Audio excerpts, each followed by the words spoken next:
Dear Chair of Civil Engineers, Chamber of Civil Engineers, dear Union of Chambers of Turkish Architects, Engineers and Architects, Chamber of Civil Engineers, Sakarya Branch Chair, dear Chair of ISS, MGE, TC101 Chair, our dear professors and dear guests, welcome all to the International Workshop on Advancing Laboratory Testing of Liquefiable Soils.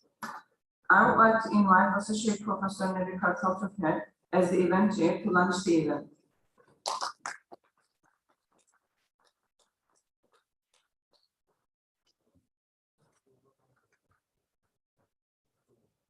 Good morning, everyone.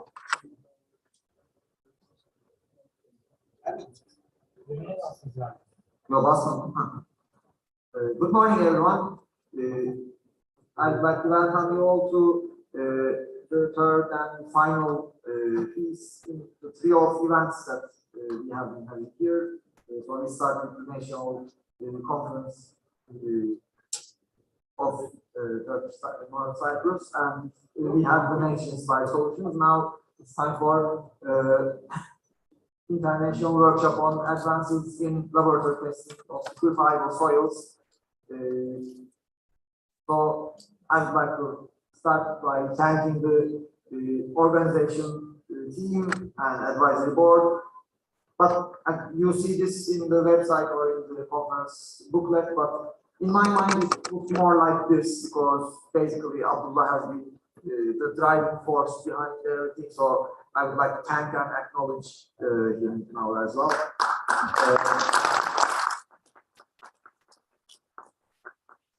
So this is a TC101 event. So for our guests who don't know what it is one of the technical committees of International Society of Soil Mechanics and Geotechnical Engineering. They have these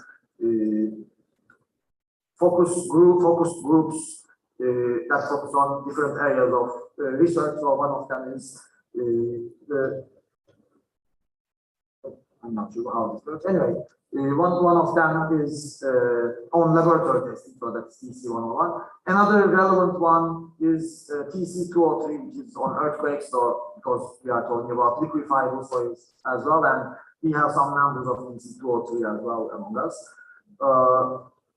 So today's program will be opening that will include one keynote speech, and then we have 3 sessions, and the sessions are actually named according to how we categorize or how we advertise before in the call for abstracts before we receive any.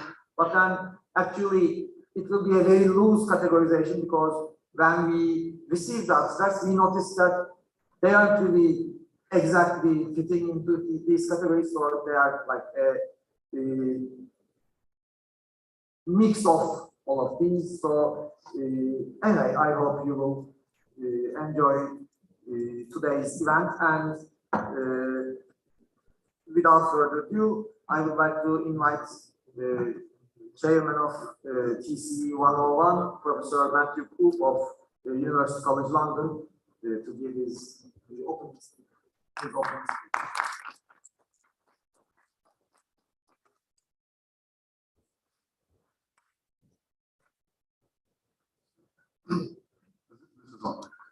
Apologies for the late start. This is entirely my fault. My computer, we're trying to connect it to the system, seems to crash everything. But it seems to be working. So I'd like to add my welcome to the International Workshop on Advances in Laboratory Testing and Liquefiable Soils. As you know, we've already been organised by the Chamber of Civil Engineers in Cyprus, and the event chair is Professor Tu. Abdullah Akinci, we've seen already, has done most of the work. Now, this is an association with ISSMG TC101. I'm the chair. Erdan Ibrahim is around somewhere. He's over here. He's the vice chair. And Satoshi Nishimura is our secretary. Now, what is TC101? I'm just going to do that in a bit more detail. It's the technical committee of the International Society representing the largest, perhaps the largest sector of our society. We have 68 members representing 34 countries, and it's all about laboratory testing. So our remit is to promote cooperation and exchange of information concerning research and developments in advanced laboratory geotechnical testing, including apparatuses, techniques, data acquisition, and interpretation. So that's what we do. Our main events, I guess, are our international symposia. And these are on deformation characteristics of geodes. These go back to 1994. It's 4 over. We had symposia in Turin, Lyon, Atlanta, Seoul, Buenos Aires, Glasgow, and To note, next year in Porto is our next international symposium by Cristiano Pereira and Antonio Viana da Fonseca. But in between these very large international conferences, we have other events, particularly things like round robin tests, but then perhaps most importantly, a series of specialist workshops where we delve into greater detail. So 1997, a well-known geotechnique symposium in print. 2013, there was a joint workshop with TC101 that Beatrice organized in Hong Kong on experimental micromechanics. Something to hear off my heart. 2014, the workshop organized a bit earlier, I think, in Bristol on wave propagation, again, particular stuff. 2017, Lies Lalui organized a workshop in the Swiss Alps on testing and modeling shields. And today we're here for our workshop on liquefiable soils. So just on behalf of TC101, I'd sincerely like to thank Professor Toka, Bengi Chair, Cyprus Chamber of Civil Engineers, and particularly Abdullah. Of course, the organizing committee, the scientific committee. And with that, I'd just like to wish everybody an enjoyable and informative day. Thank you very much.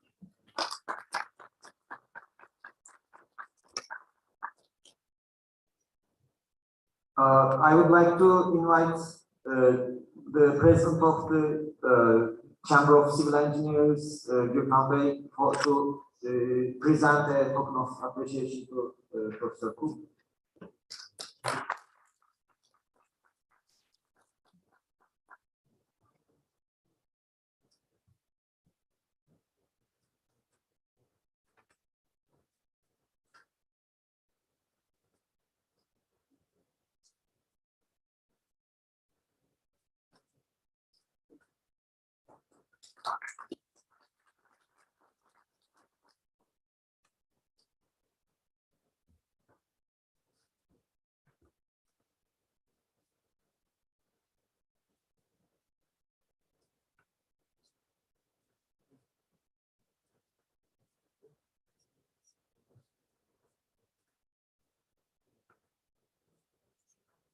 So our first keynote speaker for today has over 50 years of experience. He worked as a professor at Istanbul Technical University, Boğaziçi University, and now he's at Özyeğin University.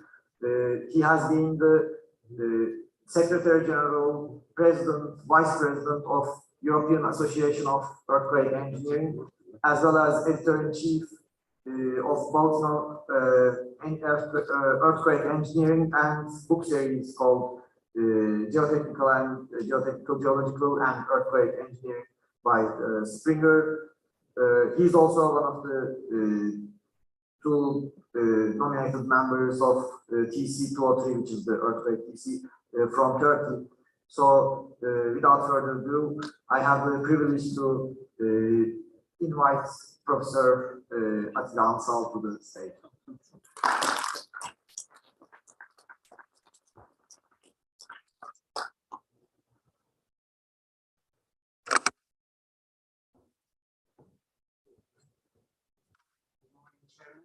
Good morning, ladies and gentlemen, and good morning, colleagues.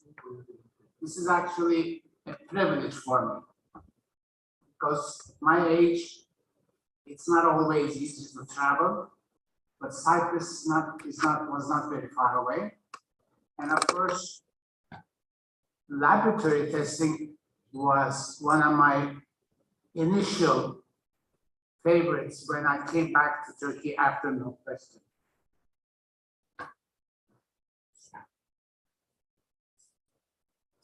Of course, when we are talking about liquefaction, we have to remember that initiation of the liquefaction investigations and research started after 1964 Niigata earthquake and of course Alaska earthquake. And one thing that was interesting at that time is that one of my colleagues from Kandilli University was in Tokyo, and he was witnessing the effects of the Niigata earthquake. You can see him.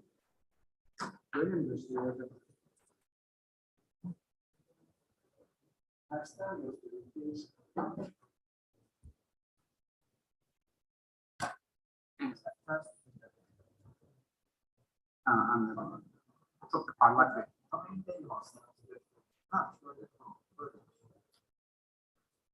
Okay. So this is actually the gentleman from Kandilli. He's retired now, of course. And he was one of the earliest Turkish researchers who were in Japan at that time. And as you can see, this is 1964, and the way they repair the buildings is very conventional or very classical. Like they just lift it up and put a new foundations. Now, of course, I was also in a way kind of lucky. When Kobe earthquake took place, I was in Japan. So this is some pictures from the Kobe earthquake. You can see the effects of liquefaction everywhere in Kobe.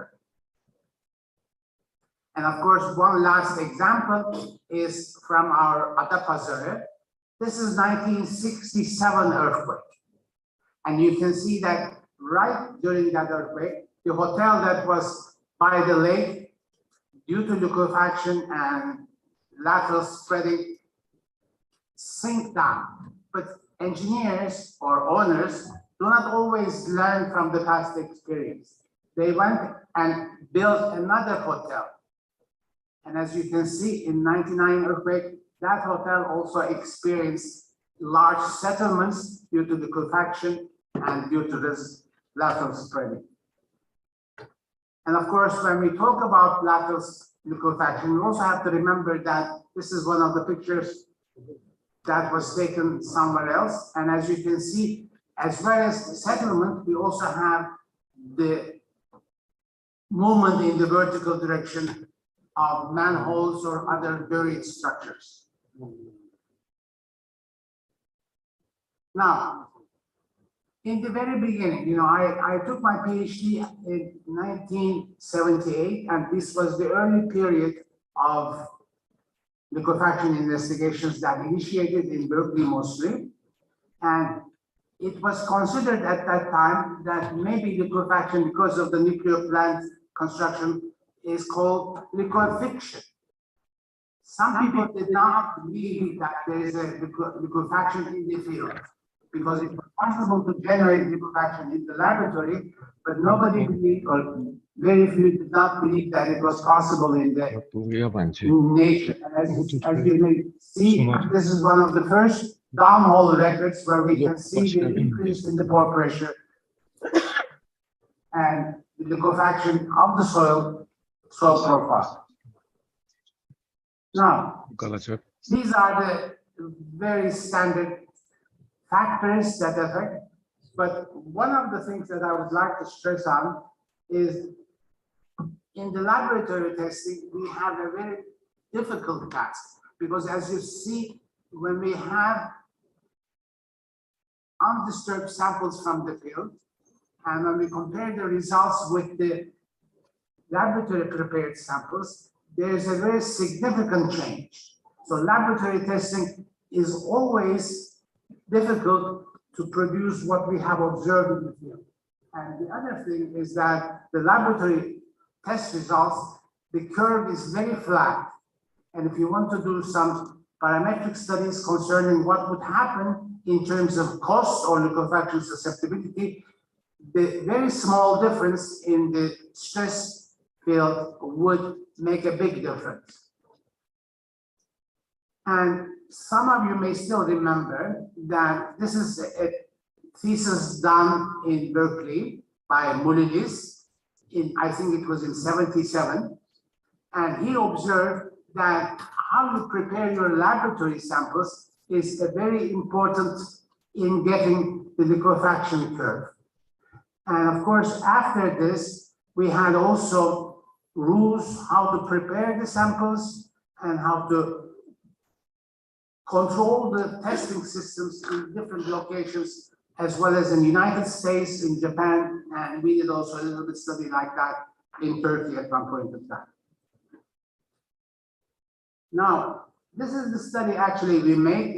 At that time in the Balkan region, we had a project by UNESCO, and we were 3 countries who had laboratory testing capabilities: Yugoslavia, the old Yugoslavia, of course, Turkey and Romania. And you can see that the Turkish results and Yugoslavian results are very similar. But when you look at the results in the Romania, here, you can see there is a very significant difference.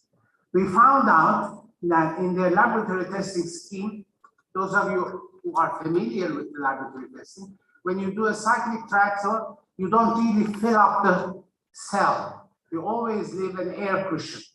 And if you don't leave an air cushion, as a result of vertical cyclic stresses, you will have cyclic volumetric stresses, which would, of course, increase the liquefaction susceptibility. We found out that Romanians did their test by cell filled with, totally filled with water. So there are certain things in laboratory testing that became very important during the laboratory testing.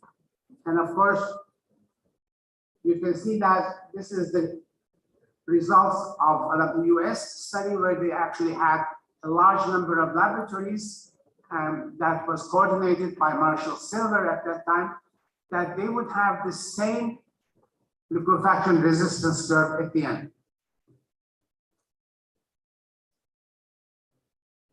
And of course, the other one was the Japanese one.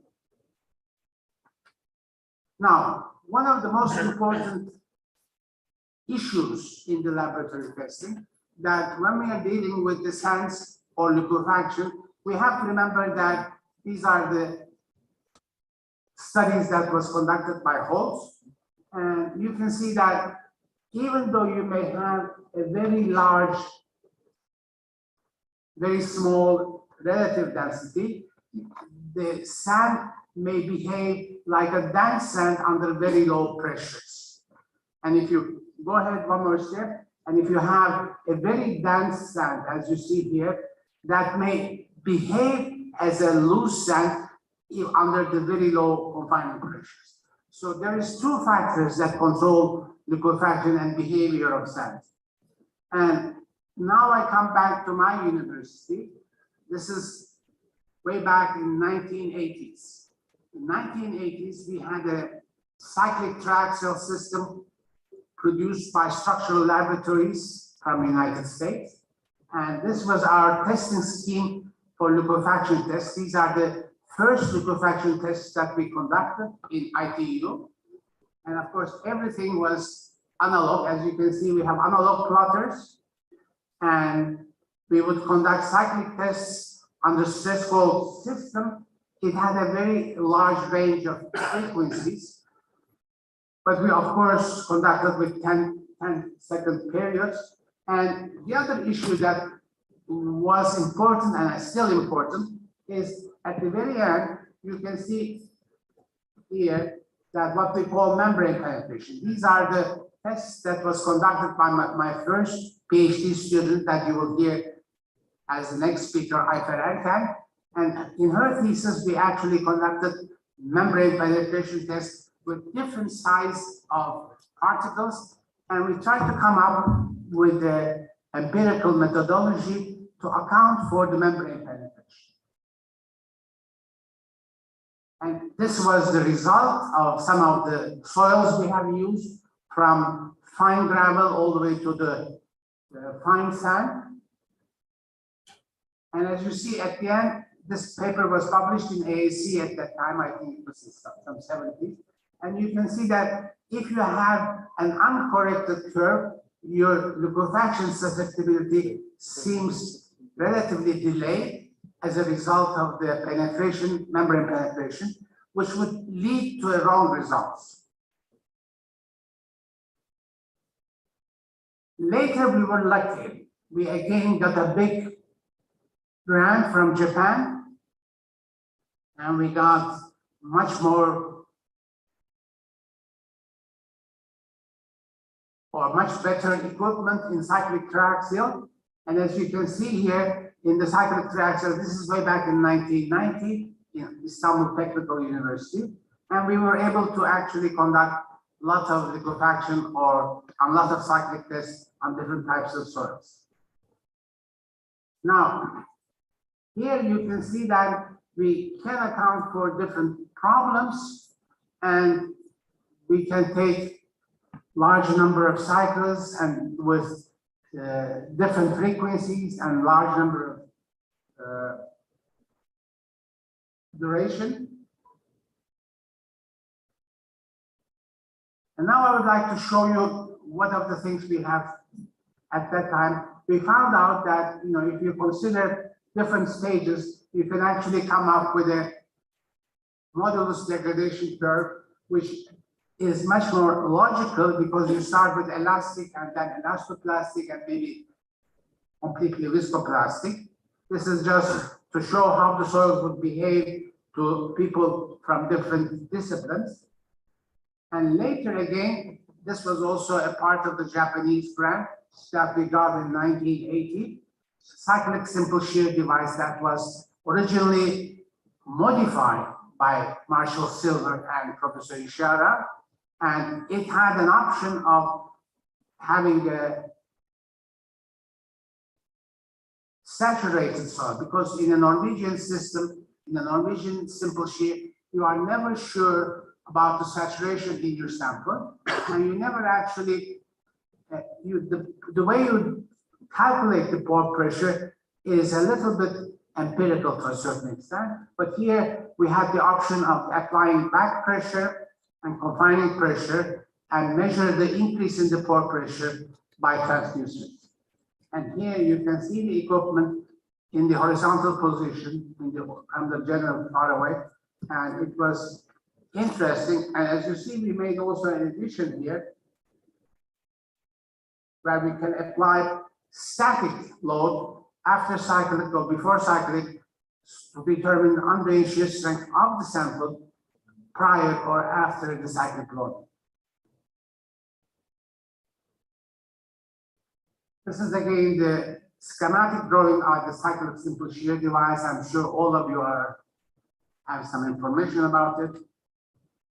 And at that time, we developed some research topics based on the earthquakes that we had.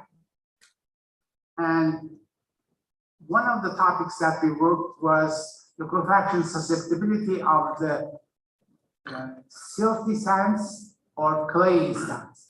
And as you can see here on the left-hand side, we have non-porostic silty sands. The presence of the silt actually increases the liquefaction susceptibility. On the other hand, the presence of clay particles decreases the liquefaction susceptibility. And living in Turkey and having all this equipment, you would imagine that we may be doing a lot of consulting because there was lots of construction at that time. Unfortunately, we only did very few, couple of liquefaction evaluation based on the site characteristics, and that was totally amateur. And as you can see, we took some samples from the site and we conducted all kinds of simple shear and cyclic triaxial devices.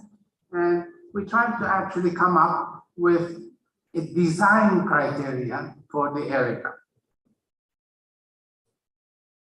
And here, one of the topics that we also worked was on grade liquefaction, because when you have a simple shear device like we had, it is easy to liquefy and then stop the test, wait for a while, and then conduct another test, depending upon different waiting periods.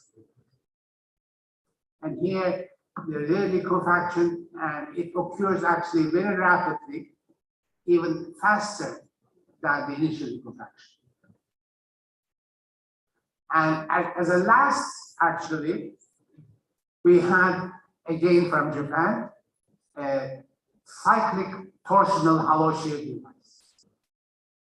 And this is actually a diameter of 25 centimeters, and it was much much more reliable, of course, in terms of stress distribution, because in cyclic simple shear, you don't have the complementary shear stresses. So that's why, even though it may represent what may happen in the field, mechanically, there is a certain disadvantage of not having the complementary shear stresses. But in the torsional device, actually, you can apply and you can have all the complementary shear stresses, as you may see in the figure below. And this was one of my last PhD students, and he did actually torsional tests for liquefaction. And one thing we also did that, but manually, and as you can see here on the very left, by his hand, he actually cycled the confining stress or vertical stress. Here you have the cyclic torsional device, you have the cyclic shear stresses, but in addition, you have cyclic vertical stress. And as you see, the liquefaction resistance curves are radically different. So in one sense, only conducting one directional torsional test may not be sufficient to duplicate what may happen in the field. But as soon as you add a cyclic vertical stress, you can see that the second curve here is radically changed. And here, the displacement is somehow what we observe in certain cases. And of course, this is the case study that I mentioned.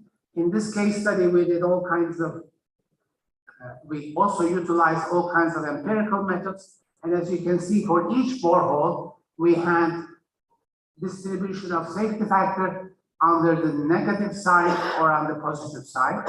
And for example, here, it was observed that maybe here, the liquefaction susceptibility may be very important. And for example, also in this case, in some of the borings, we had a very narrow range with respect to safety factor of 1.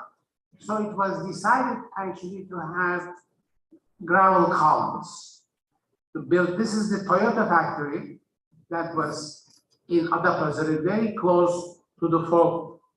If I go one more step, you can see that at that time I did a very rough hazard study, and we came up with a very classical approach that we found out that a possible earthquake would be, this is of course in terms of MS, that it would be in the range of 7.89 MS. And actually the earthquake was, as you may recall, was moment magnitude of 7.4. And this is the general review of the results. We supported them, but luckily, after the earthquake, this is the Toyota factory after the earthquake, and as you can see, the fault is very close, but as a result of the site investigation and a result of the improvement, site improvement, the factory survived the earthquake. And the work in the factory started after 3 days following the earthquake, because of the improvement of the site based on gravel columns that prevented liquefaction and prevented the effect of the damage on the site. So, how did we come to this point? I had a lot of MS and PhD students, and as you can see, the first PhD MS thesis was done in 1981 on a cyclic triaxial system, and then on cyclic simple shear system, and finally at the very end by Selim Altun, my last PhD student in Istanbul Technical University, that worked with the torsional device. So we had almost, including ITER of course, and we had like 6 MS and 1 PhD thesis concerning the laboratory experiments in Istanbul Technical University. Thank you very much.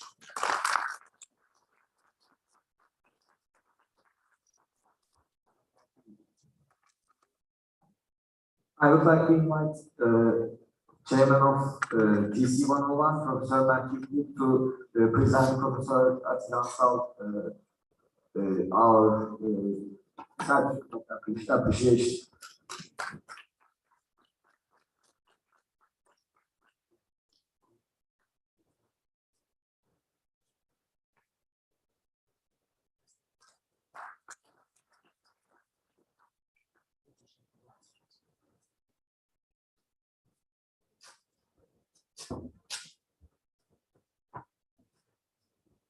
Okay, dear guests, now it is time for a coffee break.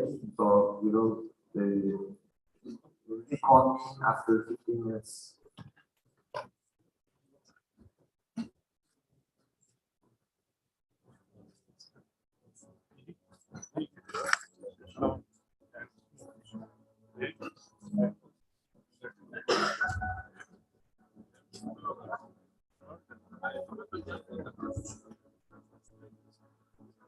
Thanks.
Abi golcuklar benim de. Evet, sivil bak arkadaşlar. Değişiyiz abi. Merhabalar. Neredesin abi? Değişiyiz. Geldik görelim de sizleri. Başarılar dileyelim. Gelemedik birkaç gün çalışırız diye böyle hafta sonu. İyisiniz? Çok şükür. Baylar. Güzel, nasılsınız? Merhaba, iyisiniz?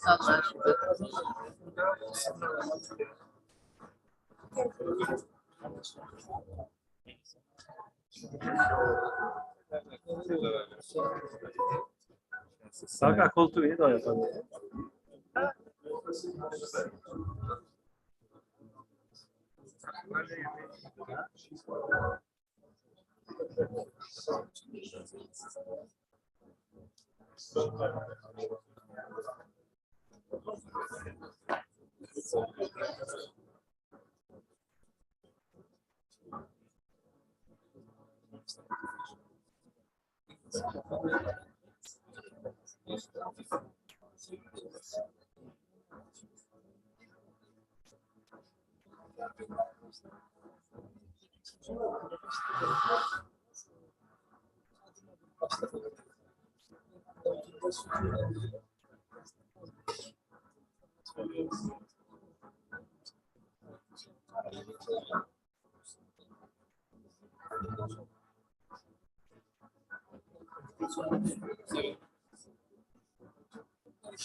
Perfect.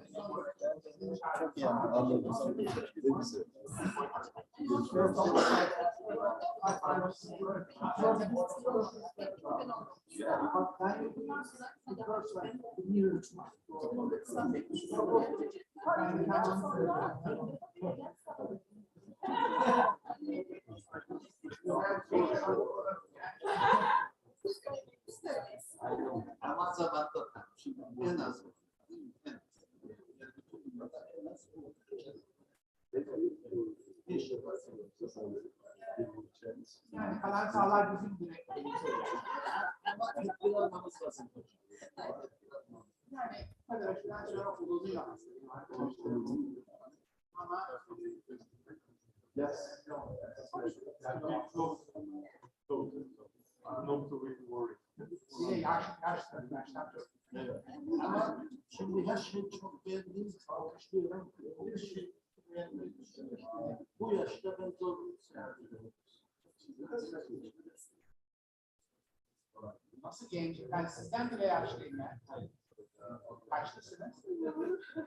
İşte ben 45 oldum. Ben sizi 48 Yok, 45. 77 yaşındayım. Yani ben çıkarlarken buraya geldim. O da dersler bir an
So you're going tomorrow morning, yeah? Yes. Morning.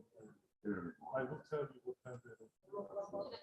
It seems like they're really cool. Oh.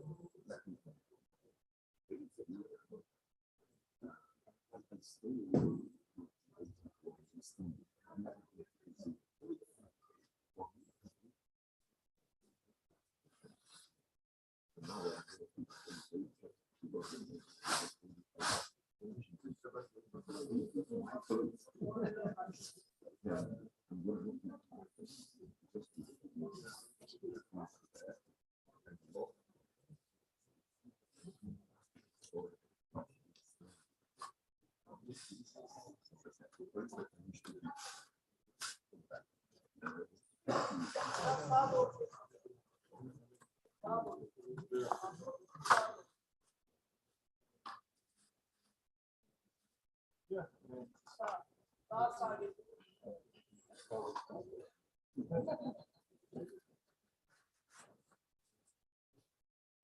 See how they're feeling outside.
Şimdi soracak. Kartal ilk aşamada soru soracağız. Hadi bakalım. Benden başka çıkar mı acaba? Deneysel çalışan öğrencilerim var. Çok heyecanla size bir şeyler sormak istiyorlar. Her şeyi sorabilirler. Ama yani oradan sormaları gerekmiyor. Böyle sor. Sağ olun hocam. Bir şey soracağım Kemal. Siz hakikaten deneysel ne yapıyorsunuz? Biliyor muydun sen? Hocam şimdi Dinamik fiziksel falan var mı? bizim bir kere cyclic traction sistemimiz var.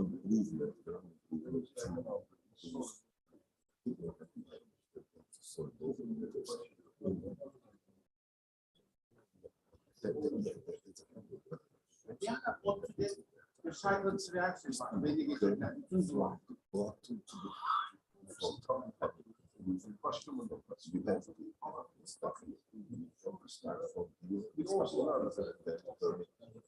Yeah, that's the one because you know this is an idea. It was decided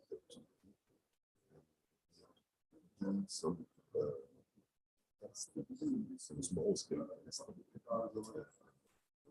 So this also techniques and such and so, and also the concept of raising this transport and we have retrieving specimens in the form of pressure meter tests with several ways of compacting different temperature operation of the boat and at the moisture out the water.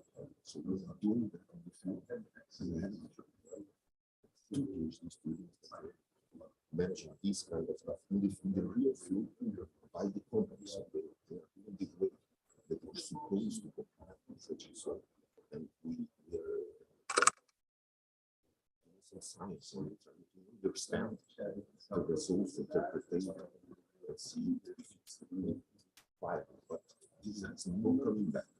I mean, the concept of upstream is going in Brazil. By the way, it's not just a question of let's be safe, no, because that doesn't work. We're going to have some people that are going to start anyway. Well, that's exactly what you mean. 7 to 8 huge upstream dams, some of them that has a safety factor that's about to fail just a little bit. It's not an easy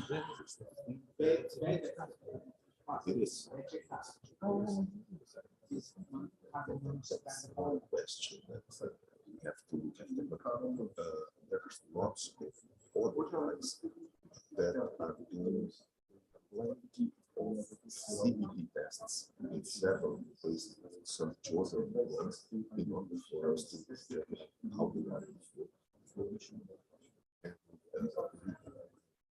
the new materials, they are also checking the homogeneity and the sequence of the from the chemical, biological, whatever, not just the size of them, because the size of the particles, due to the industrialization, you already know the size because of the life to smash it and get to verify and so forth. Yeah, but the one that side is of income, of course, you have they change. And also, until you come from is not from one mind or so they bring to one place. Exactly. So you have exactly. So it's not. It's just that too.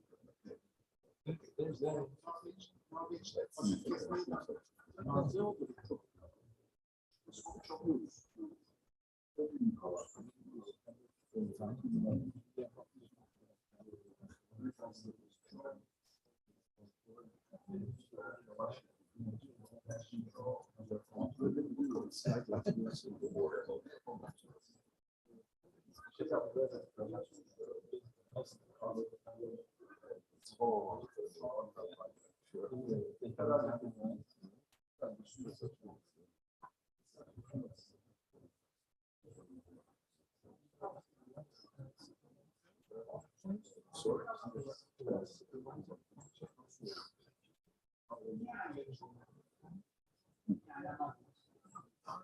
also yes.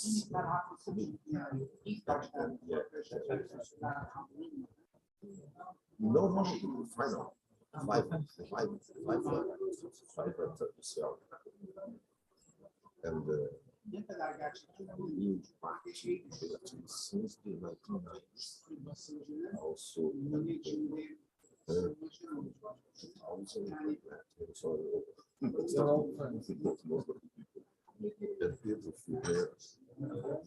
my understanding. Yes, but he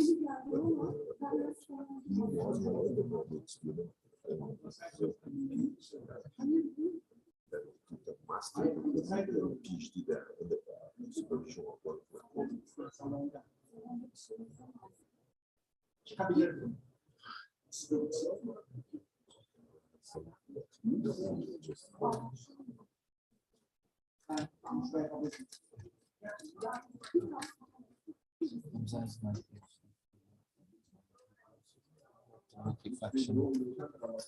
Nice to meet you. Music also.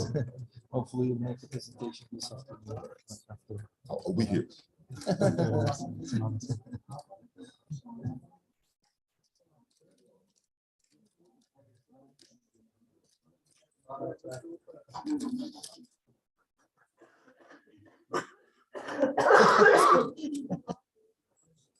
Ten o'clock, isn't it?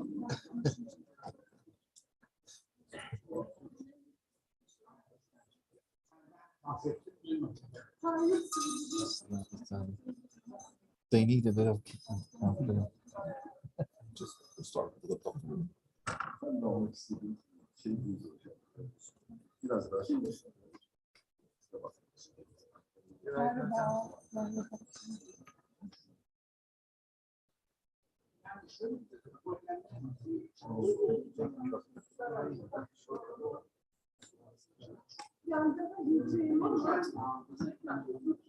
Umarım zor.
Hocam içine girebiliyorsun ki zaten sayı kopuyor. Bunu bir psikolojik bir geçtiğimiz sırada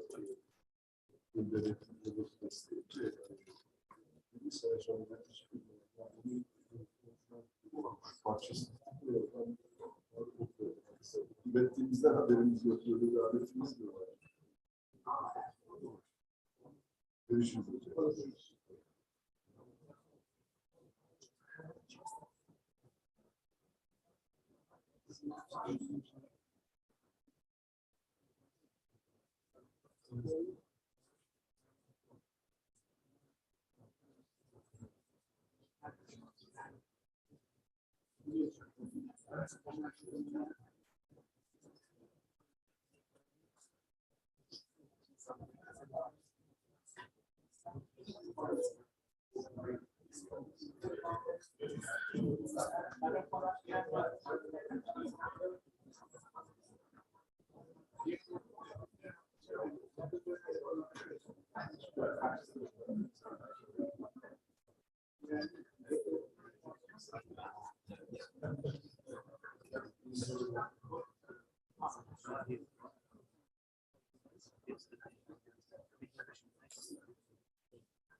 How are you?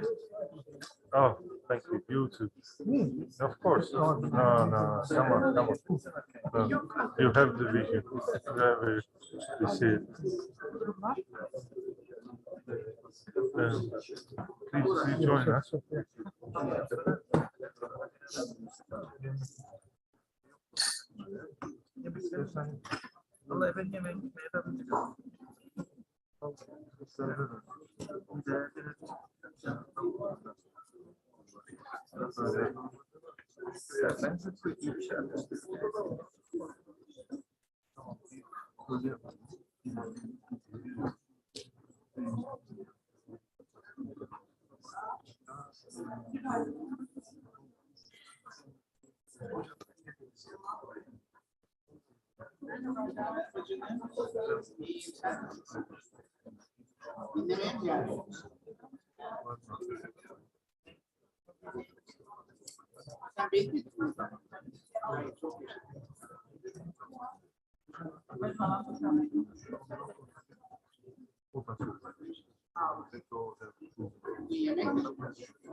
Tamam.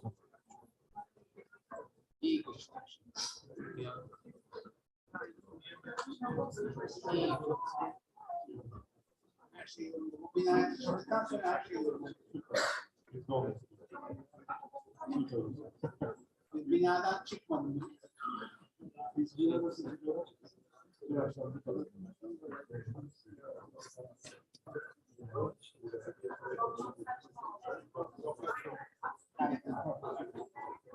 Çok teşekkürler.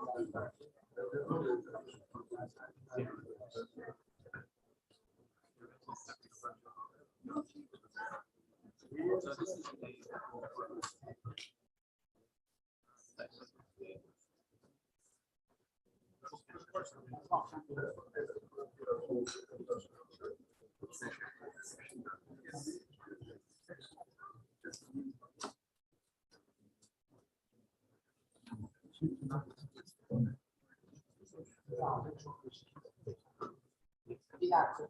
Bir dakika. Bir dakika. Çağırsın.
Nereden bu insanlar?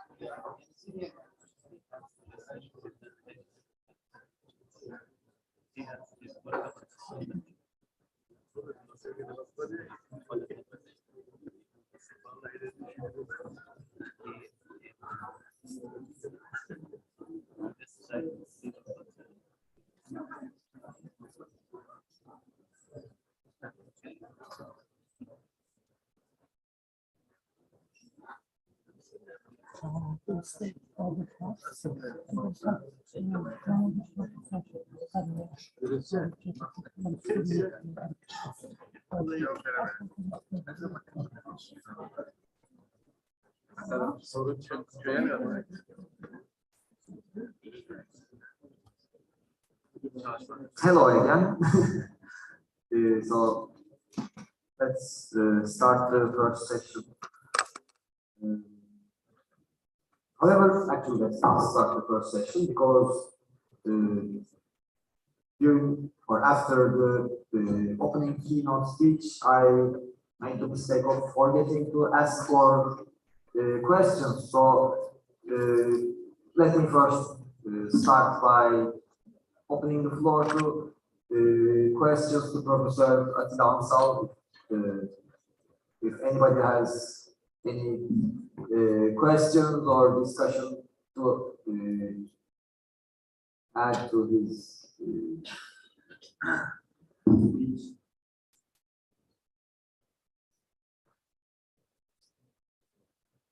Yes, Önder Hocam.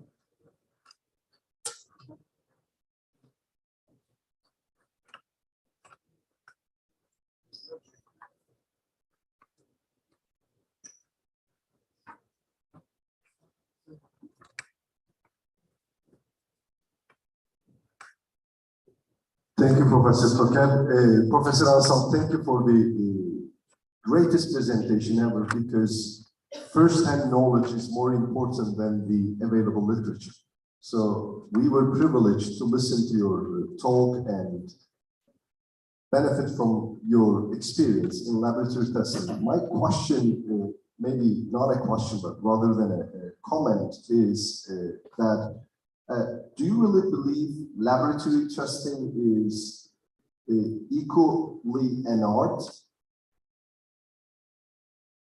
And what are the critical recommendations? For example, you recommended wonderfully, like in a hollow cylinder device, living at a gap, something like that. We would love to hear those things because those are very valuable for high quality testing. Thank you. Thank you, Kevin. Well, this is a very difficult issue because laboratory testing requires people interested in the laboratory. Unfortunately, as far as I have seen in my whole career, there are normally very few people interested in the laboratory. If you're not interested in the laboratory tests are, of course, a burden to you. But if you're, and in my maybe some 50 years of academic life, I have seen only very few, like 4 or 5 students who are mainly interested in the laboratory and who would be interested in discussing the details with me. Therefore, as Kemal pointed out, is it an art? Well, it's not an art, but it is actually familiarity or similarity. And unfortunately, certain things are not written in the books.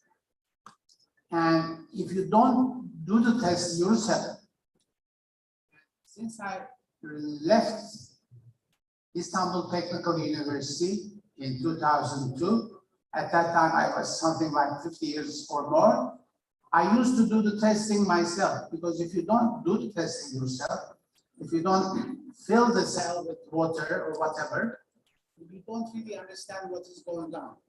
So I don't think it's an art, but it is a kind of working experience, and laboratory testing would require significant experience. Unfortunately, things have changed. When we used testing, everything was analog and everything was mechanically possible to be repaired. But now, lately, as a result of the professional soil laboratories, everything is digital and everything is electronic. For example, now, some simple direct shear box test systems to our laboratory in Özyeğin, and we cannot even repair them because they're controlled completely by a computer. And in order to change even the testing sequence, you may need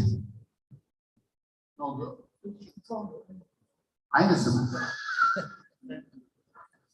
looks better. Anyway, so laboratory testing would require experience and interest. So maybe what Kemal Önder was saying, that if you don't have the interest in laboratory testing, or if you do not like to work with your hands, get dirty, then you should not try to work in the laboratory. And just one example that I would add. For example, in soil mechanics, as you may know, we have drain tests. And in one job, they required us to do the drain test, drain triaxial. And at that time, this was way back in the 80s, we didn't have recorders that would automatically record displacements or forces. So I slept on the table by the triaxial system and woke up every 15 minutes to get the recordings. If you are willing to do that, you can come and test and work in the laboratory. Thank you very much.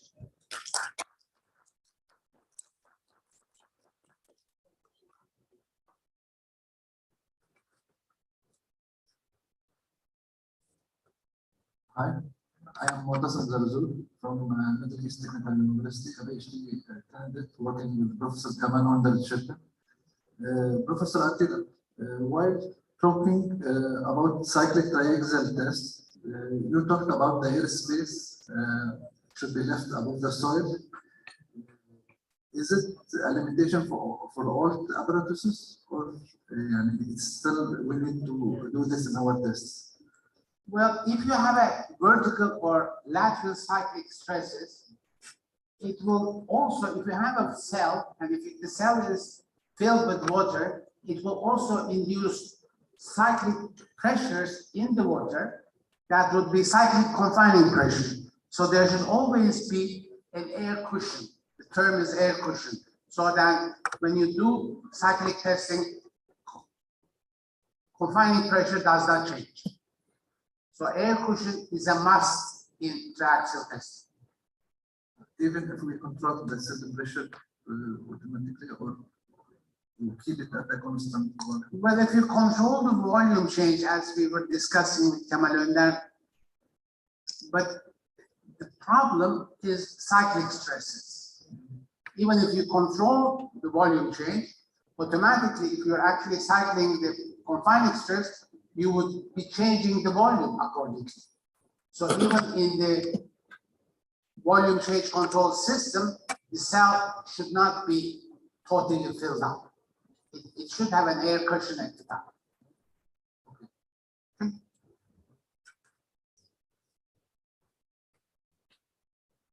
Hi, my name is Ahmed El-Suhaidi. Sorry, we are bothering you with a lot of questions, but we want to learn from the best. I'm also a PhD candidate working with Professor. Come with the question. Okay. I'm building my device from scratch, which is a multi-directional simple shear device. In one of the figures that you presented in your presentation, it's about the different results that we achieve from different sample preparation or different way of sample preparation and simple shear device. So to cut it short, would you please elaborate more about the sample preparation in simple shear device, because it's a very small sample, and when we start the test, we assume that my relative density is before applying the confining stress. So and maybe people have a different result or different response to the soil due to this initial condition. People might say that my relative density during preparation of this sample is this much, but it is the other person who did the same test, he will take it as the relative density after applying the confining stress. So would you please elaborate more on the sample preparation and the relative density uncertainties? Yeah, sample preparation was observed in 1977 by a PhD thesis in University of Berkeley, Mulinis. And we also did certain things after him, actually, to see the variation. You have to remember that when we are testing sands in geologic environment, how this sand layer is formed is a very important issue. If it is generated and it is carried out and deposited as a alluvial deposit. So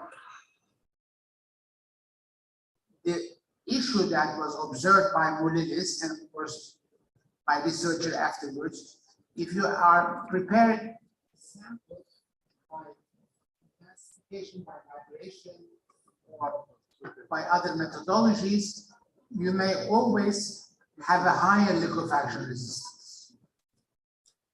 And I didn't show exactly, but when we did pre-liquefaction tests, this is what we observed.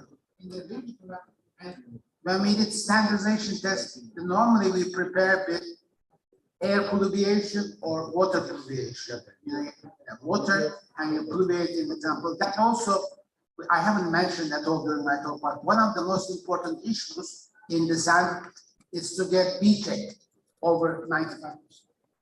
Almost impossible if you do not apply carbon monoxide or you have to change drain water. But how you prepare sample is a very important issue. When we did reliquefaction tests, and one of the reasons why reliquefaction resistance was very low, because you liquefy the soil and the grains are separated from each other.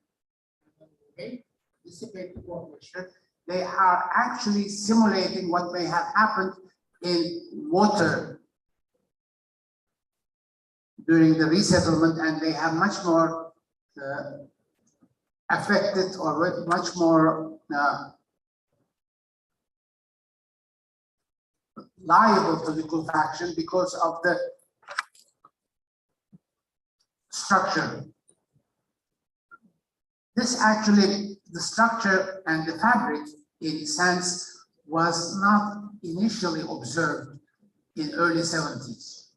Later, it was observed that fabric was first considered as a part of the clay structure.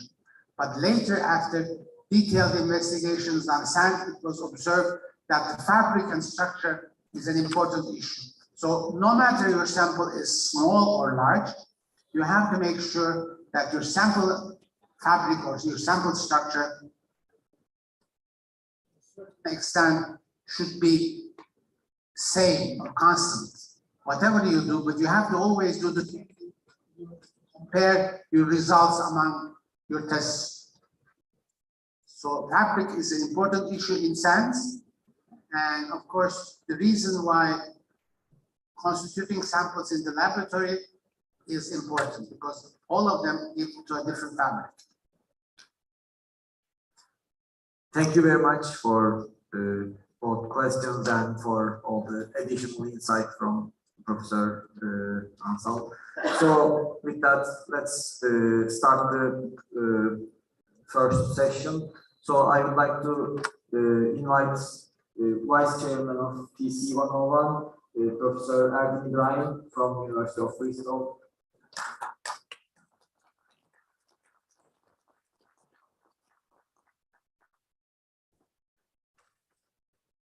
Thank you, Professor. Good morning. I would like to open the first session of the workshop with a keynote lecture presented by Professor Nilo Consoli on liquefaction, on the use of fingers to avoid tailings liquefaction. I would like just a few words of introduction of Professor Nilo Consoli. Professor Nilo is Professor of Civil Engineering at the University of Rio Grande do Sul, one of the best institutions in Brazil.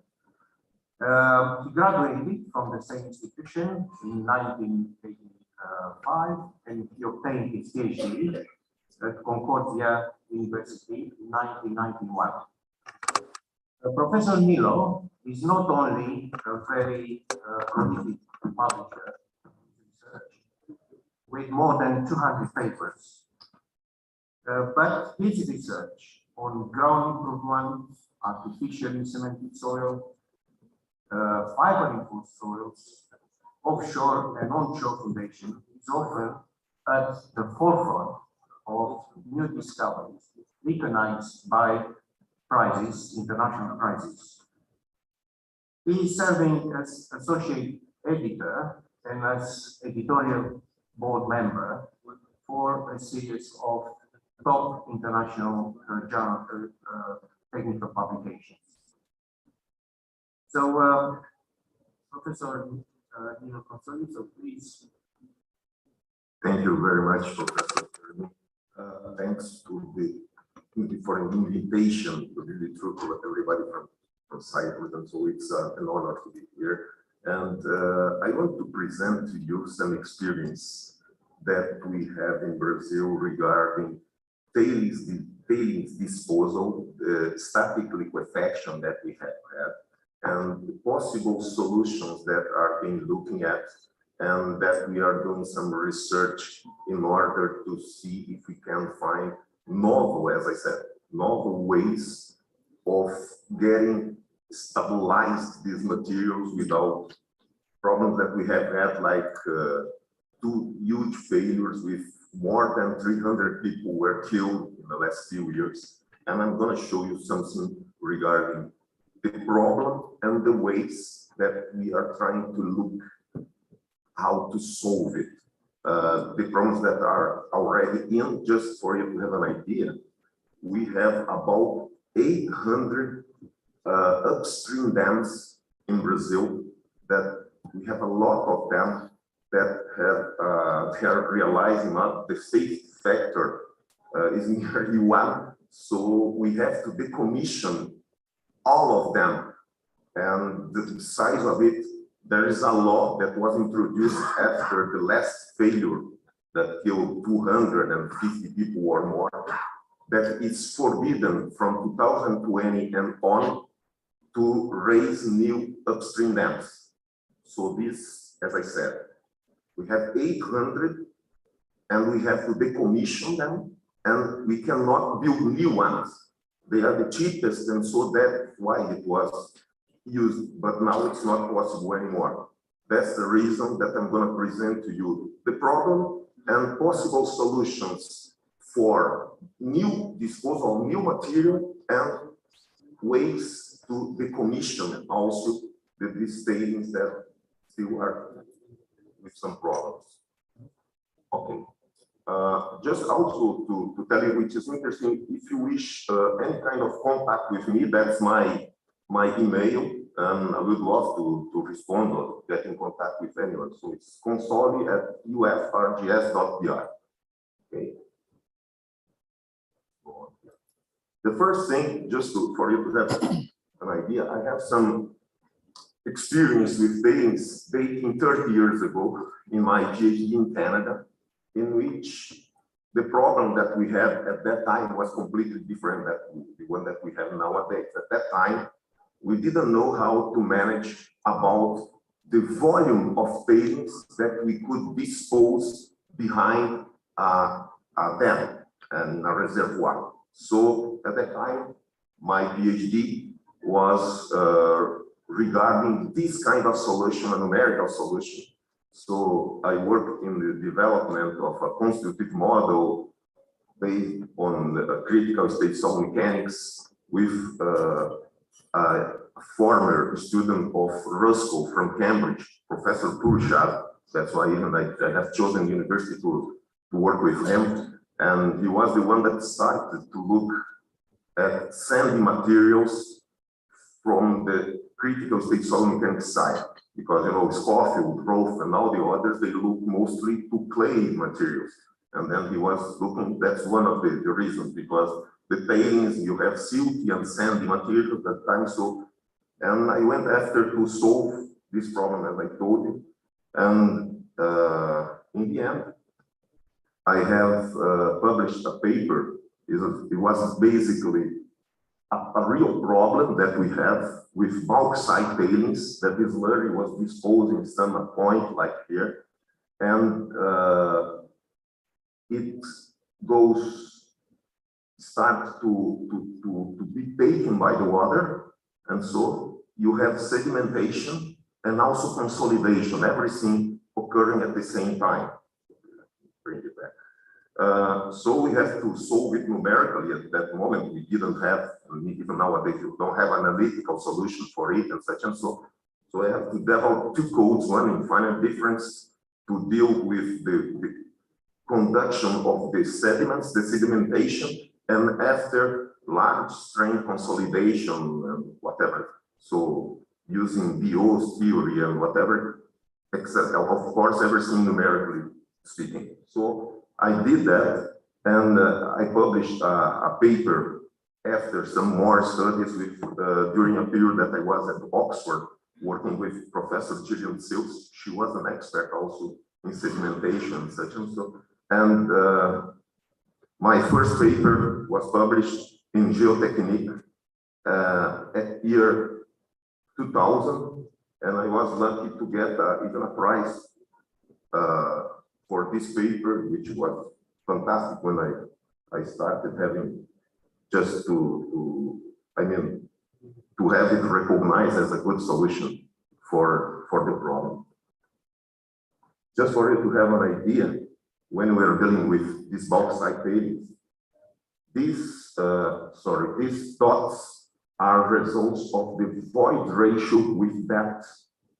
And the solution, it was a three-dimensional solution, but in the end, in one point, we got this dashed line here as the numerical solution of the final void ratio. So it started with a void ratio of 6 in the top, and it ended with void ratio of about 3. So we are dealing with a pretty problematic material if we have any kind of quakes or so, which is not common in Brazil, but even static liquefaction, what we did already in the last period, we might have problems with this kind of high voice ratio and such a material.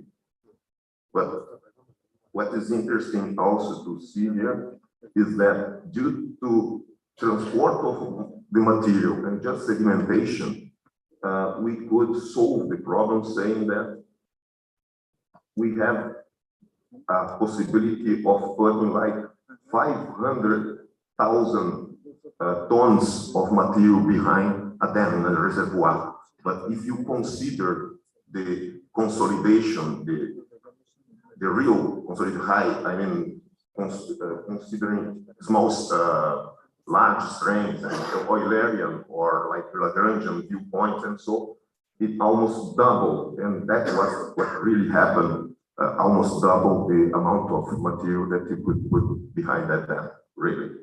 But as I said, this is just the first point that we have had. But recently, as I told you, and this I brought just for you to take a look.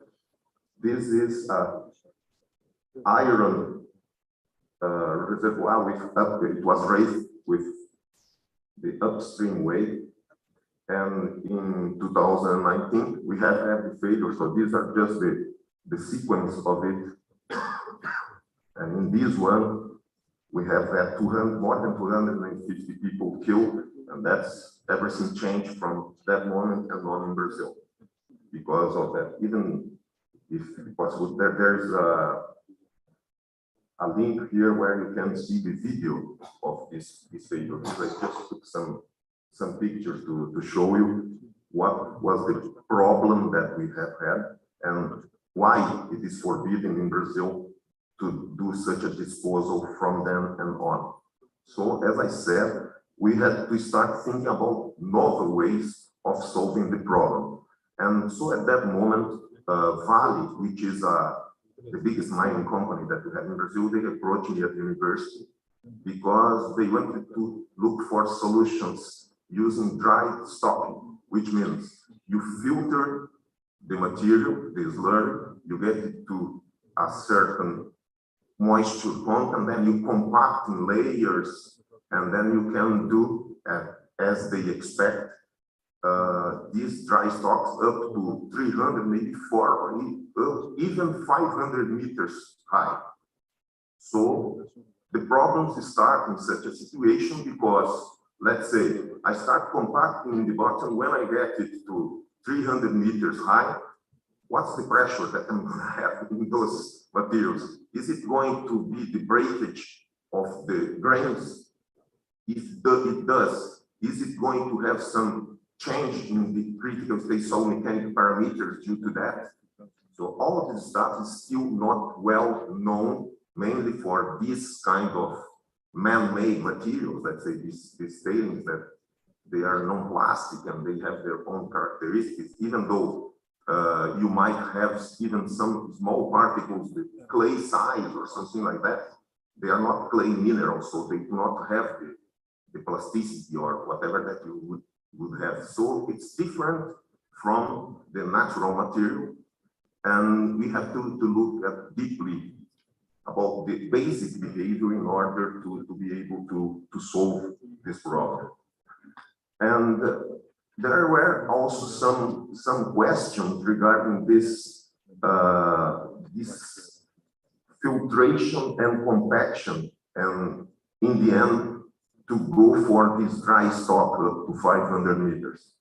And I told them we should look at two different thoughts, at least in the beginning. One is just the idea of, as they used to say, filter and compact it and getting to the height that you desire and so. But then there's also a possibility of putting some cement, adding some cement on it and starting to compact and going up. Of course, that depending on the amount of cement and such and so, and the height of stresses that you are going to have due to the raise of this stock, you might have the breakage of the bonds of the cements that are staying below. And as I said before, you might have the breakage of the particles, the sandy particles mainly.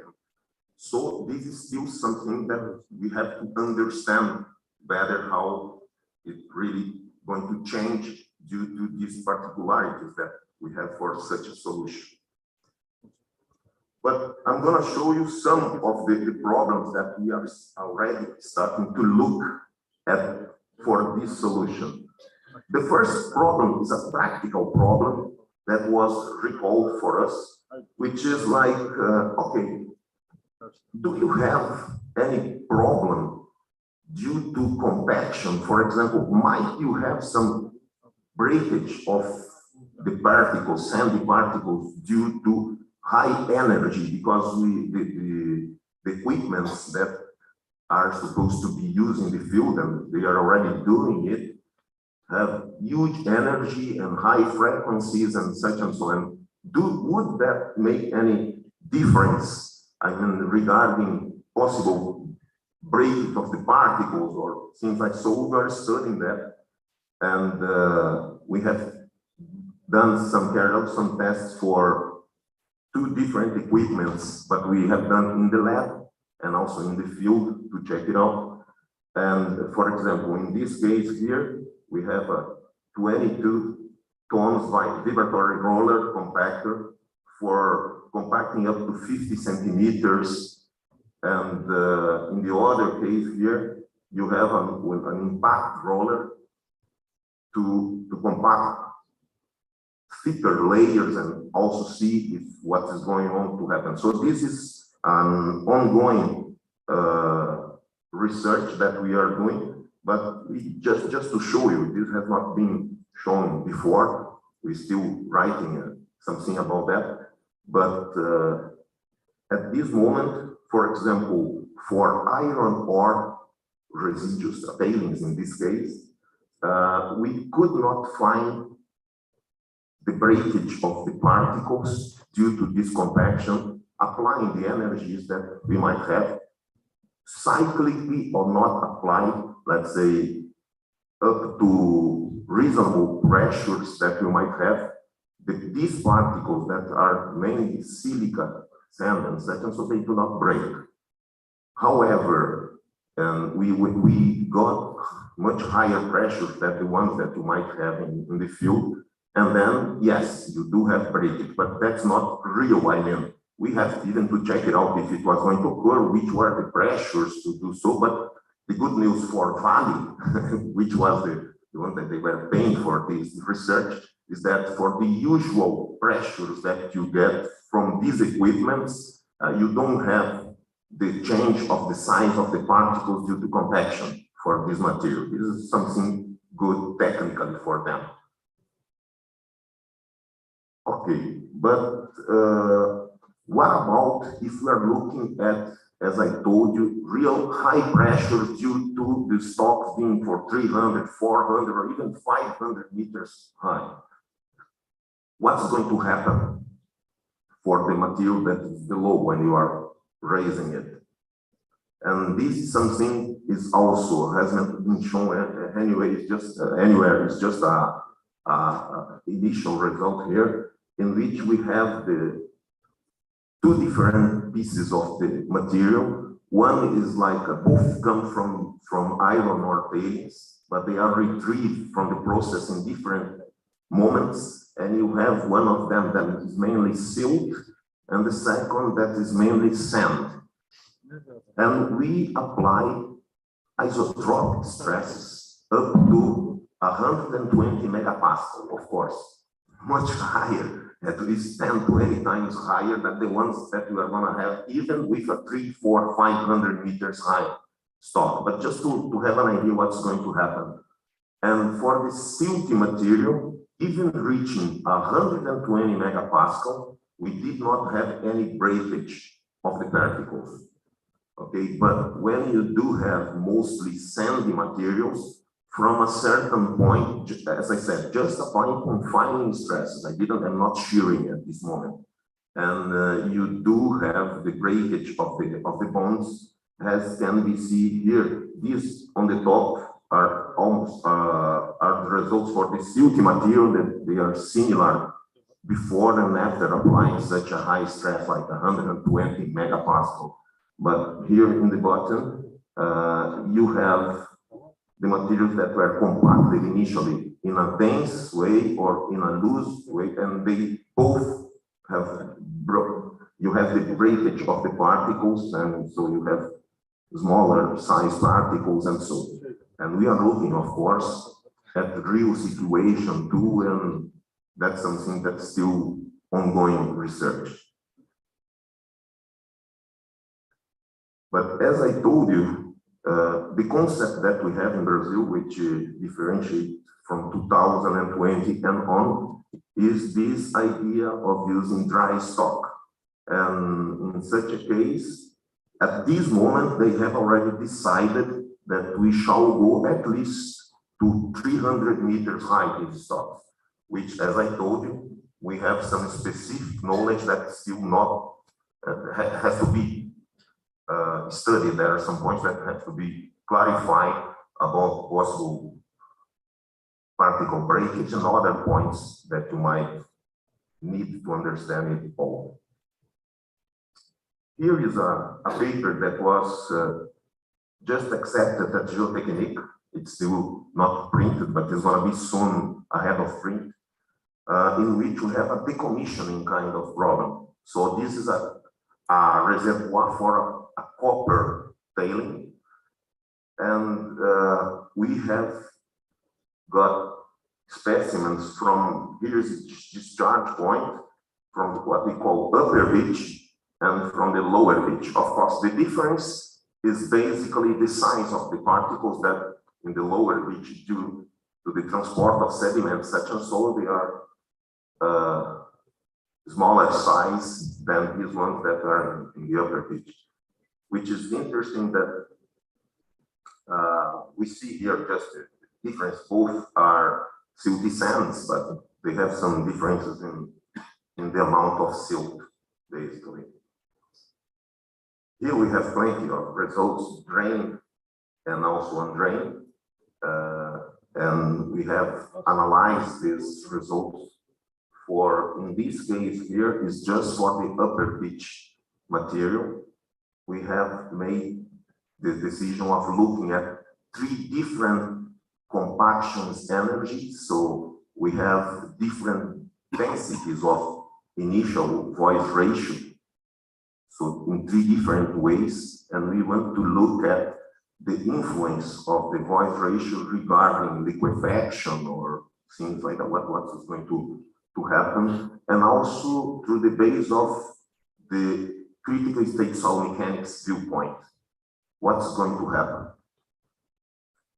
Okay, this is just the isotropic results from these specimens that these on the top, they have a voice ratio compared to about, if I'm not wrong, 85% of the maximum density. And we have, these are just the isotropic points in the beginning of the shear before shearing it. So what is interesting is that this is for 86% of the energy that is applied, so a lower density. This is an average density, which is 91% of the maximum density, and this one is for 95% of maximum density. Anyway, we have 3 different straight lines. At least we have approaches to this. These are for all results from, as I said, from 86, 91, and 95% of maximum density. The critical state line can be reached nearly by a unique M, as expected in this QP dash space. But the differences that we found out in this case are going to be shown in the next slide. This next slide is interesting because it is showing that depending on the initial condition of the specimen, we do not reach a unique critical state line, which not exactly conventional, but that's what happened in this case. In this case here, I'm showing you just the results for the upper beach tailings. We have also in the paper the results for the lower beach, and they show similar tendency, which means the final results, the final critical state line in this specific volume, mean effective stress space, depend on the conditions of the compaction. As I said, this was not necessarily expected, but this has been found before for other materials. And in this case, we found out this, and we have done several tests, specific tests to confirm that, so we can guarantee that this is really what happened. And we have tested some other also iron ore tailings. This is copper. And for the iron ore tailings, we did similar tests, and this did not happen. I mean, you get to a unique critical state line in this space for those materials. So it depends on some characteristics, grading, and some other mineralogy and such and so on the material to get or not to such a condition. But it's interesting to see that happens for this one. So things might not be so let's say basic as we expect, and we have to search further in this case. Okay, as I told you, another possibility that we are looking at is to add some cement to this tailings dry stock, and to see if they are going to be, I mean, we can do steeper embankments and such and so to have a higher volume and have even, of course, higher safety factors. We are studying the, as I told you, the breakage of the particles, but in this case also the possible breakage of the cementation during the raising of the tailings. We are looking at all of that. And in this case, you can see mostly from now and on, you are going to see in the bottom the papers that are the link of the papers that were published talking about this. This is a paper that was published in the beginning of this year. So this is the things that I'm showing now are brand new, and some reviews that were not even published yet. But in here we have the concept here in the top of the upstream dam. That's not possible to do yet anymore because of the figures that we have had. But here you have this blurry deposit and so on. And here is the concept of doing layers of compacted materials. In the first, I told you the idea of doing so without any cement, just compacting it, and here adding some cement. Just to have one specific view, this figure here, we have a material in the same with the same vibration, just that this one that we have here with this huge volume change, compressive volume change that we have here, is the material without any cement. So these are drain triaxial tests, but if you do the undrain, they are going to liquefy statically, that one. And we have had, but keeping the same void ratio, we add 3% of cement regarding the amounts of the weight of just the solids, and then you change completely the view for something that is stronger, stiffer, but brittle.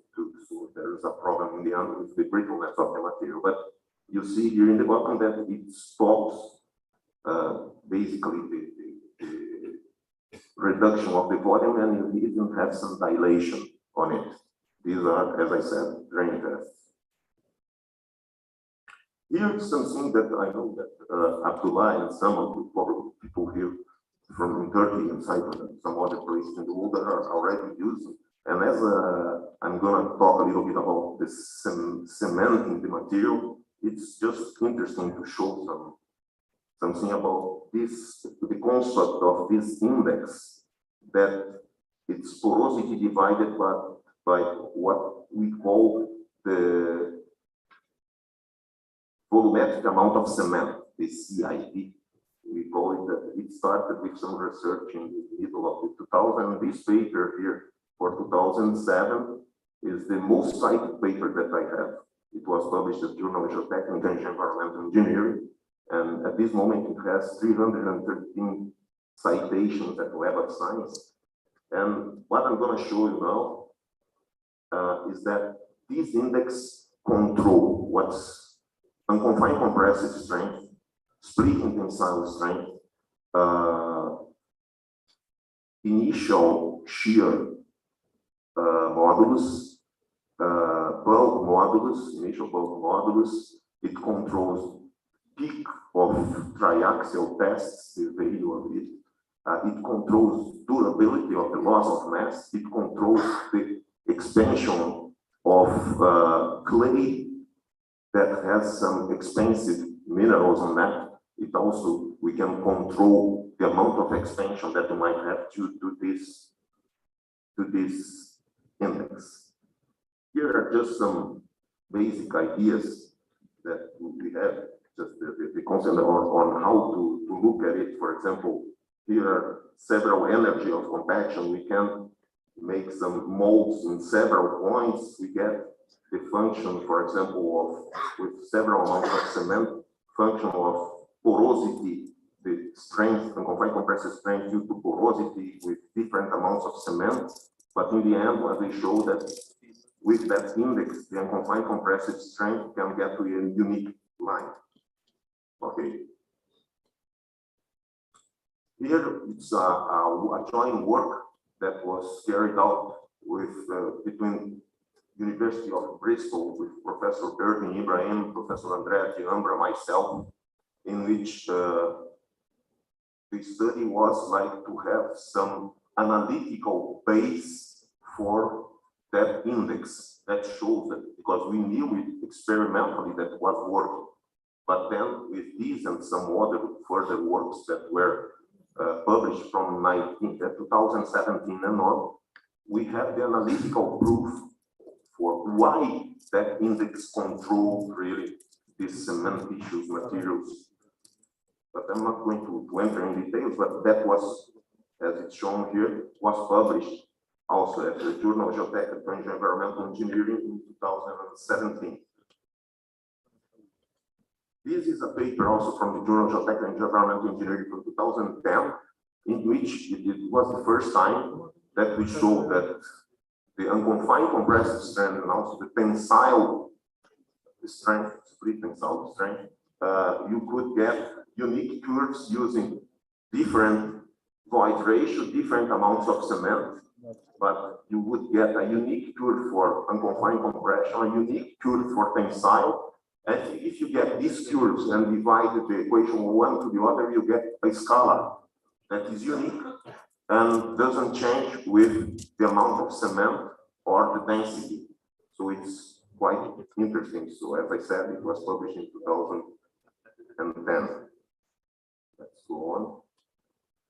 This is a paper that was published in 2012 at Geotechnique, in which we introduced the first time the concept that the initial shear modulus that would be measured through bender elements or through ultrasound equipment, depending where you are doing it.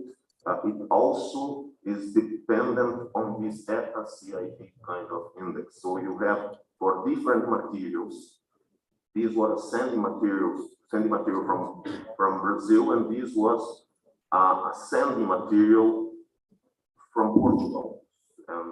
They have been tested by different people, but as I said, you have a unique curve for one material with one cement, and for the other you have another curve. But each curve is, as I said, is controlled by this index.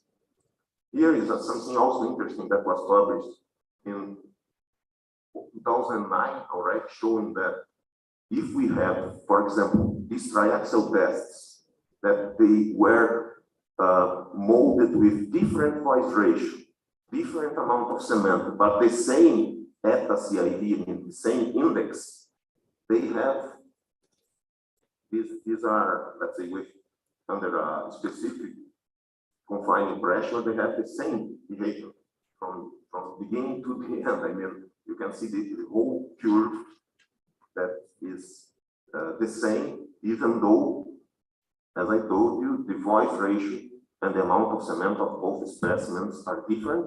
However, they have the same index. This is also something that was published at Journal of Materials in Civil Engineering from ASC in 2017, in which we have shown 4 different granular materials. Some are man-made, some are real ones. For example, this is a part of material from Porto. This is Osório sand from Brazil, and these 2 materials are recyclable parts of the polishment of agate, which is a kind of a stone, and also some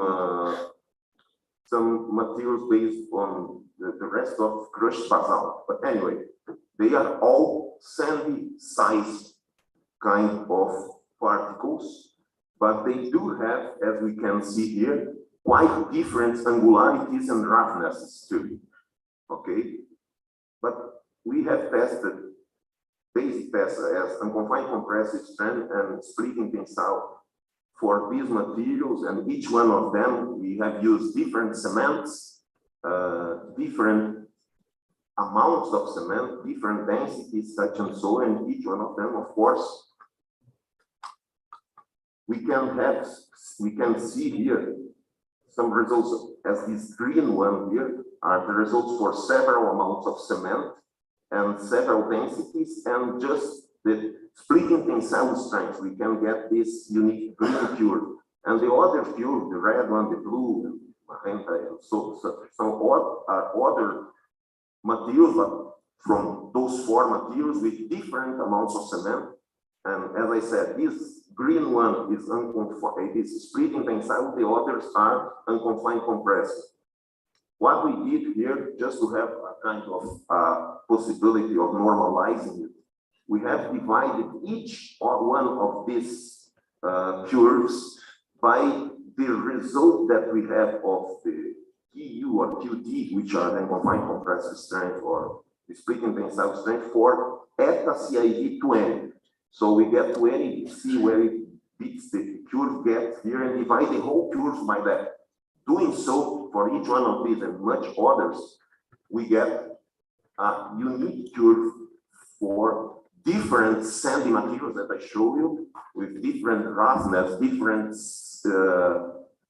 shapes, and so on, which is interesting for practical reasons, because in the end, we can show that we have, a unique equation, normalized equation here, that if you have in the end carried out one result, for example, with a specific porosity and a specific amount of cement, you can get the whole curve doing at least one. Of course, you usually repeat it 3 times to have an average for that, but you can, because the shape of the curve does not change.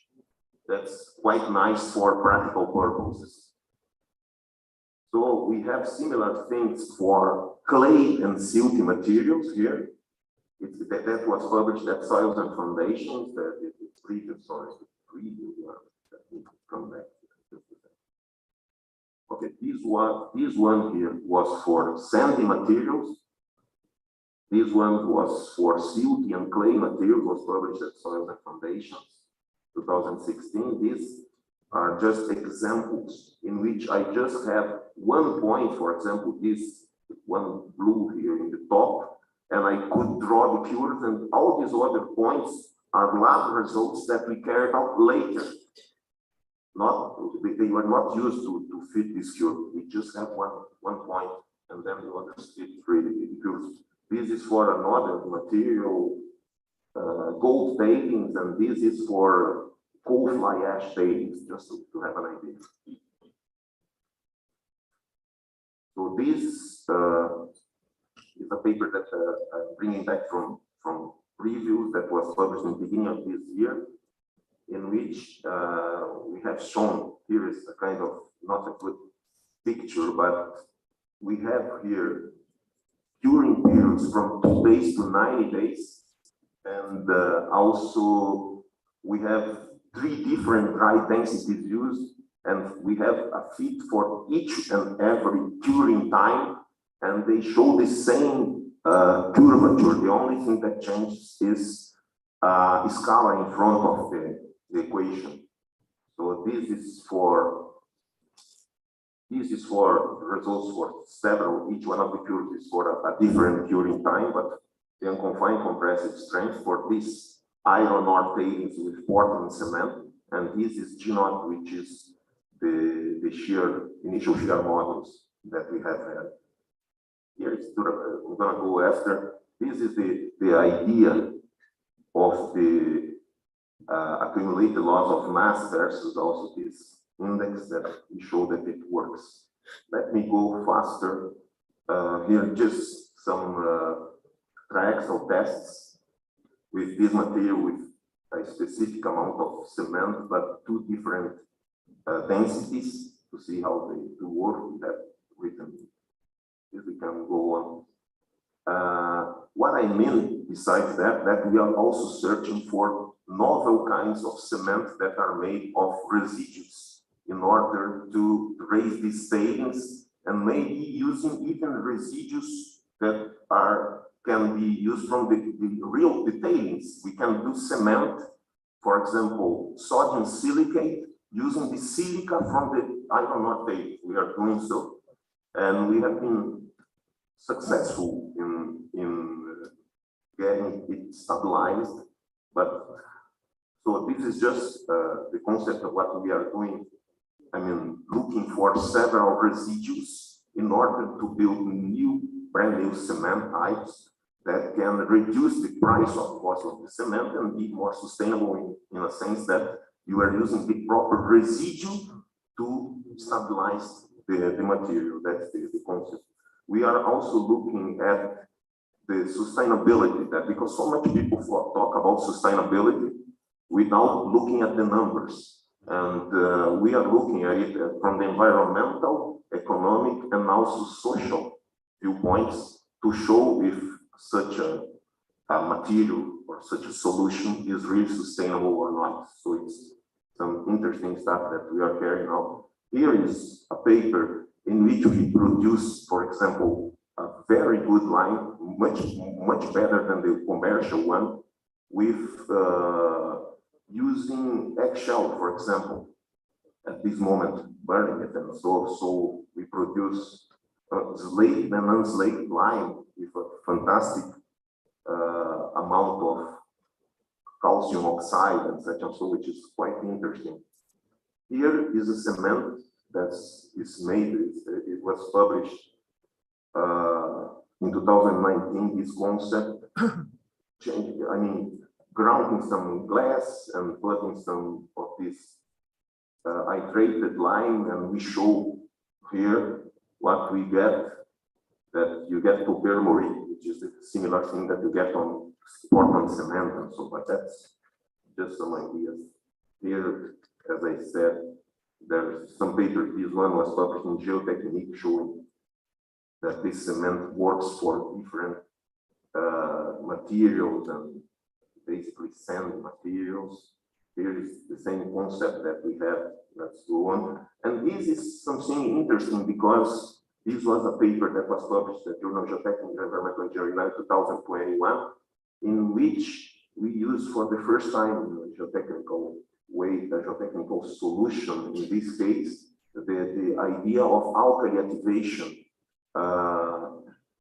compared to usual ways without having a real a material. That in this case it was sodium hydroxide.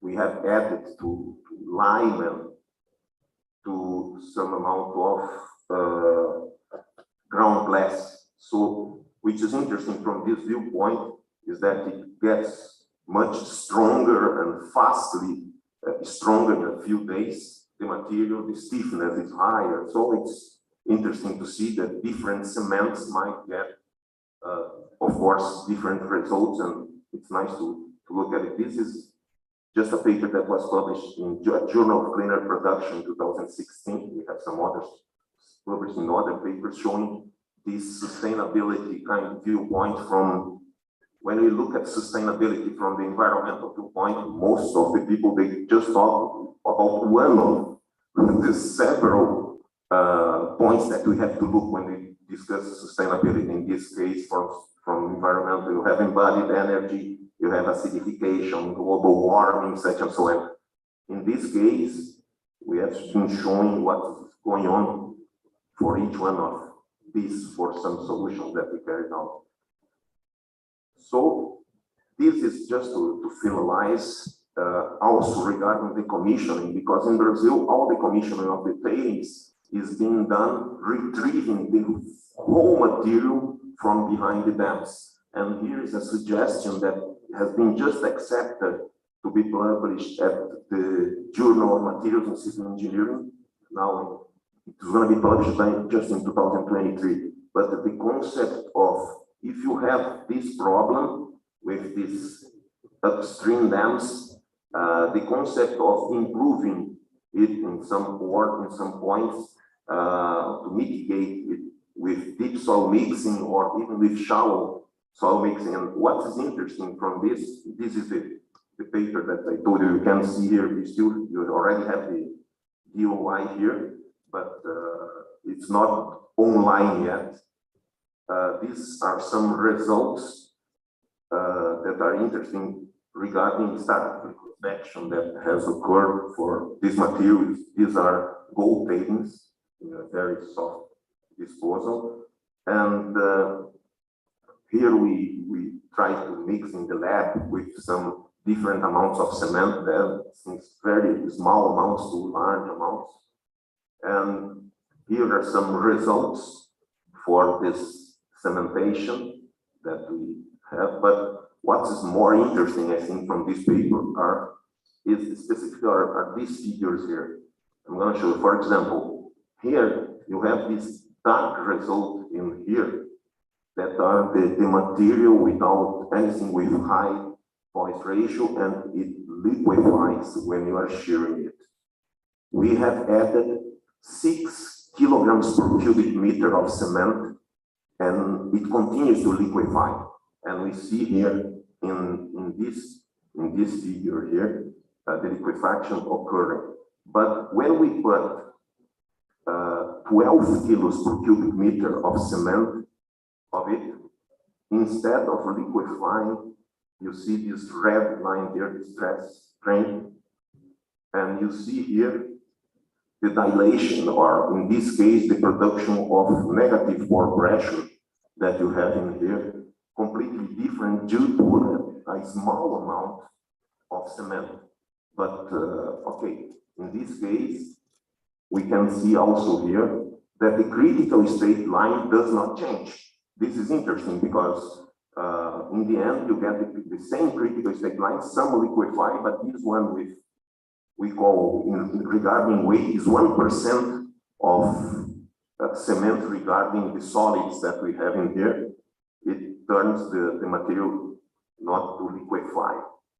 But when we add even much larger amount of cement, we have here, of course, we have, depending on the amount, 75 kilos per cubic meter is this blue results here, and 150 kilos of cement for the, well, I mean, the same material, you have a larger strength, but both come to a unique critical state line whose M is 2.36.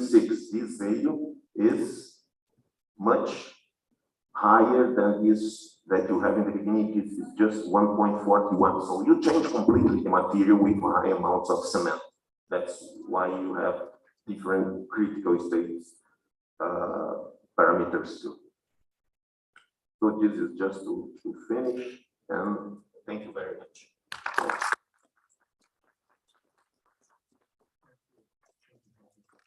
We have time for questions, comments.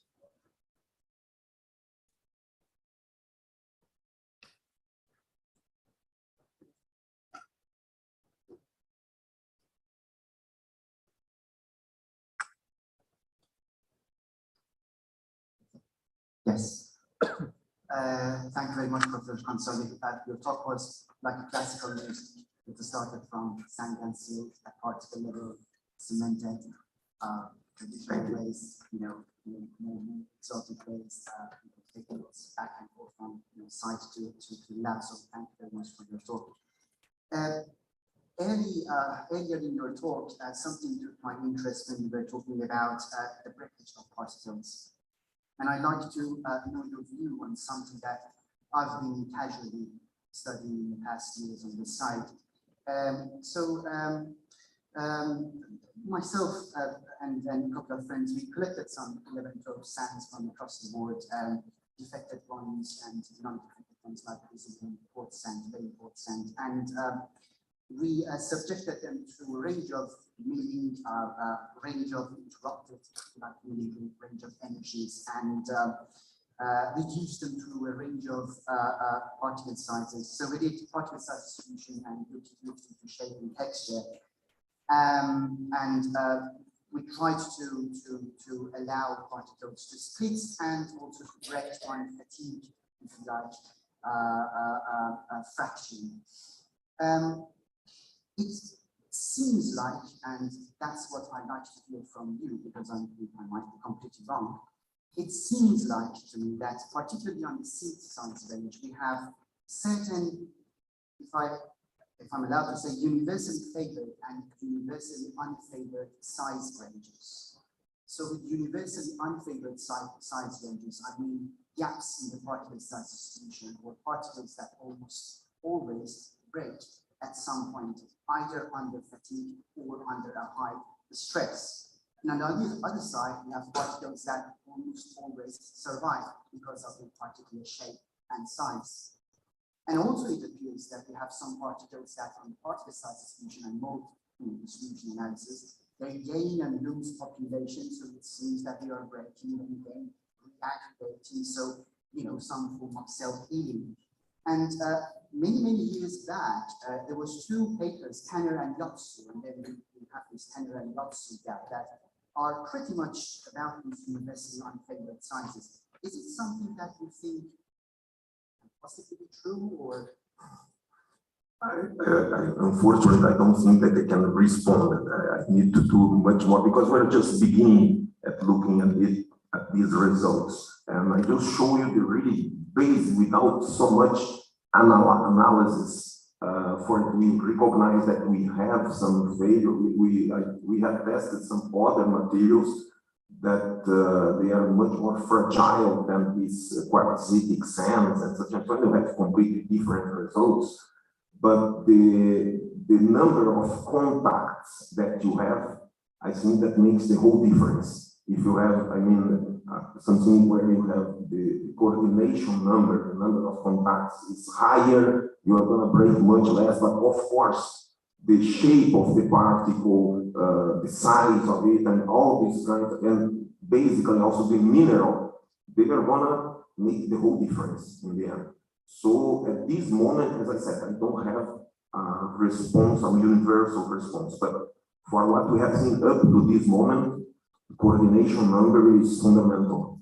That's what I can tell you. Thanks. Thank you. Other questions, please?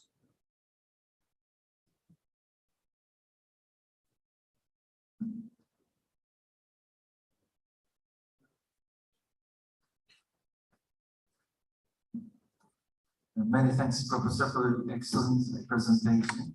I was wondering if you could give us some clues about the composition of the tailings material. You already mentioned that it contains iron. I'm wondering if there would be some long-term interaction of these of the composition due to the composition of the tailings. Oh yeah, that's also something that must be searched, because we can find in some places that the tailings are there for a long time in a reservoir, that it looks like in some places, depending on the material, such and so that they are stick together to some bonding that it was not there previously. So possibly depending on the mineralogy, chemistry, or thing that you have, you might have for after some time some kind of bonds being raised. But as I said, this is an idea that has not been searched by myself. I have seen in some cases, but I didn't go and collect and went to start studying the minerals and such and so. So it might have in some cases, I'm sure that it's going to occur, but it depends on, as I said, chemical reactions, the mineralogical material, mineralogy that you have over there, you might have possibly, yes. Thank you, Professor. Thank you very much, Professor. So I want to ask one aspect that in the first study you have shown, where the critical state lines were not unique at the end, especially after the high stresses.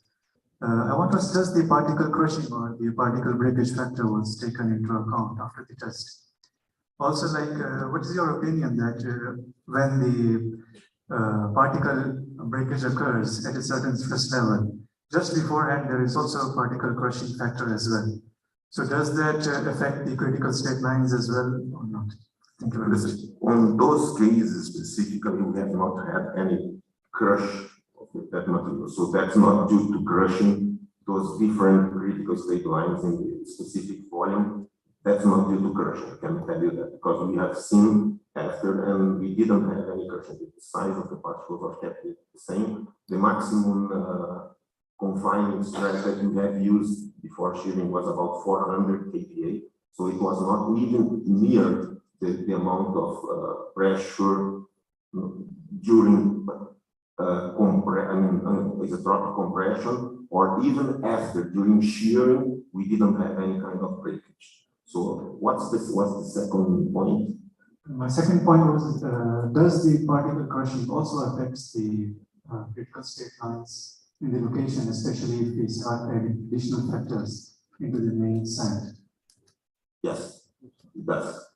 We are going to publish, we already submitted a paper showing that, but it's not in here. Thank you very much, Professor.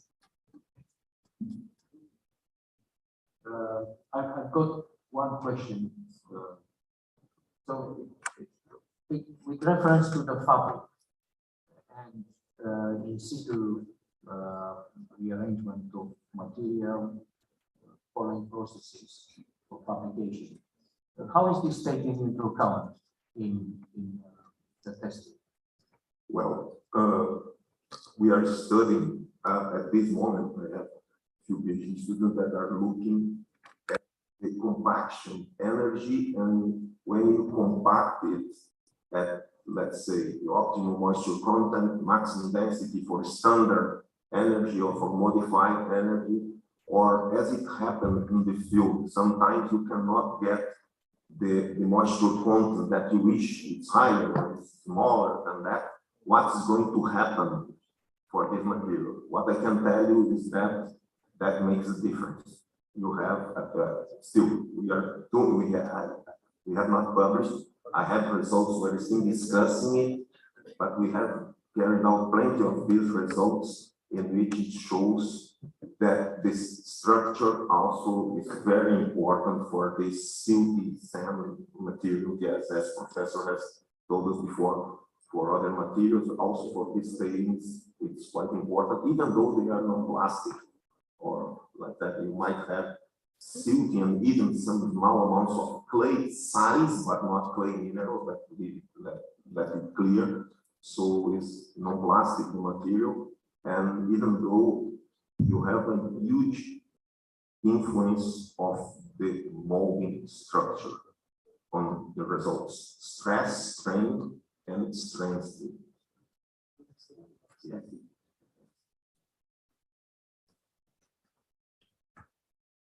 So I would like to invite President of Sakarya Chamber of Civil Engineers, Semih Uçar, to present our certificate of appreciation to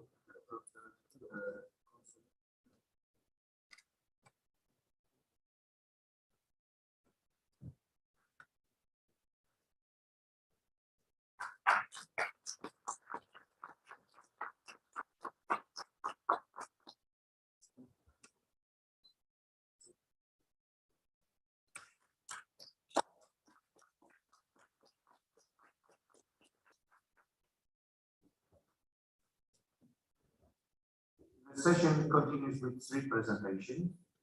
I would like to invite the first speaker, Ayfer Erken, from Doğuş University, to present the work on the effect of leaching on liquefaction. Work made in collaboration with Aytaç Yaşar Gün from Istanbul Technical University.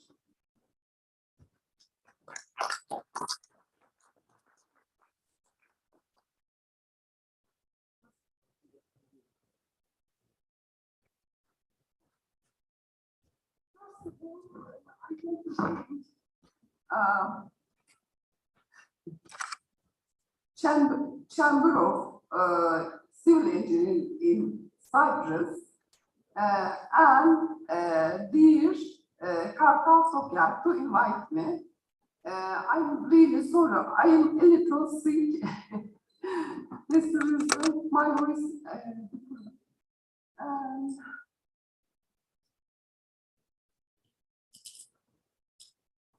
Aytaç Yaşar Gün is my PhD student. We work together in this study. First introduction, material, sand and leaching. This operates and methods modifies cyclic mode, sample preparation, result and conclusion.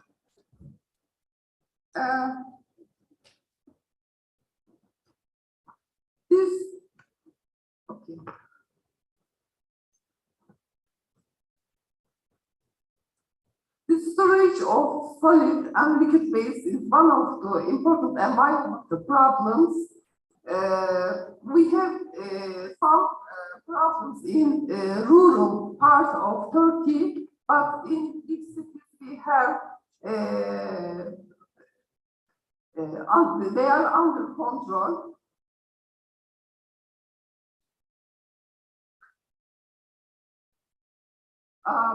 We working on leaching polluted compacted soils and clean soils, cyclic behavior and post-cyclic monatomic strength of clays. We use this sand SP, classification is SP, and leachate was obtained from the site of the Kemalburgaz solid waste landfill in Istanbul. Test was conducted in environmental laboratory under the supervision of Dr. Kadir Alp. We also work together in all projects. The sample 1 is young leachate, 1 week old. The sample 2 is 22 months old leachate, wastewater. Amount of organic matters which is high in young deposition decreases by increasing time. The boy and coy ratio of Kemalburgaz in Istanbul solid waste leachate is 0.645 for young leachate and 0.111 for old leachate. As the age of solid waste landfill increases, pH increases due to decreasing organic matters. You can see the composition of leachate is really important for us because it's affecting all clays and sand with organic parts, but I'm sure the other problems they have, we have related to soil structure, changing soil structure.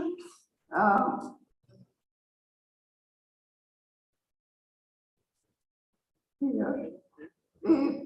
this is control. We use cyclic triaxial test apparatus in ITU to evaluate the cyclic behavior of laboratory, reconstitute clean and polluted sand samples by drain draining. In this study, the specimen with 5 centimeter diameter and 10 centimeter height is appropriately consolidated to the 100 kPa in the triaxial site, and the back pressure is 300 kPa. All samples consolidated to 100 kPa, and relative densities is between 50% to 57%. We use carbon dioxide and the water for clean sand, but we didn't use carbon dioxide and the water for the polluted sand samples by 100% pH, because we didn't want to change its characteristics. You will see later, and cyclic stress is about 28 kilonewton and 30 kilonewton. Curing time is varied from 1 day to 770 days. The D value is between 43 to 100%. Frequency is 0.1% during all this. We modify the cyclic mode. You can see here. We use this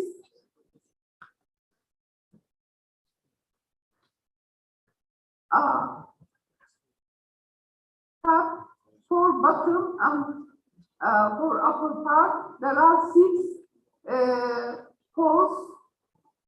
We prepare the sample like this within the dry cleaning, and this is symbolic presentation. We put here for curing, and we can get later soil when the curing, depending on the curing time. You can see the photograph taken from the samples, but just we can give the only one. This is for clean sand and 200 multiplied zoom. You can see, and this is polluted sand during time 712 days. You can see here soil is polluted. 10 multiplied zoom and 200 multiplied zoom. We have to use partially saturated sand. When we prepare the sample, we apply vacuum to stand up the specimen, and then a small amount vacuum, and then we apply confining pressure, and then we open the lines, big pressure lines, to get the air bubbles under gravity force, and then when the all lines fill by water, and then we apply confining pressure.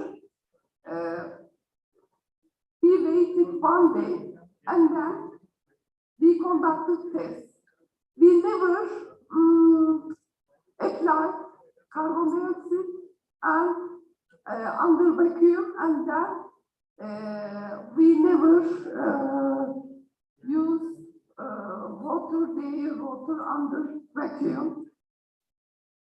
You can see our experimental data here. Anyway, clean sand, you can see the clean sand behavior for water pressure ratio versus number of cycles. This is clean sand and P value 95, and here deformation. you can see clean sand and suddenly deformation is increasing.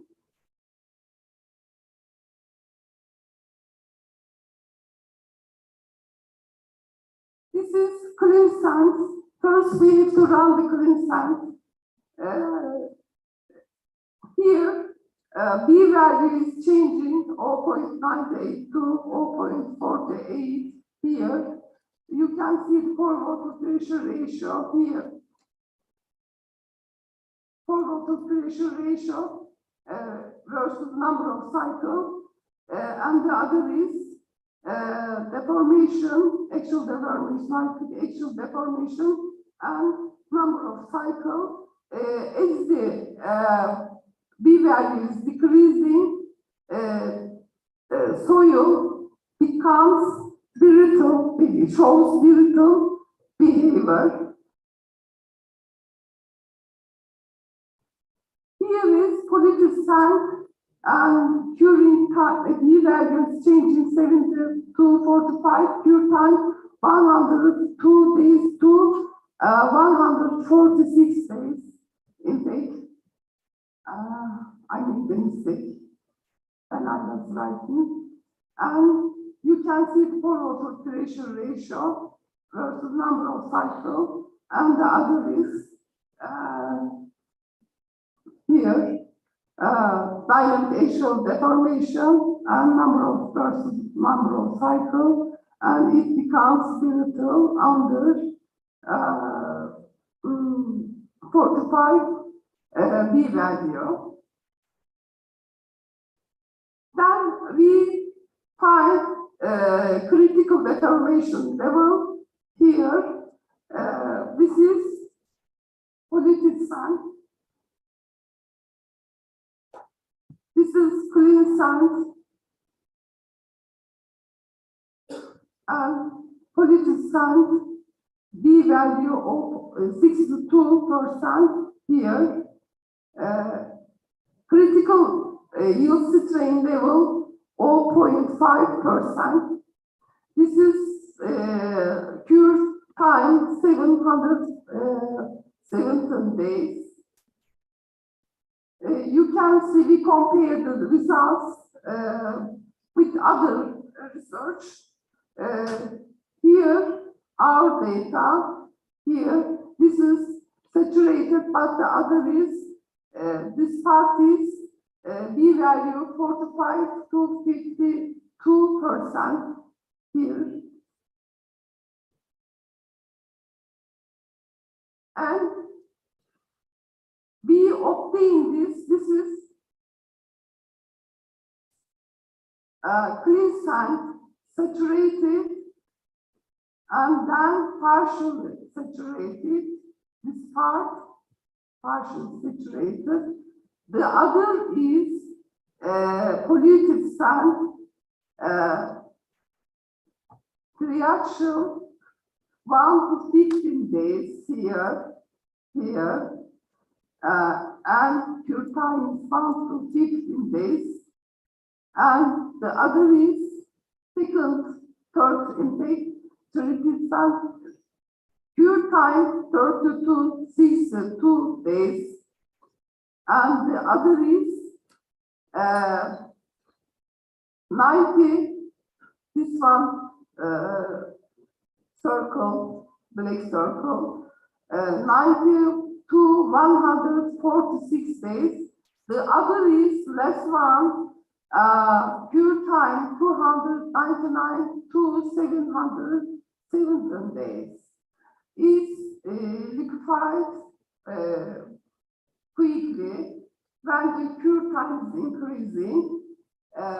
This is obtained at cyclic stress level 0.5%. The other is number of cycle is 2.5% or double 5%. This part is clean. The other is polluted, the other part is polluted sand. Conclusion. In this research, the effect of leaching on some samples has been studied in the cyclic crash test system.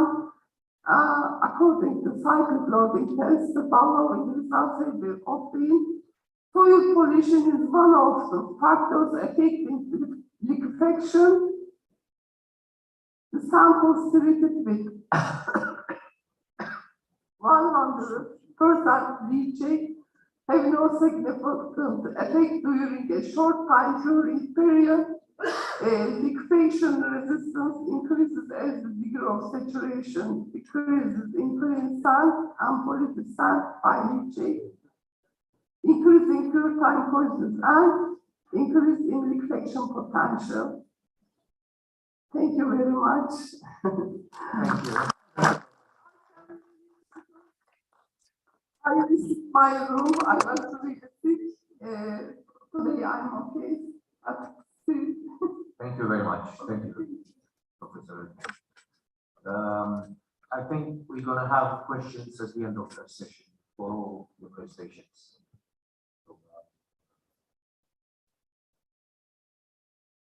So next talk is from Rosanna Bacci from Technical University of Dresden in Germany. The talk is about density-dependent pore water pressure evolution in a simple cyclic shear test. Hello, everyone. I just want to say that I'm very happy to be here and to be able to present my presentation. I will talk today about the interpretation of pore water pressure evolution on a slightly different way than we are probably used to it. And I will introduce today in my presentation a simple cyclic shear test for density-dependent pore water pressure evolution. Now we know that pore water pressure builds up or occurs, pore water pressure evolution occurs in saturated cohesion-less soils. When subjecting these soils to external loading, pore water pressure is evolving and causing the decrease in effective stresses and therefore also stiffness and shear resistance. Now, if we consider the same sample preparation method, and if we test different soils under the same conditions, then we can safely say that different sands will respond differently to the same loading. Therefore, we are safe to say that pore water pressure buildup or its tendency to soil compaction depends on the soil granulometry. And then here we would be able to think of a test that will enable us the comparison of the sensitivity of different sands to density-dependent pore water pressure. And of course, we all want this kind of test to be simple and we have a simple procedure and to be quite fast. In the following minutes, I will introduce such tests. The idea behind the cyclic shear test I'm going to talk about today is very simple. We are considering a cylindrical specimen, but without water-filled cell. As you can see here, as you can see here on the right-hand side, the schematic representation, and left-hand side and the right-hand side is denoting shows actually the installed specimen in the experimental setup. Now, this specimen is loaded in horizontal direction cyclically with a defined frequency and loading amplitude. And you can see here the analogy to simple shear test. Due to this loading, the specimen is swinging in horizontal direction, and it causes this loading causes the evolution of pore water pressure. The evaluation of the test is very simple, and it follows from this very simple equation of effective stress. Now, the performance of the single test, I will explain using here the schematic representation on the left-hand side, and I will support my explanation using the small diagram on the right-hand side. The x-axis of the diagram is denoting the loading cycles, while the y-axis is showing the evolution of pore water pressure. As you will later see, it's also at the same time the evolution of effective stresses. Now, at the initial state, highly saturated sand sample is installed by pouring a sand water mixture using a funnel in a supported rubber membrane. At this step, at the initial state, the pore water pressure is equal to 0. The effective stresses are equal to 0 if we neglect the self-weight of the soil. And the only pressure that is acting on the specimen is the relative air pressure in the testing facility, and this is also equal to 0. The relative air pressure remains constant and unchanged during the test and represents the total stress during the test. The next step, in order to consolidate the specimen, the suction or negative pore water pressure is applied to the bottom of the specimen. By applying suction due to the 0 total stress, we increase the effective stresses to the value of the suction. And finally, in the third step, the cyclic loading of the specimen is performed on the top cap of the specimen in horizontal direction with a defined frequency and loading amplitude. And due to this loading, the pore water pressure is evolving, causing at the same time the reduction of effective stresses. During the test, pore water pressure is measured at the bottom of the specimen and evaluated. And also additionally to this, we use 2 lasers for contactless measurement of the deflection of the top cap in horizontal direction, and the second laser is used for measuring the settlement of the specimen. The duration of one test is approximately 30 minutes, including the specimen preparation procedure. And from the test, we are interested in the rate of pore water pressure buildup, the CL value, that is linked to the initial relative density of the specimen.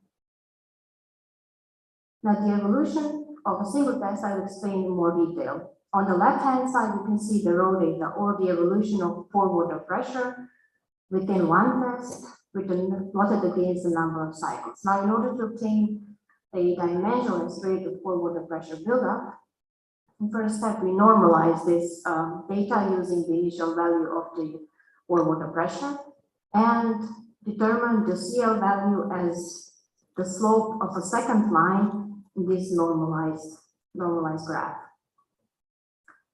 When performing several tests in one sand for different initial relative densities, as you can see here in the presented graph, it is obvious that the rate of the pore water pressure buildup depends on the initial relative density, and as it's also obvious, it's decreasing as the initial relative density is increasing.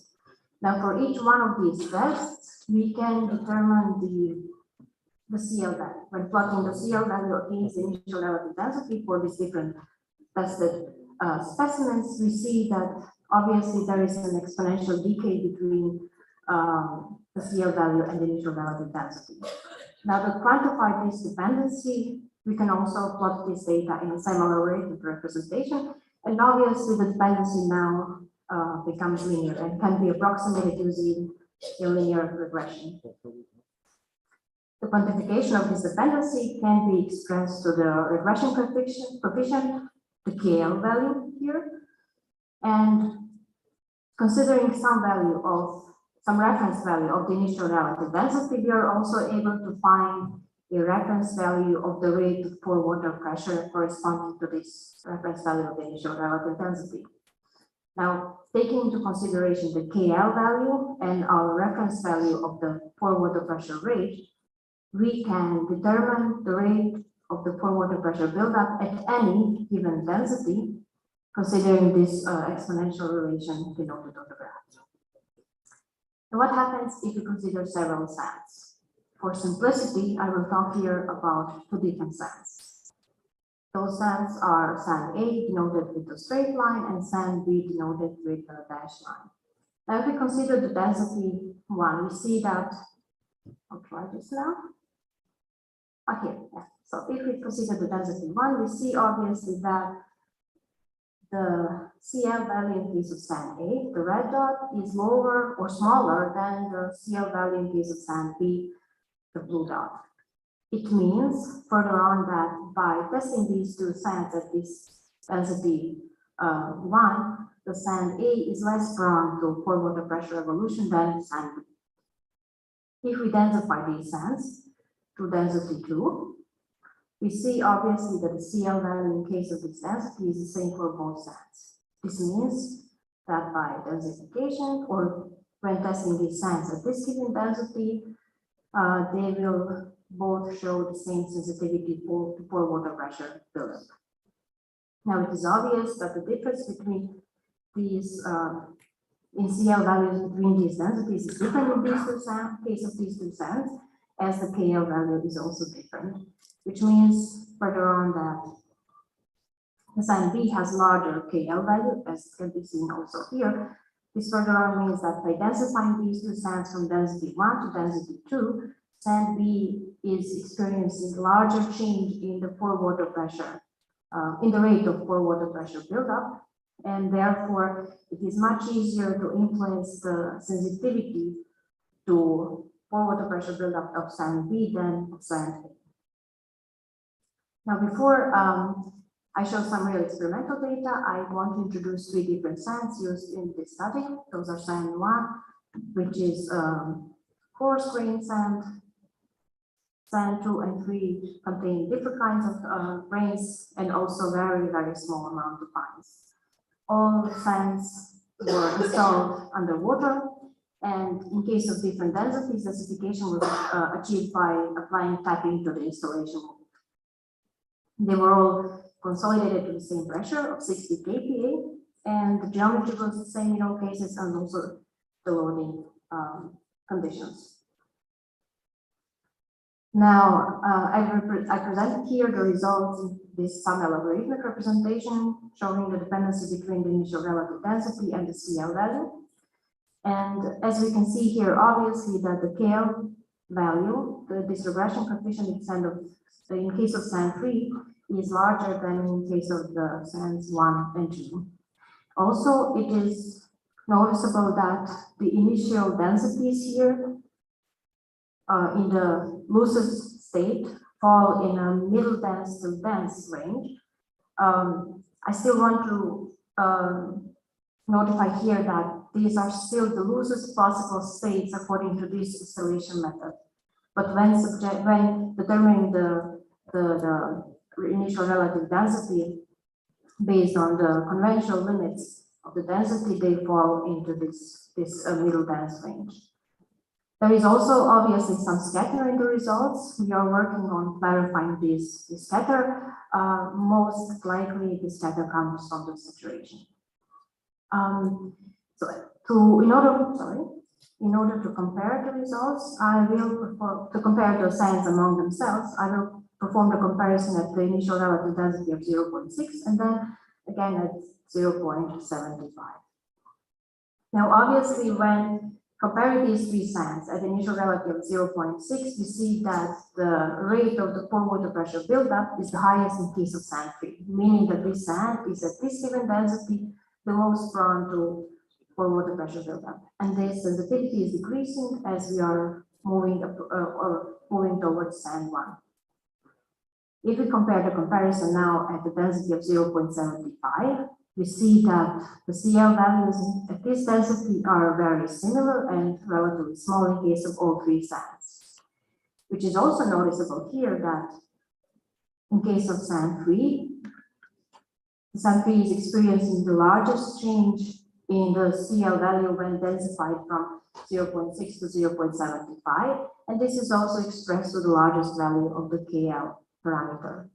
But the conclusion here would be following: at the given density or at the relative density of 0.6, the sand 3 is the most prone to pore water pressure buildup, and also when applying a densification as a countermeasure to pore water pressure buildup, it is possible to it is the easiest in case of sand 3. It is possible the largest amount of change of pore water pressure buildup between these two densities.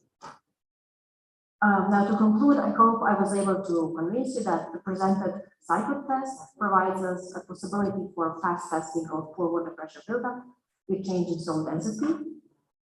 The test delivers the rate of pore water pressure buildup, the CL value, at a specific initial relative density, and also it enables its comparison for different soils.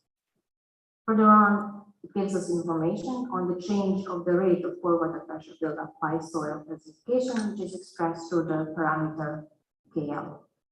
And Finally, I hope that this test might be an index test, as it is offering us an opportunity for fast comparison of different sands with respect to density-dependent pore water pressure buildup.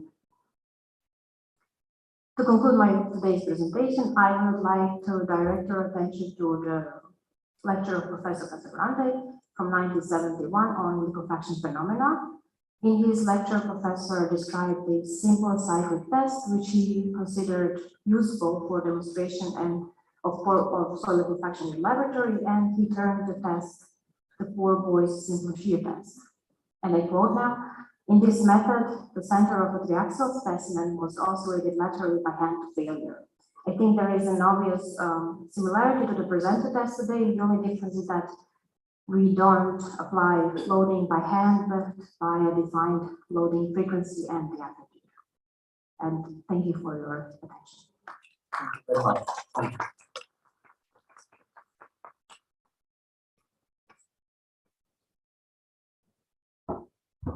Questions at the end of the session. The final presentation is made by Lucia Mele from University of Napoli, talking about undrained monotonic behavior of liquefied soils. Collaboration with University of Rome. I think the presentation is online. Okay. Oops, sorry.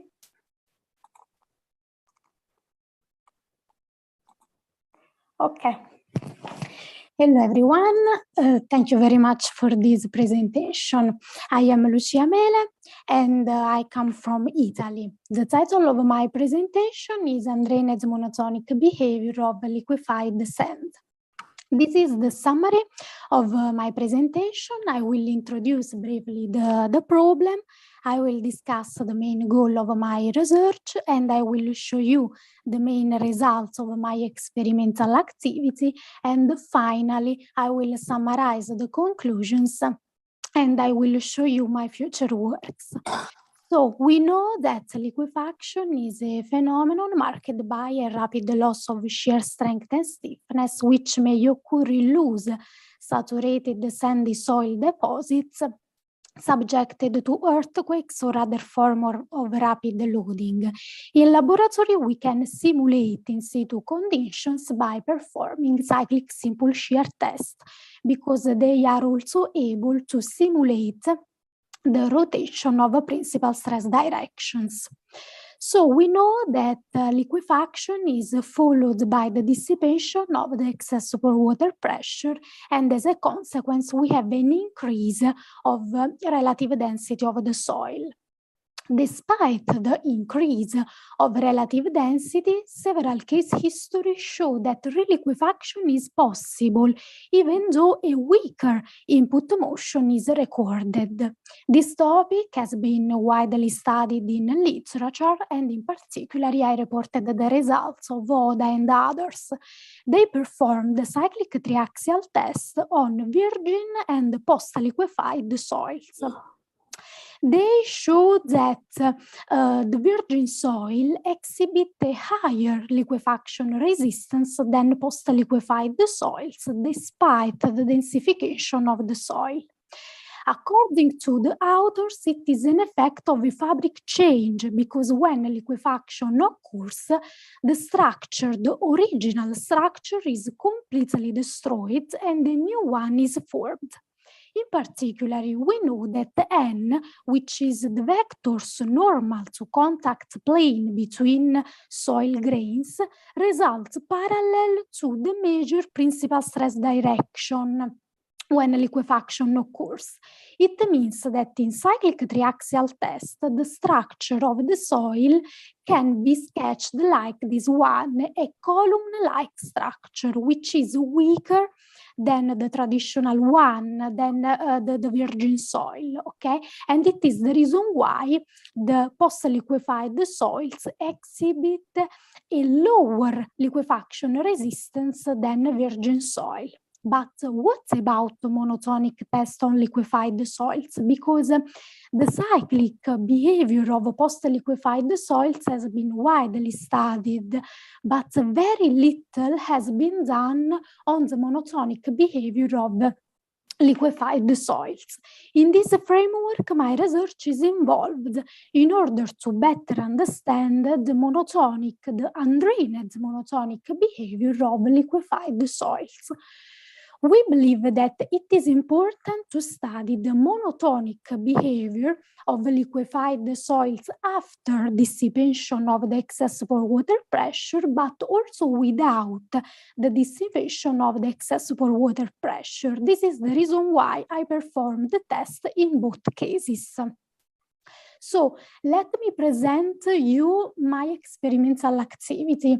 I performed tests on Pieve di Cento sand. Pieve di Cento is located in Emilia-Romagna region, which was affected by extensive liquefaction phenomena during the 2012 earthquake in Italy.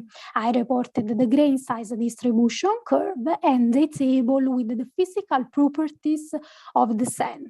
I performed the cyclic simple shear test where my specimen is confined by rigid rings in order to have the K-naught conditions.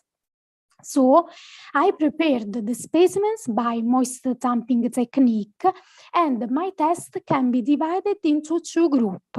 In the first group, I performed the cyclic test in stress and strain controlled mode. When liquefaction is attained, I stop the test and I open the drainage valve to reconsolidate the specimens. After that, I perform the monotonic test in strain controlled condition. In the second group of my test, I performed the stress-controlled test, cyclic test, and just after liquefaction, I performed a monotonic test, so without the reconsolidation of the specimen. So here I want just to show you my testing program. I performed 20 tests with the reconsolidation of the specimen in stress and strain controlled condition, and we can note an increase of relative density due to the reconsolidation of the specimen. After that, I performed 3 tests without the reconsolidation of the specimen. I also performed 10 tests on virgin soil, undrained monotonic tests on virgin soil in order to compare the result of a virgin soil with that of post-liquefied soils. So let me start from the first type of test where I performed the reconsolidation of the specimen. Just as an example, I reported the results of my cyclic test in stress controlled mode.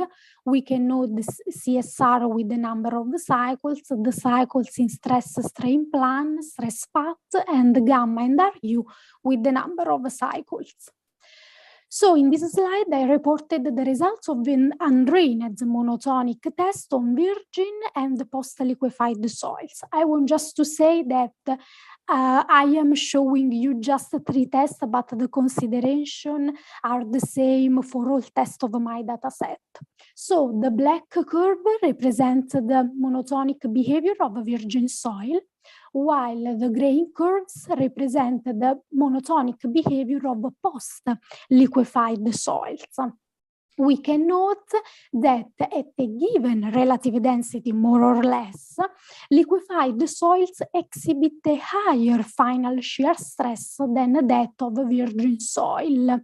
Moreover, focusing the attention on post-liquefied soils, we can say that CSR and the maximum amplitude of shear strain during cyclic phase don't affect the undrained monotonic behavior. What about the strain controlled test? It is just an example of my cyclic test performed in strain controlled condition. And in this slide, I reported the results of a monotonic test. Also in this case, the black curve represents the undrained monotonic behavior of virgin soil, while the green, red, and blue curves represent the behavior of post-liquefied soils, where the cyclic phase has been performed in strain-controlled mode with the different gamma in order to highlight the role that gamma plays on the monotonic behavior of post-liquefied soils. The gray curve represents the monotonic behavior of post-liquefied soils, but the cyclic phase in this case has been performed in stress-controlled condition. We can note that the amplitude of shear strain or the kind of cyclic input stress or strain controlled test don't affect the monotonic response of liquefied soil, especially in the last part of the curve. And also in this case, we can note that at a given relative density, more or less, the virgin soil exhibit a lower final shear stress than post-liquefied soils. But now I want to show you what happens without reconsolidation. In this case, the black curve represents the behavior of virgin soil, while the dashed line represents the behavior of post-liquefied soils. We can note that in the initial parts, the behavior of post-liquefied soils exhibit a very low shear stiffness, of course, as expected, because we don't have the reconsolidation, so effective stress are as almost zero. But in the last part of the curve, we can note that the curves for virgin and post-liquefied soils tend to reach the same value, so the same final shear stress. So we noted that for liquefied soils, we have a different behavior. If we have a reconsolidation in virgin soil, we have a lower final shear stress than that we have in post-liquefied soils. On the contrary, without reconsolidation, the final shear stress is the same in virgin and the post-liquefied soils. Why? We have tried to explain this experimental observation through a microstructural interpretation. So I reported the chart of Mullis and other in 1977. It is a stereonet chart, and it means that for moist stamping specimens, N, which is the normal two-contact plane between grains, is accumulated, oriented at 45 degrees from horizontal. So we can say that in moist stamping specimens, the fabric of the soil can be sketched like this one. Of course, it is just a simplification, okay? But it can give us an idea of the structure of a moist stamping specimen. When liquefaction occurs, as I told before, the structure is completely destroyed, but we know that N tends to be parallel to the measured principal stress directions.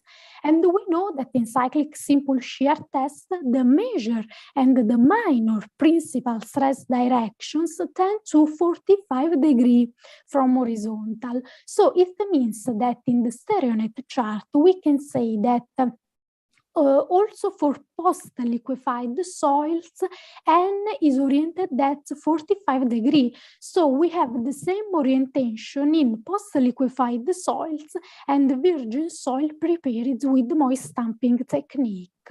So what happens when we open the drainage valve for dissipation? Probably we have the collapse of the structure, and then a relevant fabric change can be observed. It could explain why we have a different behavior for virgin and post-liquefied soils. But when we don't have the reconsolidation, probably we don't have a relevant fabric change. It means that the structure, the fabric of virgin and post-liquefied soils is more or less the same. And it could explain why we have a similar behavior, especially in the last part of the curve for virgin and post-liquefied soils. In conclusion, we can say that the undrained monotonic behavior is affected by fabric effect, okay? And we can say that if we have reconsolidation, probably a relevant fabric change occurs. On the contrary, without reconsolidation, we don't have a relevant fabric change, and it could be, can explain the reason why we have these experimental results. Focusing the attention on the undrained monotonic behavior of post-liquefied descent, we can say that the undrained monotonic behavior is not affected by CSR or shear strain amplitude if we have reconsolidation. On the contrary, without reconsolidation, the undrained monotonic behavior is affected by shear strain amplitude, especially in the initial part of the curve at lower shear strain. In conclusion, I want just to say that I'm performing a new test in a more sophisticated cyclic simple shear apparatus with confining pressure to have the control, the K-not control with a feedback system. And I'm preparing specimens with different preparation technique. Moreover, in the future, I would like to perform test with the tomography also to verify if the microstructural interpretation we have provided is reliable or not. Thank you very much for your kind attention.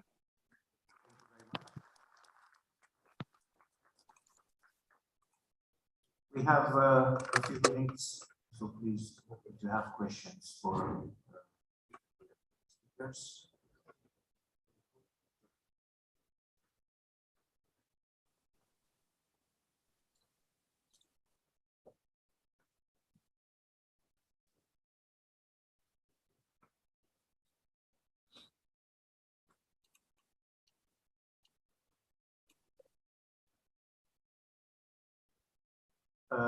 One question for the first presentation on leaching effects. So just wanted to, for Professor Erkan.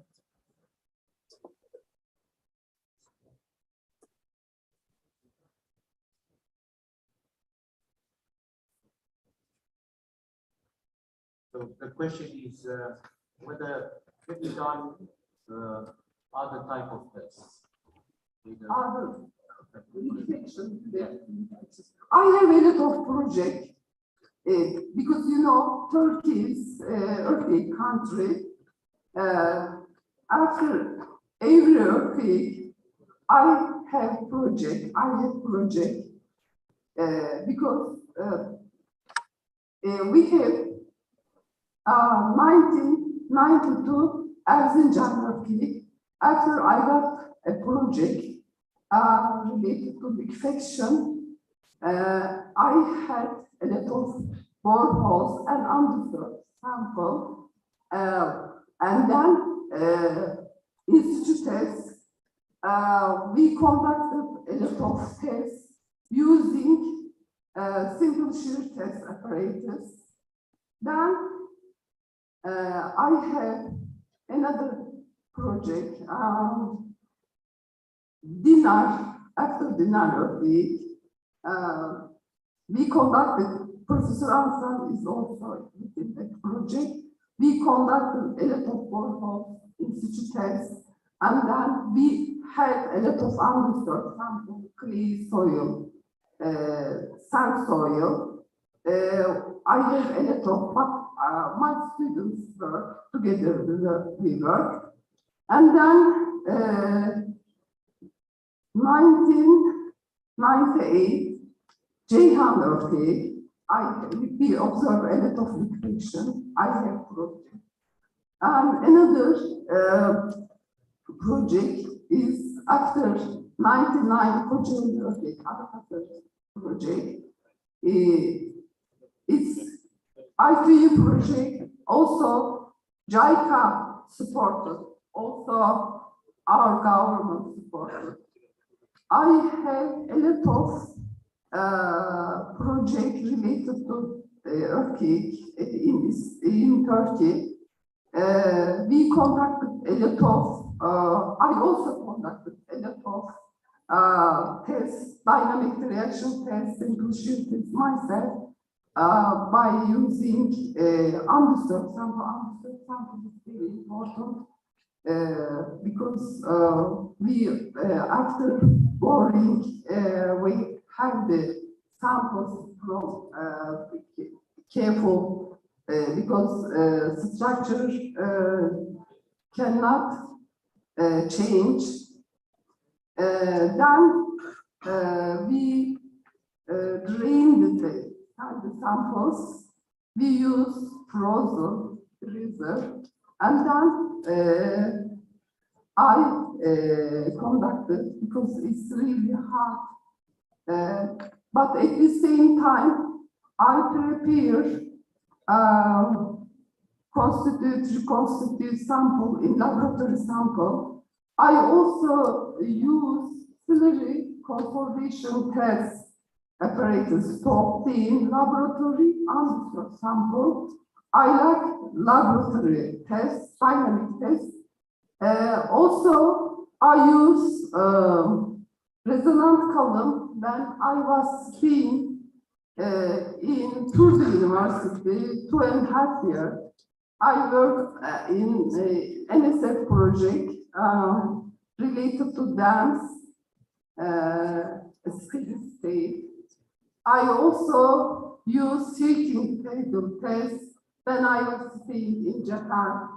I work with Professor Yasuda and Ishihara.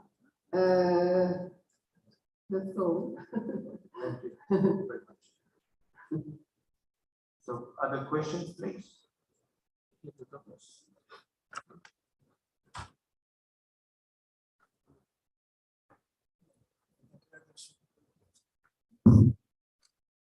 Government Professor, can you please highlight again what type of contaminant was used in your study, and any type of temperature variations have you considered in your study as well?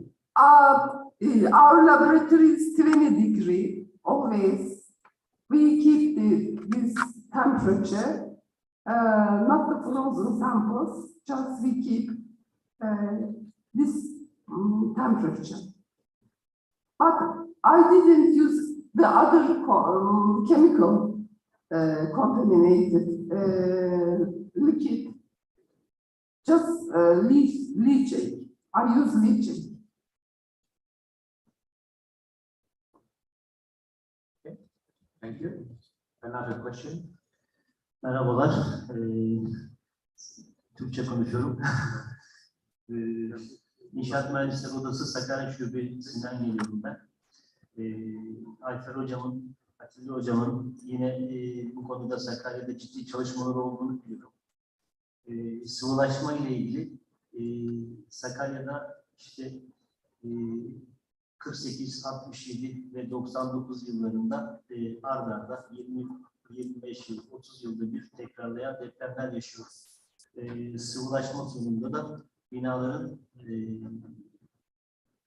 hasar gördüğünü, hasarlar aldığını biliyoruz. Bu bağlamda da Sakarya'da hala geçmişten alışılagelmiş zemin iyileştirme yöntemleri var. Mesela işte 2 metre kazılması ve 1 metre dolgu yapıp sıkıştırılması ile birlikte zemin sıvılaşmasının giderildiği gibi dediğim gibi geçmişten gelen alışılmış yöntemler var. Bunların yanlış olduğunu veya işte düzeltilmesi gerektiğini bilim ve teknolojinin işte yeni yöntemleriyle birlikte geçmişten gelen böyle siyasi erkinin uyguladığı yöntemlerin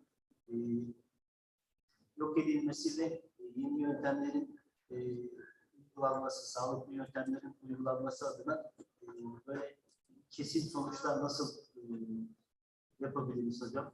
Böyle bir soru sormak istiyorum. Bir de bu DF gömme derinliği ile ilgili sıvılaşmanın yani iç yapıya da etkilediği için, hesap yöntemlerini de etkilediği için sormak istiyorum. Temel derinliği. Evet, gömme derinliği ile ilgili. Depth of the foundation. Mesela 1,5 metre gibi gömme derinlikleri veriliyor. Bununla birlikte işte bunun da ben yanlış olduğunu düşünüyorum. Yani bunu sıvılaşmayı önleyebilmek adına mesela yeraltı bozulmaları gibi bir şeyler yapılabilir mi? Hani bu gömme derinliğiyle ilgili bilgiler verirseniz sevinirim. Let me interrupt there. Başka bir izninizle azıcık tercüme de yapayım. So let me interrupt to translate a bit. The question was, it comes from Sakarya Chamber of Civil Engineers. So the Sakarya region has a lot of liquefaction problems, had a lot of liquefaction problems in the past earthquakes. So the question is actually more oriented towards how to or recommendations in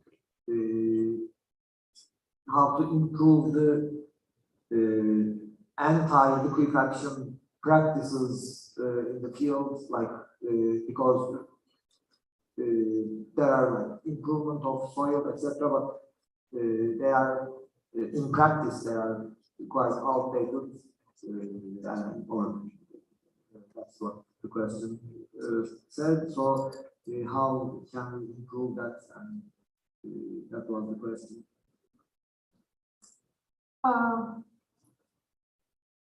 Bir kere basin effect yani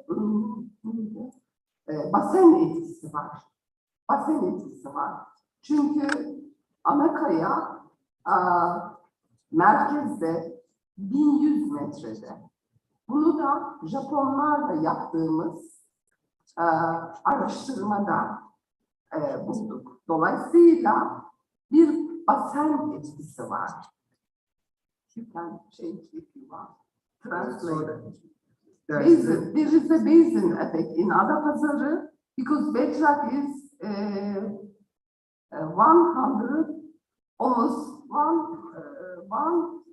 kilometer below the surface, and then there is a basin effect. Dolayısıyla biz bunu kabul etmemiz gerekiyor. Yani jeolojik koşulları değiştiremeyiz ve Sakarya Nehri'nin oluşturduğu gevşek zeminler var. Dolayısıyla derin temel, merkezde derin temeller ve diğer iyileştirmeler uzun süreli depremlerde kırılacak, bozulacak. Dolayısıyla biz oraya 2 kattan fazla bina yapmamamız gerekiyor. Story must be only 2 in Adapazarı Basin. Çünkü biz koşulları değiştiremiyoruz. O zaman yaptığımızda şeyi de göze almamız gerekiyor. İleride kazık başlıklarından kırılacak. Tamam mı? Çok katlı bir bina yaptığımızda kazık başlıklarından kırılacak. Öbür iyileştirmeler ya da özel çalışmalar yapmak gerekiyor.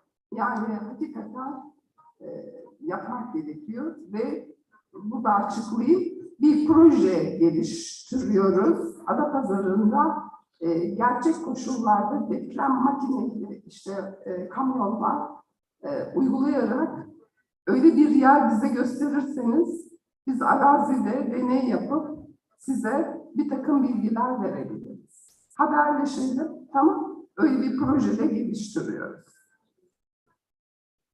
Excellent. That sounds like start of a collaboration.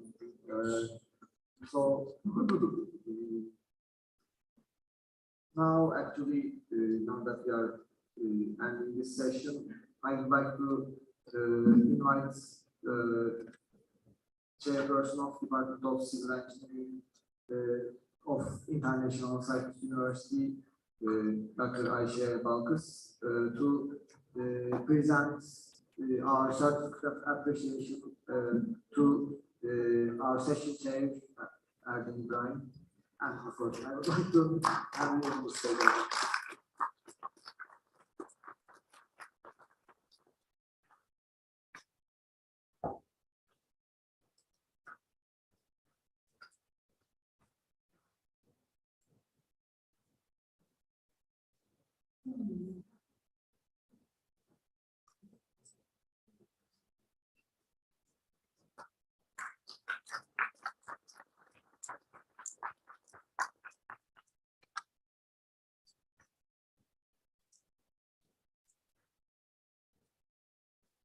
Okay, so well, we can close the session, and I think we're gonna meet at 1:30.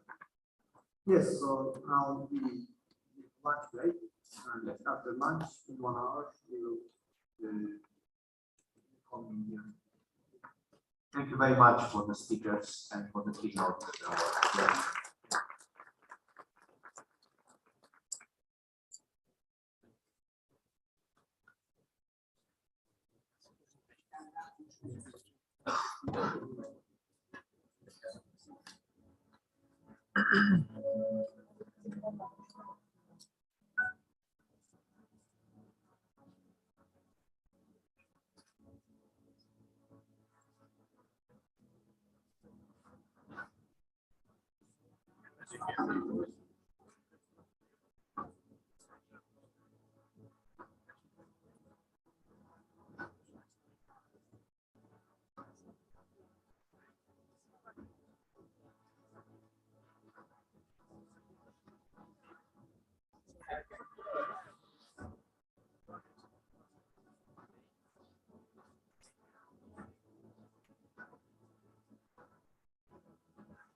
Evet, geliyor sesiniz.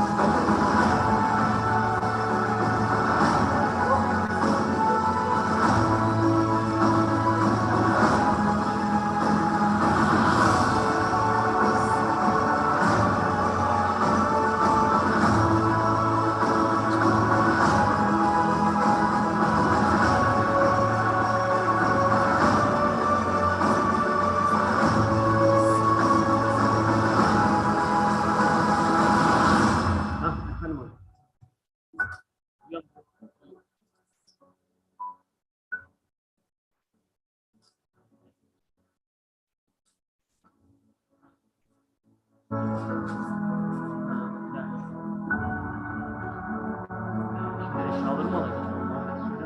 Eşyaları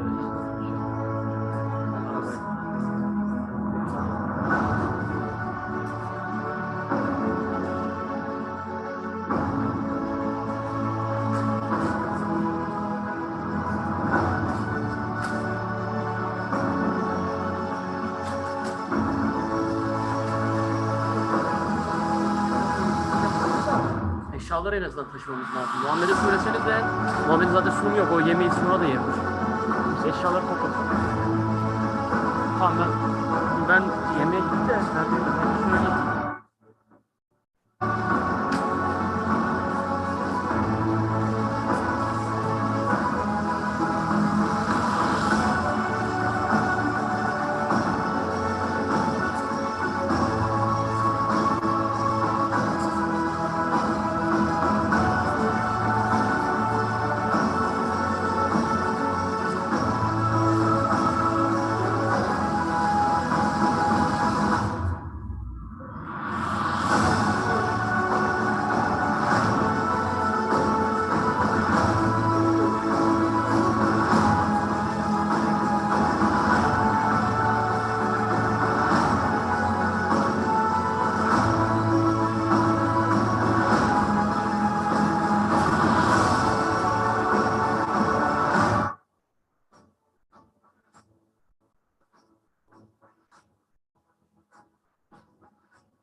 Pizza karışık.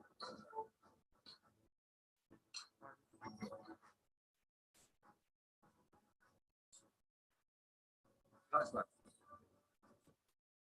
Tamam.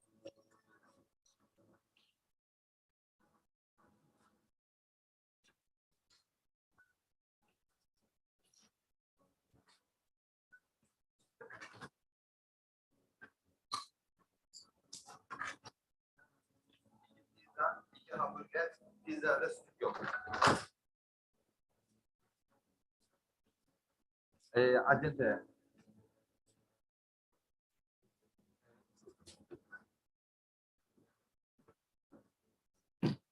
Kaç var?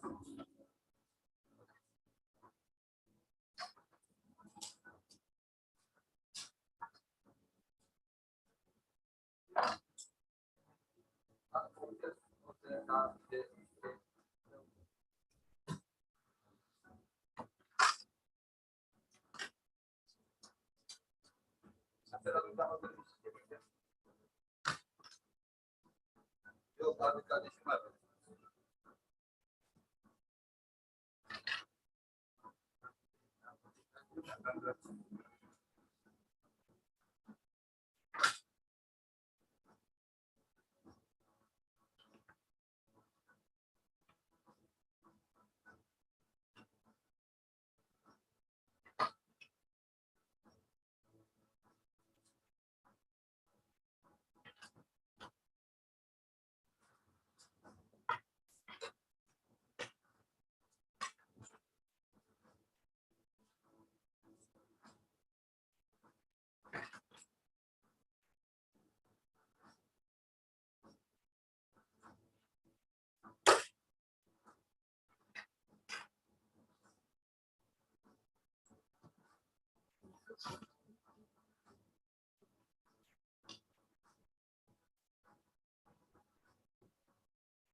Sıcak mı oldu?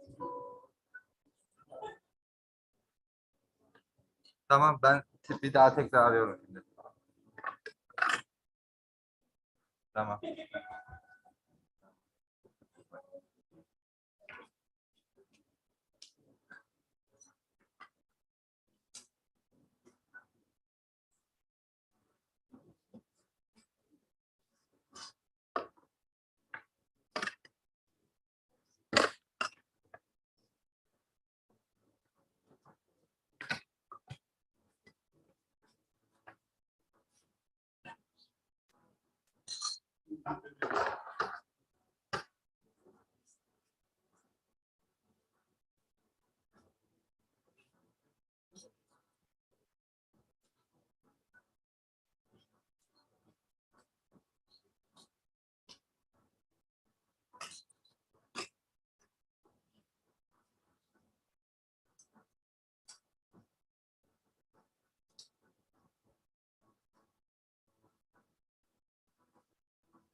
Yok, buraya kaldı.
Orada mı?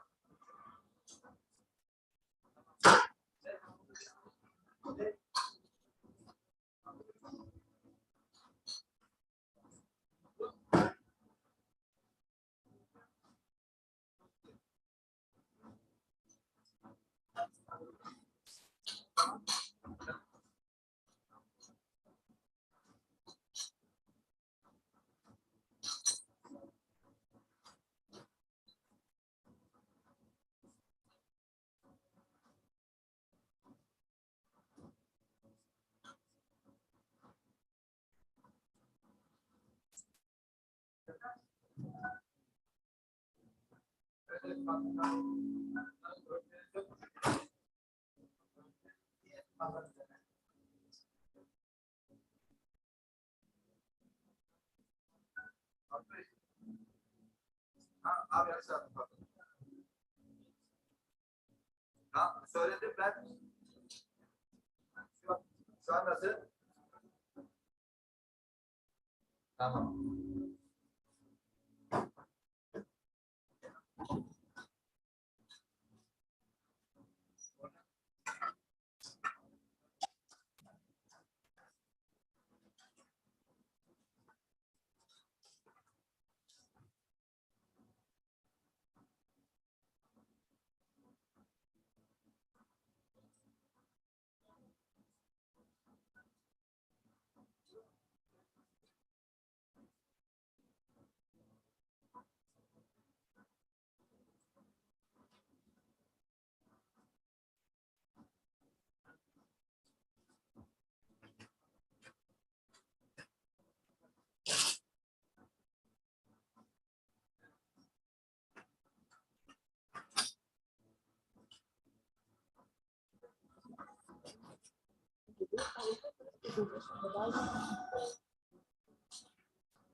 Side and the actual level is high and the presentation.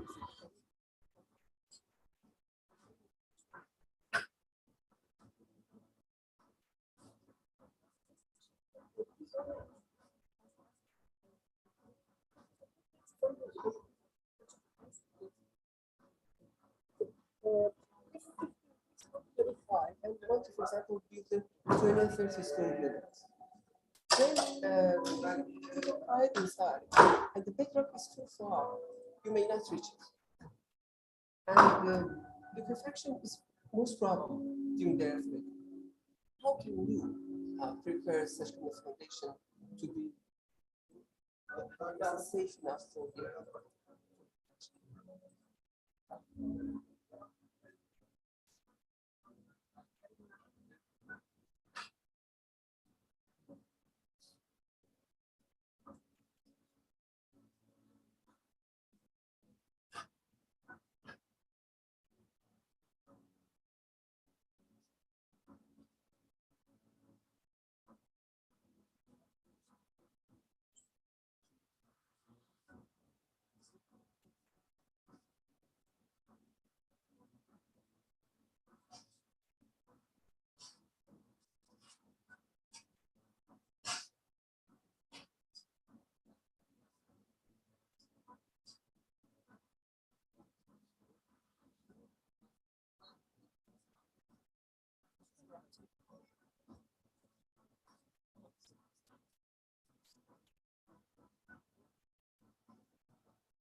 So, for example, when reflection make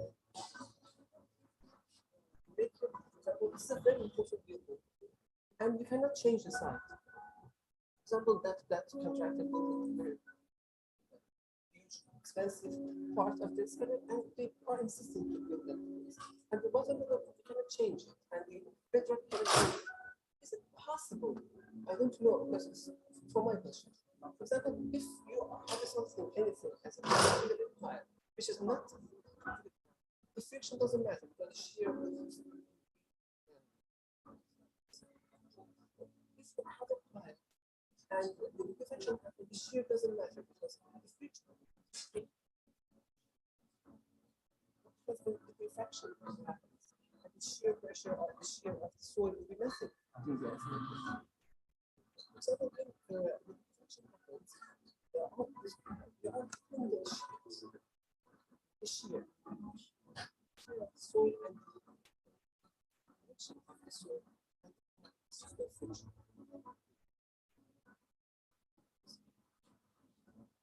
It's around. So the shear of the soil matters. But with liquefaction, the shear goes to zero. So, for example, the work of a complaint.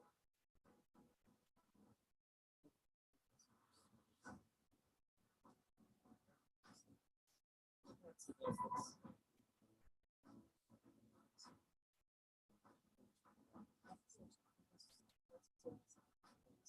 Of course.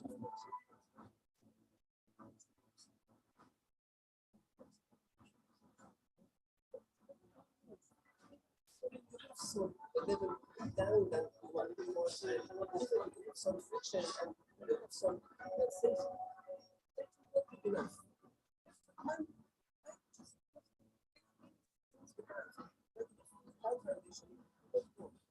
If you just have such kind of, it doesn't reach the bedrock. It doesn't have big connections. And with friction,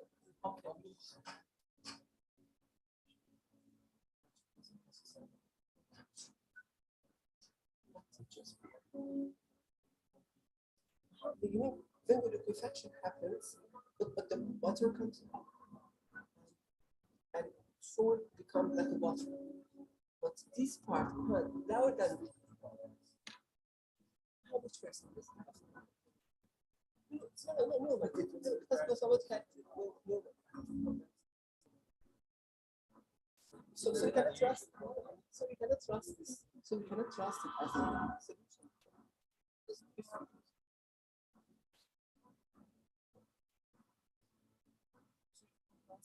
Yes, we can calculate. As you said before, we can calculate and then see that.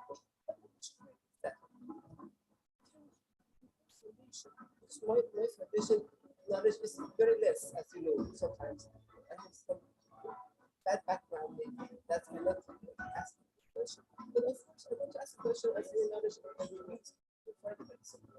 And for example, foundation like this, like a surface, and surface.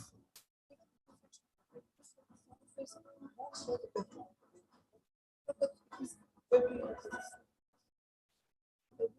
for example, the region is that infrastructure.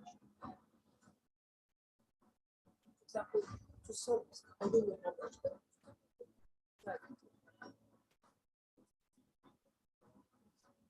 another basement.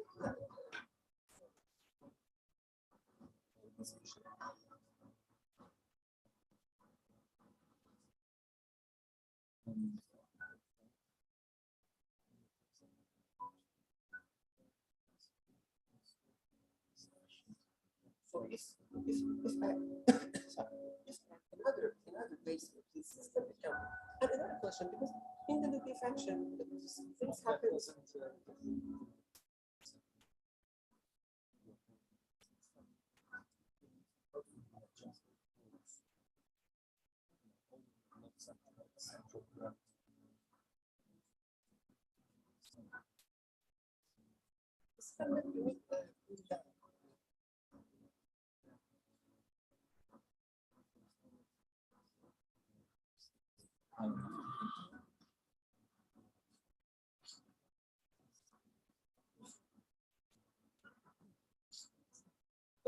There's another thing I think.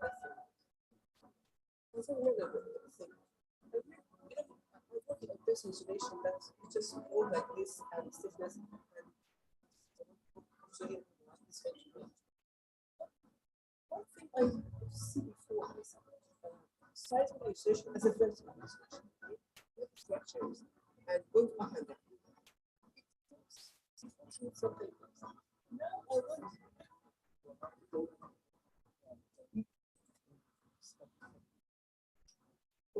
so that's the question. That's the similar. I signed paper that because in some point, I want to say that the planning of this one is this is the planning. This works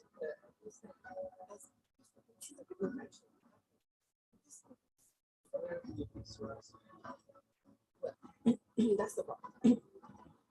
Isolators that works. For example, there are several isolators. I see a paper that started from 2018. For example, that was for 304. So that's for because it is very hard. They say so it's for the static part.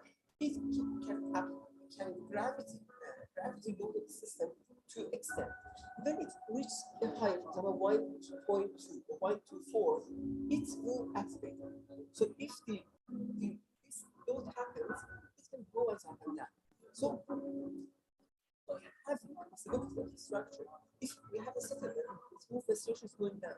But if the mechanism puts here, we can have this. And the other part is settlement of the structure for the rotation.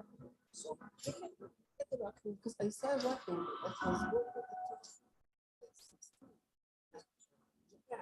so we can apply two separate systems, one isolation, vertical isolation, and then rocking isolation.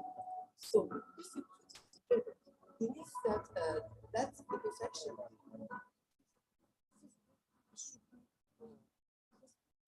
Looking at the base isolation, it is but that's the question. Yes, that's the question. Yes, that's the question.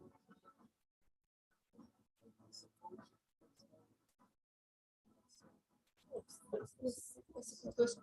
Sorry.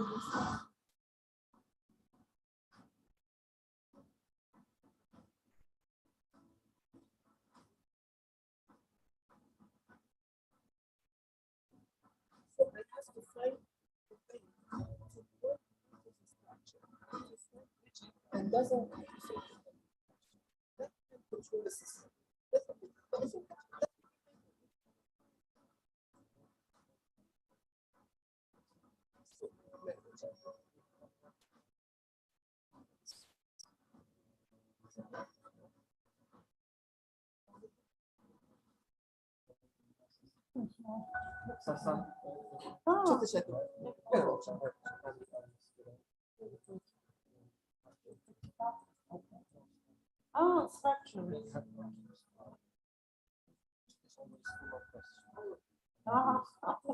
ederim. So I don't think it's Excellent, excellent. Excellent, excellent. Excellent, excellent.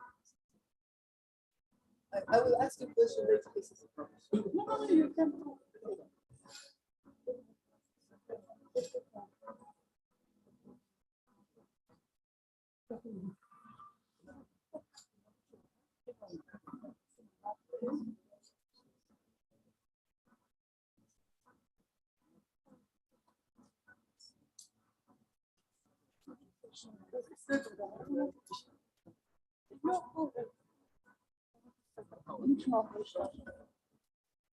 Hadi bay bay sen hadi.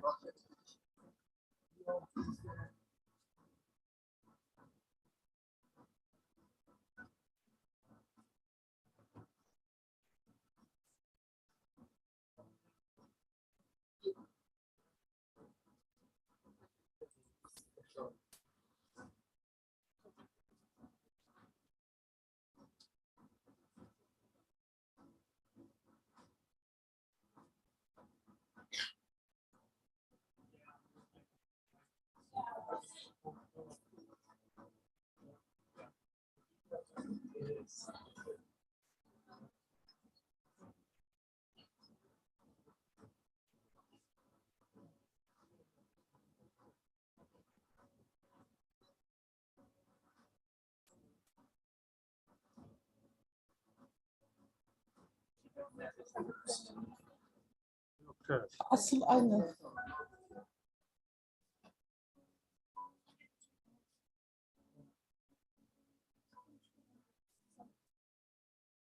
Hadi görüşürüz. Evet. Buyur ayakkabılar var. Teşekkür ederim.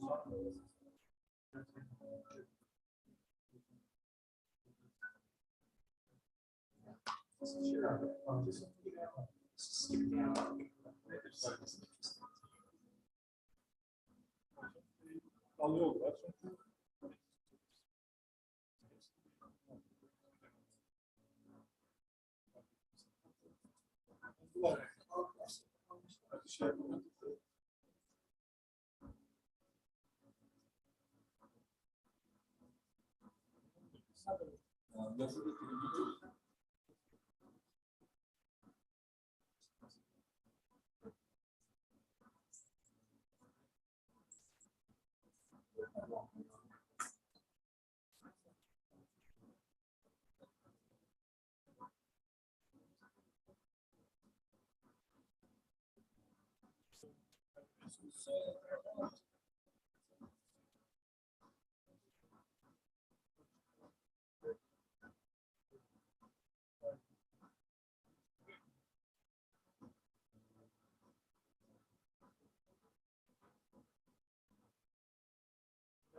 Sallayalım bir şey olsun.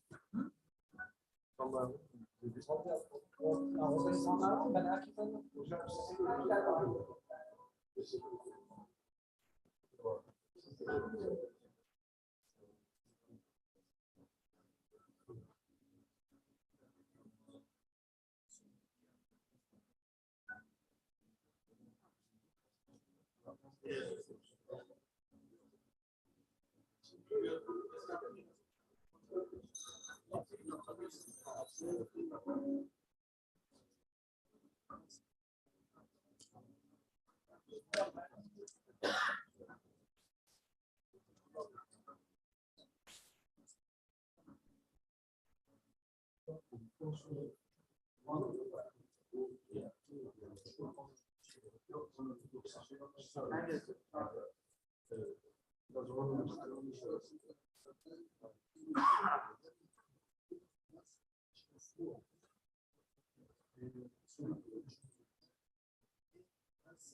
We need to go ring this out for the.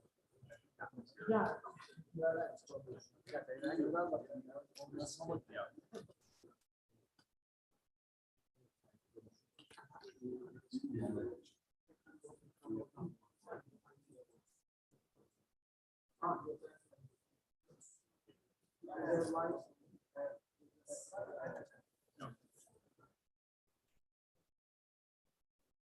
Where's the next one?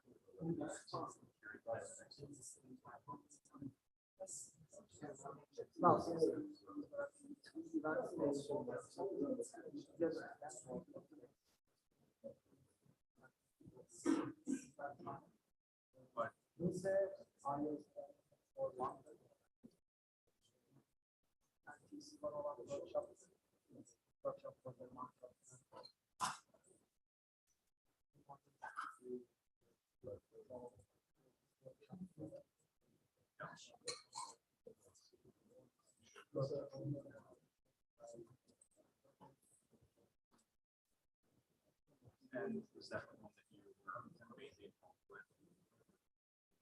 with this one? Yeah.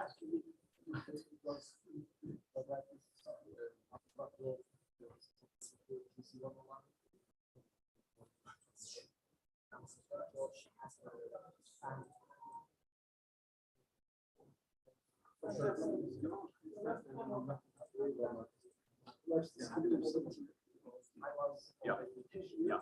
So that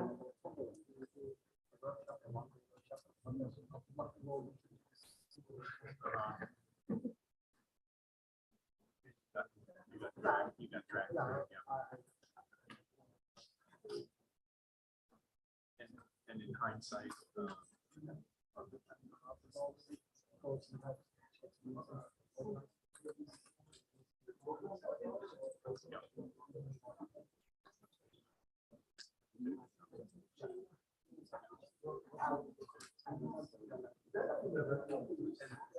this technical translator equipment, audio, video, and recording. yeah, I'm not sure. Hotel or Yeah.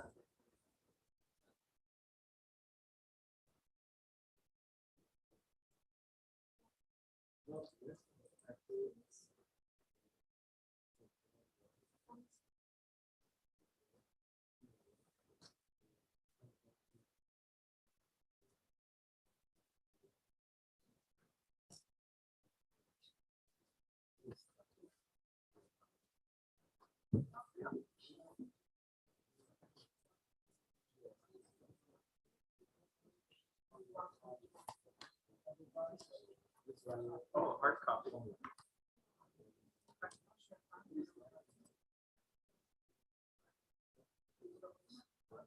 How big is it?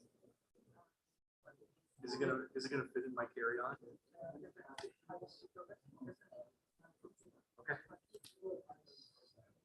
Yeah.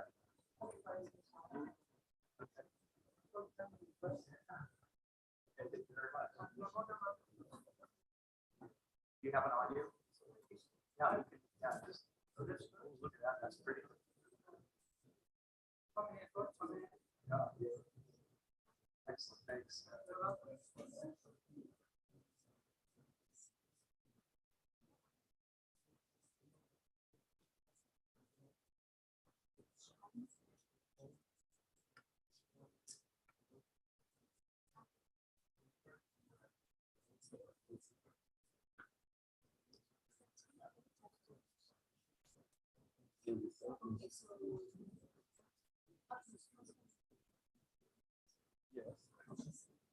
Yes, that's nice. Yes.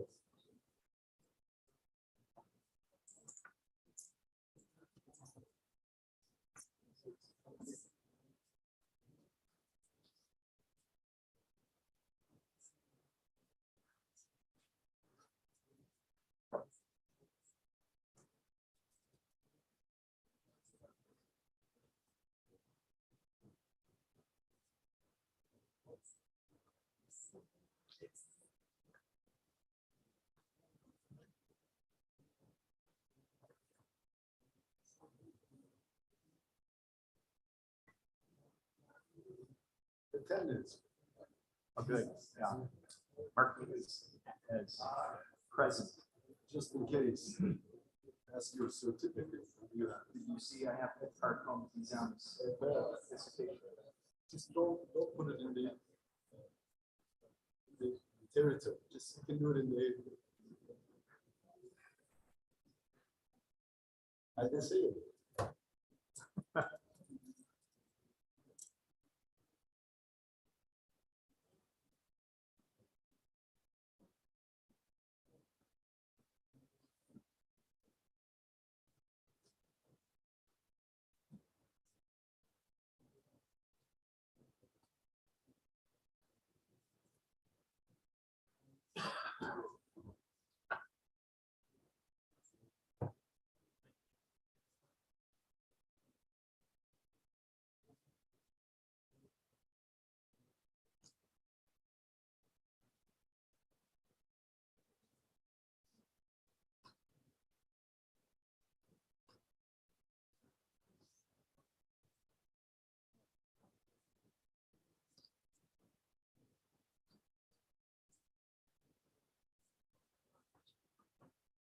So shall we start?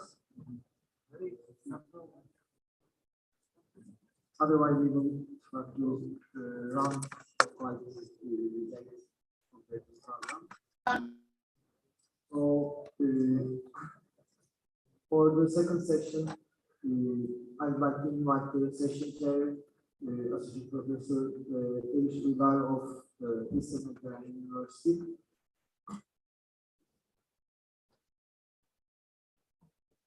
Hello, everybody. Once again, I'd like to welcome you all for this second session of our international workshop on purifiable soils. We have two keynotes in this session, keynote speeches, one at the beginning and one at the end. And in between, we'll have three presentations. I'd like to welcome Professor Rob Moss to give the first keynote speech of this second section with a round of applause. Professor Rob Moss is a professor at the California Polytechnic State University. He took his PhD degree on geotechnical earthquake engineering from the University of California, Berkeley.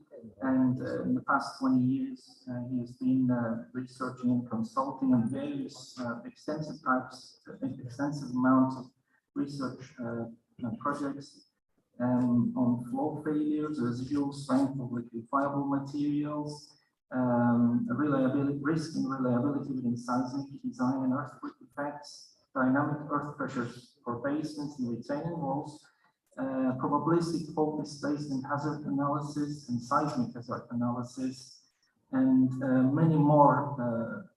I'd like to also thank him for his keynote speech.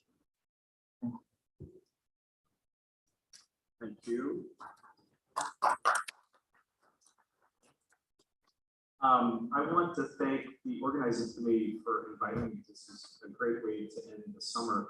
I start teaching classes on Monday, and my plane's going to land Sunday night, sometime around 10 o'clock, and then my first class is 8 a.m. on Monday morning. So I warned my students, but this is a great way to end the summer with, with a bang. I usually, when I talk about liquefaction, I'm usually talking about CPT, but I'm going to be talking about Chile velocity this time. And I want to explain why. First, I'm going to define Chile velocity. It's fairly straightforward. Right, we're talking about the speed of a vertically propagating horizontal shear wave. And in the geotechnical realm, we're usually in the range of 100 to 300 meters per second. The seismologists usually like to do with slowness. I think that was a fad for a while, about a decade ago, and then slowness went away and went back to talking about shear wave velocity. The beauty of shear wave velocity is that there is almost perfect fidelity between lab testing and field testing. And look at this equation. In geotechnical engineering, we rarely have equations that are both exact and this simple, right? Usually in geotechnical engineering, we have an equation and there's some physics, and then there's there's kind of a fudge factor in there, some semi-empirical coefficient in there. This is it, right? The small strain stiffness is equal to the density times the shear velocity squared. And it has a lot of applications when we're talking about liquefaction engineering, and that's what I'm going to be going through. So I'm going to be talking about the applications that I deal with and that I've seen, and then I want to talk about measurements from small lab scale all the way up to field scale. So here's my cute little slide that I like to use for when I'm teaching liquefaction, and this has my PowerPoint graphic. So right, you take dry loose sand and you shake it and it densifies, and then if we add fluid in there and we shake it fast enough, we tend to lose that particle-to-particle interaction and get liquefaction, and we have reduced strength and excess pore pressures. One of the things that I often do is I travel a lot for earthquake reconnaissance trips. I'm part of, if you've heard of GEAR, I get to travel and gather perishable data so that we can incorporate that into our future design. Here's some pictures from Chile where we had lateral spreading, and then we also had buoyant features that came out of the ground. And so the first obvious application is looking at liquefaction triggering. And here's some work that I and a bunch of colleagues, including Professor Chetton, worked on. And we're trying to come up with a threshold between non-liquefaction and liquefaction. And this is solely based on shear wave velocity. Now, it turns out that this triggering method is not as accurate as CPT. CPT triggering methods are more accurate, but it's often cheaper and easier to measure shear wave velocity. And measuring shear wave velocity is very complementary to doing, if you're doing CPT, you can do seismic CPT, or if you're doing SPT, you have shear wave velocity measured as well. The smaller inset figure is comparing our method to prior methods. So a few comments about the triggering method with shear wave velocity. This figure shows that shear wave velocity is not very sensitive to Planck's content. So you can see that Planck's content is not a predictor variable here. So that can be difficult if you're trying to figure out if something is liquefiable, if you're trying to figure out susceptibility. But shear wave velocity is particularly good at aging. So if we're looking at aged soils, or if we're comparing man-made soils versus natural soils, shear velocity tends to pick that up quite easily. And there's some follow-on studies that I'm going to touch on there. And as I mentioned, it's very complementary to measure. How common is it to measure shear wave velocity when you're doing CPT work in Turkey? Andre, this is a question for you. CPT is definitely becoming popular. And when you do CPT, you also do seismic? 20% of CPTs are seismic, give or take 5%. Did I do a good job with the? That's pretty good. Is there, would the audience agree with that? Is there a common movement towards measuring both tip resistance, sleeve resistance, and show velocity in Turkey? Not separate. Yeah. By also, you know, downhole, etc. So, as geophysical method, it's quite common, but not necessarily as. So a specific show velocity aging application is this method by Hayat and Andrus. And what they did is they went around and they measured show velocity in aged soils that had liquefied, and fresh soils that had liquefied, and aged soils that hadn't liquefied, fresh soils that hadn't liquefied, and came up with a correction factor. And this works pretty well, and is actually applied throughout the U.S. Mainly by Department of Transportation officials when they're doing bridge siding and other construction in liquefiable areas.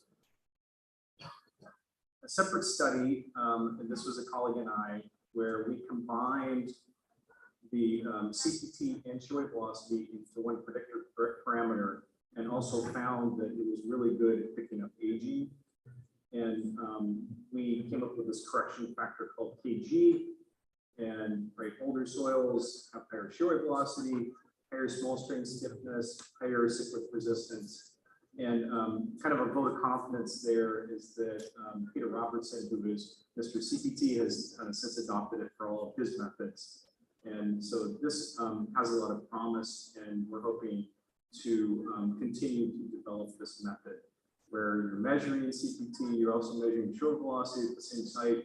You join the two parameters as a predictor, and not only do you get some type of triggering prediction, but also you can detect aging quite well. A separate study that I worked on with Ricardo Dobry, we looked specifically at man-made or artificial soils, hydraulic fills and the like, versus naturally deposited liquefiable soils. And we found that we could pick that up with show velocity as well.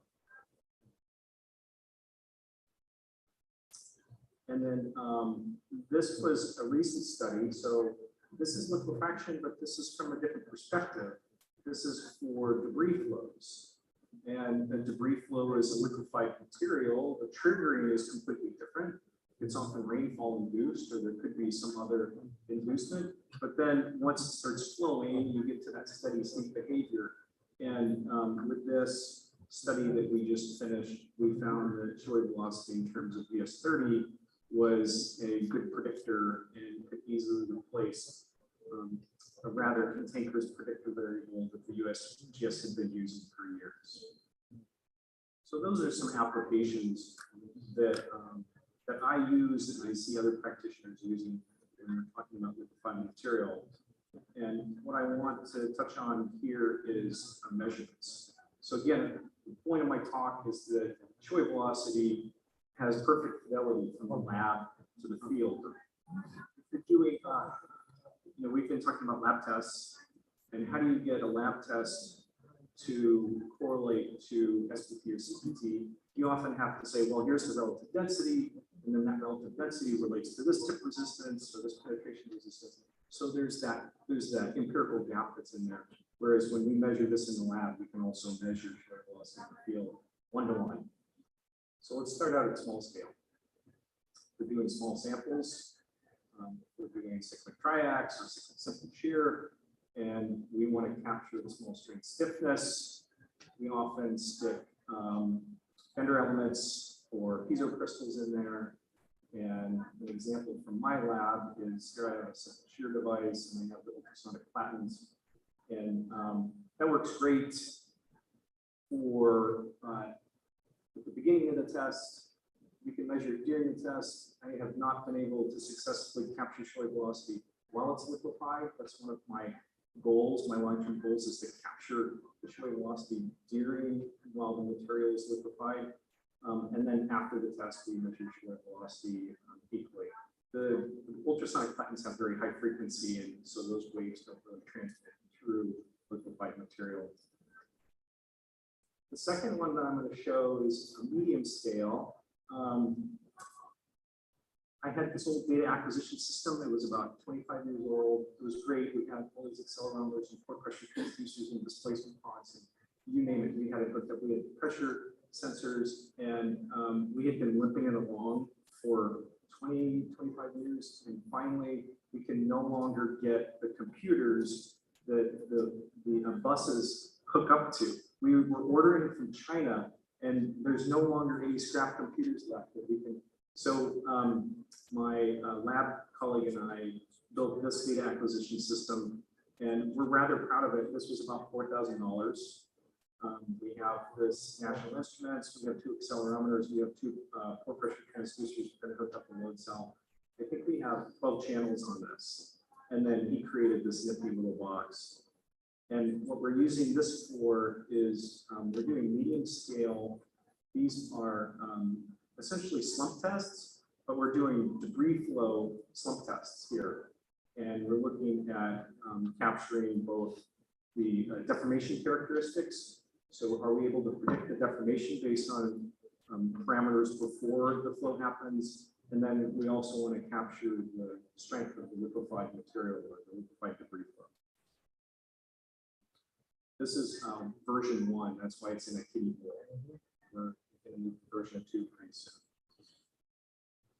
When we, I want to show you some large scale lab tests. So this is in my shake table lab, and this is a full size simple shear test. That bucket, we're doing simple shear. The white straps are Kevlar straps, and they're mimicking wire reinforced membrane. And I have a cute little video for you. Before I get to that, we have accelerometer arrays and pore pressure arrays in there. And here I'm showing an example of one of our sealed accelerometers. Here was a successful test. Note that sample creation for this is usually about 3 weeks to a month, as opposed to one of our earlier speakers where they could create a sample in about 30 minutes.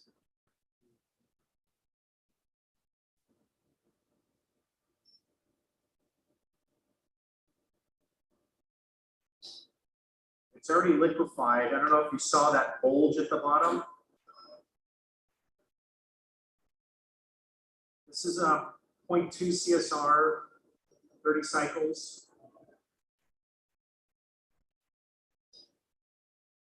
And that noise that you heard was we were pulling a T-bar through the liquefied material while it was liquefied so that we could measure the strength of the material in that liquefied state.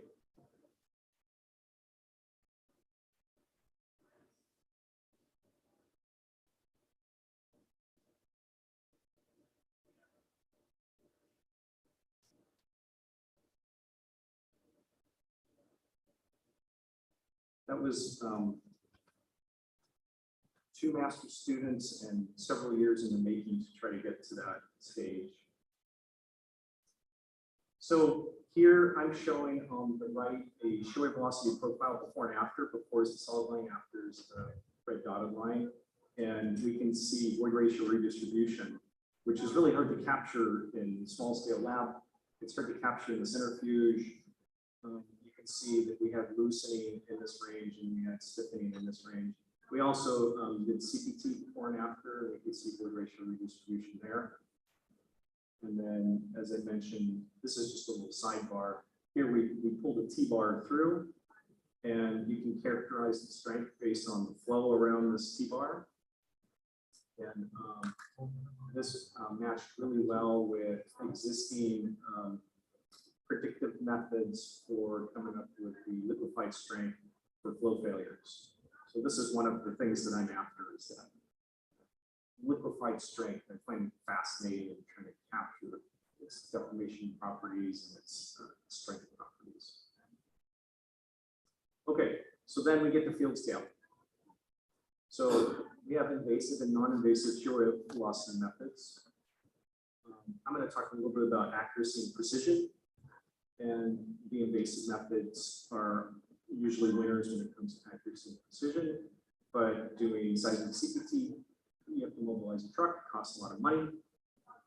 Doing non-invasive methods is really easy. You throw out some geophones and either you make noise or you don't, or you capture the passive noise. And then the trick is in the post-processing. So, right, we've got refraction and reflection. Geotechnically, usually refraction is used for capturing the water table or some boundary. Reflection is not really used. It turns out that body waves are the small component when we're doing small sources, and it's the surface waves that are the big ones that we like to capture. So surface wave testing is what we essentially all use now. MASW, SASW, REMI, Blue, SPAC, FK, H/V, and I'm going to talk a little bit about DOS as well. So I'm sure a lot of you are aware of this, but Rayleigh waves are dispersive, and so different frequencies sample different volumes of material, and that gives us a good way of figuring out what the material properties are, or the small strain stiffnesses for different depths. And so this is all, this was all worked out years ago and has gradually been adopted into practice. The early concept is what they call steady state. You would set up one frequency and then you set the geophones parts, so you're picking up the peaks, and then you say, okay, that's the depth that I'm sampling, and then you set up a different frequency and do that again and again. And essentially SASW and MASW are just automated steady state methods. Here we are. This was after the 2011 Tohoku earthquake, and there's Professor Ishihara and Rob Kane and Brady Cox and Clint Wood. And highlight of my life was shopping for sledgehammers at the hardware store with Professor Ishihara and debating, the merits of different sledgehammers for our noise source. So the drawbacks of doing surface wave methods is that you're capturing a dispersion curve, and then you have to invert that to get the wave velocity profile.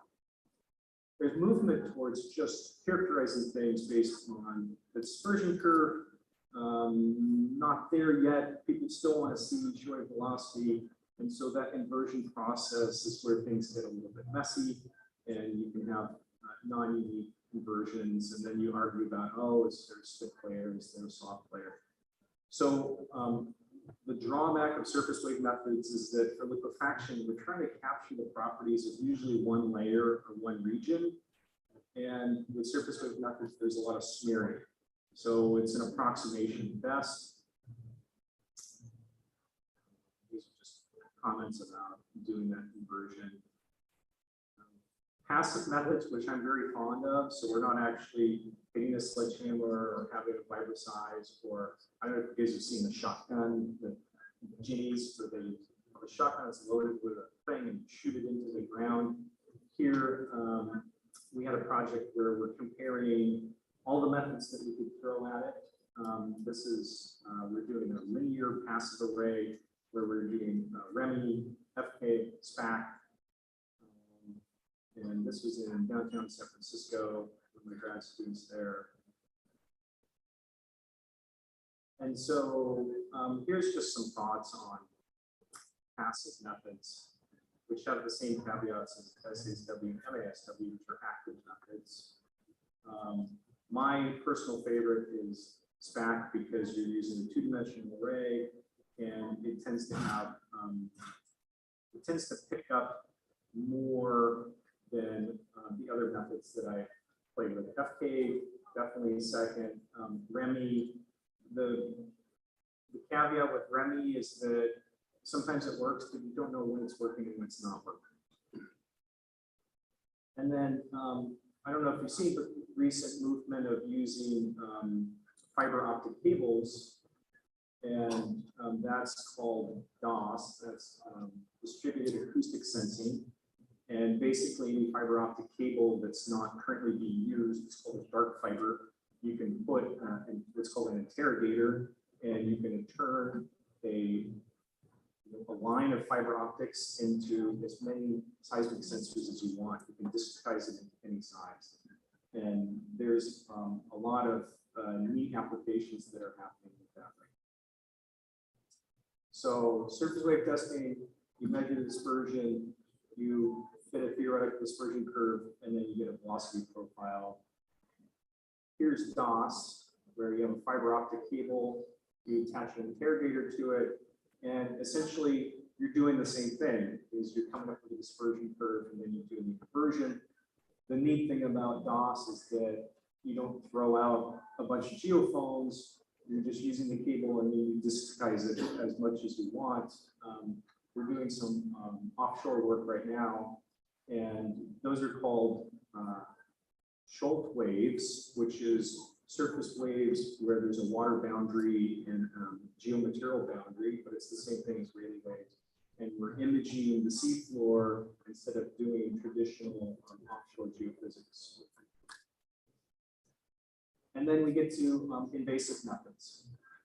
Standard downhole, crosshole, seismic CPT, and suspension logging. For my money, seismic CPT is it. You can get a seismic CPT rig out there and make both measurements at the same time. That's the good stuff. Here I'm showing the suspension log, which is an interesting device, often kind of expensive. You got to drill the hole and often you case the hole and then you got to get good contact. It makes very small scale measurements from the source to the receiver. And I wanted to touch on precision and accuracy. So what methods work best and under what conditions? And the variables that we have to play with are the equipment, methods, site conditions, and the operator and their experience. And that last one is key. Operator and experience is key in getting good measurements. That site that I showed you before that was in San Francisco where my graduate students staying there, what we had was a dense urban environment with lots of ambient noise, and we used it as a test case. And they were excavating down 20 meters, and so every summer we'd go there and they'd be further down, and we made repeated measurements with all the methods that I've listed here, and we were trying to find out what works best in this particular situation. And we had a fiber-sized truck, and we had seismic CPT, and we did, with the fiber-sized truck, we did SASW and MASW, and then we did all the passive methods. And in that particular environment, the ambient noise was such that the active source methods, even with the fiber size, we also had mobile shakers out there from the USGS. Even with those large noise sources, the ambient noise was overwhelming, and those active methods didn't work well at all. And the passive methods won out, but seismic CPT beat all of them hands down in that particular situation. So here, with this study, we tried to come up with precision. So that's the repeatability, coefficient of variation. And as you can see here, invasive methods have the best repeatability, and their seismic CPT would be the winner. And then we go down the list in terms of other methods and repeatability. You get in the middle there, 5 to 10% coefficient of variation is where you see the stack. And then we get to accuracy. And accuracy is, for invasive methods, is a function of how much soil disturbance occurs. And it's also a function of where your source is to your receiver. When you're pushing the cone, your source is always at the ground surface, and so as you get deeper, you get further away from the source, and so you have to make sure that there's good fidelity to the source. The suspension logger has the source and receiver going out at the same time, but if you have a lot of disturbance in the drilling, those waves are going through that disturbed soil, and you're not really getting the intact showing velocity that you're after. So accuracy for non-invasive, that's a function of the resolution and fidelity of the surface waves. one of the interesting artifacts of that site is that there were some buried foundations and other things that we found later that were inhibiting capturing the surface waves in certain locations. To inform us about this accuracy and precision, the blind studies that were they were pretty hot and heavy in the early aughts were great. So someone had characterized the site and then invited all comers to bring their equipment and do the test and then do blind prediction. The figure on the left I'm showing is all the measurements that we made at that San Francisco site. And on the right is comparing the theoretical dispersion curves to measured data. And more blind studies are needed, but prior to this study, we didn't have a very good handle on accuracy and precision, and now we feel like we're getting there, and we feel more informed about the devices and the measuring techniques that we're using. So how accurate is accurate enough? Well, if we're doing site response analysis and we just need, a show wave velocity profile that gives us the general guidelines of how the site's going to behave dynamically, then surface wave methods do a very good job. It's reasonable enough to give us good site response. For liquefaction, 10% coefficient variation for a particular layer could mean the difference between engineers deciding that they need to do ground improvement or not. And so if it's unclear, if you're doing some type of surface wave method and there's a stiff layer that's impeding those surface waves from making it up to the geophones, and you're not quite like there's a lot of fuzz when you go from the dispersion curve to inverted profile, then coming up with a more precise and accurate method is a better way to go in terms of seismic CP. So some summary thoughts. Wave velocity against small string stiffness is arguably one of the easiest parameters to measure. And the fidelity between lab testing and field testing, I can't emphasize enough. Again, when we're doing liquefaction tests in the lab, we learn a lot about the material, but then we have to say, well, it was this relative density, and that relative density kind of correlates to this flow count or kind of correlates to this tip resistance. And then you add all that uncertainty into that. Whereas we measure the show wave velocity in the lab, and we measure the show wave velocity in the field, and it's going to work. Liquefaction and post-liquefaction be quantified relatively well with show wave velocity. So that's not during liquefaction, but that's before and after. And we can look at both triggering and we can look at consequences while we're measuring show wave velocity in our experiments and translate that to the field. Show wave velocity is great at aging effects. And I think there's a lot of work to be done here. Aging effects come in a whole bunch of different flavors. And it's going to be really interesting to say, for instance, calcareous soils and the bonding there, or volcanic soils where there's interlocking of the particles, and as they age, that material gets stronger and stronger, or just regular quartz sands where they have a dense packing and there may not be actual bonds, but that dense packing due to stress over time shows up in show wave velocity. Field tests, as I've shown, have different levels of precision and accuracy and different levels of applicability, which needs to be considered for each engineering project problem. And then the trade-offs are between time and cost. I just got back from a project up in Alaska. I took my geophones with me. I throw out a circular array. I do stack. It takes me 45 minutes. And then I go back and I process the data. It takes me like an hour per site. And I have a reasonable show wave velocity profile. And then I also had the seismic CPT truck come up and also make the measurement because I really needed to pin down the particular liquefiable layers for turning these cases into case histories from a prior earthquake. So the trade-off 45 minutes, me and my geophones versus mobilizing a truck, $10,000 a day, depending on the load, and then, you know, the crew running the truck. Yeah, so it depends on the profit. And that's all I have for you today. I appreciate your time, and again, thanks for bringing me out here. I've never visited Cyprus, and it's lovely. It's great.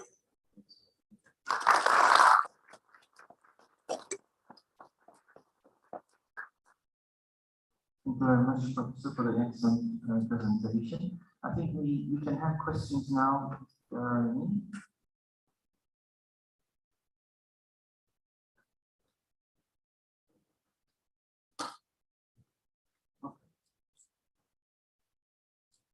Professor Mas, thank you. Today you gave us the opportunity to learn something, and I truly appreciate it. Two questions. One is I would like to get your comments about shaking table tests that you perform in the lab. We were very excited. It looks like the lab and the field post-liquefaction shear strength relationships are in components. So I'm so happy to see that. The question is, in the lab, we have low levels of stresses. As you would imagine, the question would be about, in the field, we have relatively higher confinement stresses, in the lab, lower, and we know that there's non-linear relationships. I would like to get your opinion on that, how to tackle that problem, or should we just ignore it? With that, you didn't see that, but with that, we call it our bucket. We actually had a top cap on it and we pressurized it. Right now, I can't recall what stresses that we were able to achieve, but we didn't, you know, surface liquefaction is not a thing. You're not going to liquefy a soil that's not confined a little bit. And so that's what we're after, is we're after some confinement so that we could get down to a sweet spot. And yeah, so getting the stresses right is tricky. And like I was just visiting UNR, Reno, Nevada, and they have 2 large shake tables, and they just assembled a brand new laminar box that's, gosh, the thing's huge. It's probably 5 meters tall, maybe a little taller than that. And the same thing is they have the top cap and we pressurize it to try to mimic some of those surface stresses pushing down. So that's always the trick. When you compare to centrifuge, right? Centrifuge, you can mimic the stresses right, but then you have these little tiny CPT toothpicks in there, and then we often question the results in terms of the similitude of the fluid behavior and the deformation properties. So there's no, you know, what would be ideal? We have one of those T-Rexes and we have sites all over the place and we have tons of money and we instrument sites and we go around and liquefy them, right? Wouldn't that be great?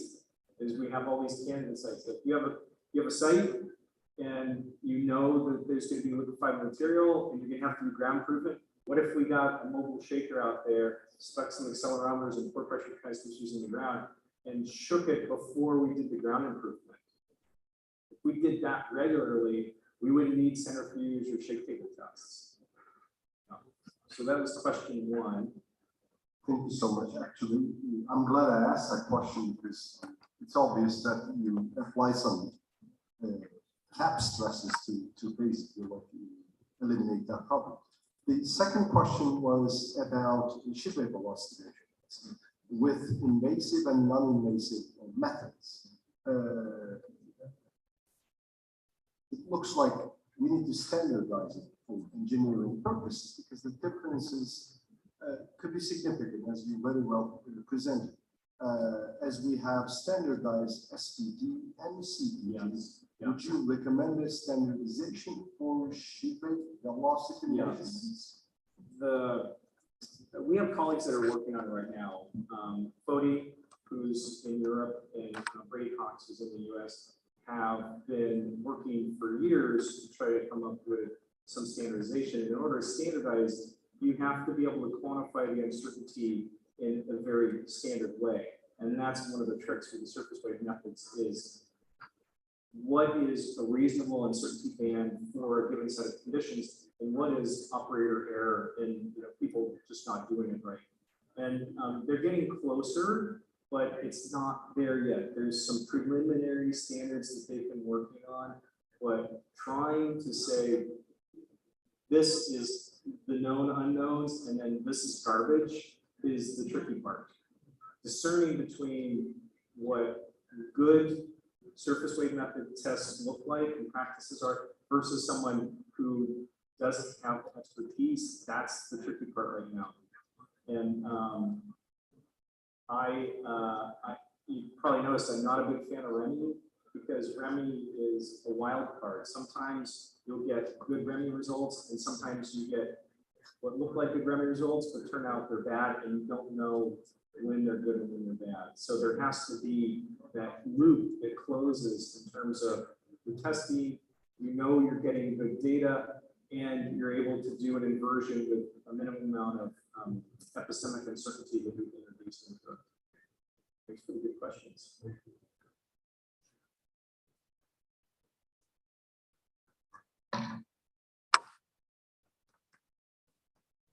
Hi, Professor. Thank you for the wonderful presentation. Again, my question also about shear velocity measurements in the lab. There is two types, as far as I know, using accelerometers and piezoelectric elements. What is your insights about the advantages and disadvantages of each of them? I've used both, and honestly, the piezo crystals and the bender elements come from the manufacturer, and it's a black box. Like the box in my lab is black, and you turn it on, and you say go, and then it captures the shear wave velocity and says, here's your velocity. So it being a black box, and me not having created that system myself, I can't really comment on that too much other than it gives a value and it looks reasonable. It's between 100 and 300 views per second, and if it's a dense sand and it's giving me like 230, I say, okay, that's good enough. Whereas when I showed the medium scale where we actually have the accelerometers and you wrote the LabVIEW code that captures it, and then I wrote the script that processes it, there I feel really good about it because I'll do the test repeatedly and I am generating the signal. I actually have a block of wood. It turns out, and we've done this a bunch, we did it with a whole slew of different types of tests. A block of wood and a rubber hammer works the best. We tried everything. Metal hammers, hitting metal, big hammers, big mallets, small hammers, smaller mallets. Block of wood and a rubber hammer gives us the cleanest signal. And there I have confidence in. So I can generate the signal. I know how we're capturing the signal. I know how I'm processing the signal and picking up the first in both the accelerometers, and then I have confidence in that. So for my money, that's where it's at. But then when we're talking about triaxial or we're talking about a simple shear size, that's not true. The accelerometer is getting really small. So you could build a system like that, but it's often easier just to purchase the ultrasonic patents from the company and say, okay, black box, tell me what's going on.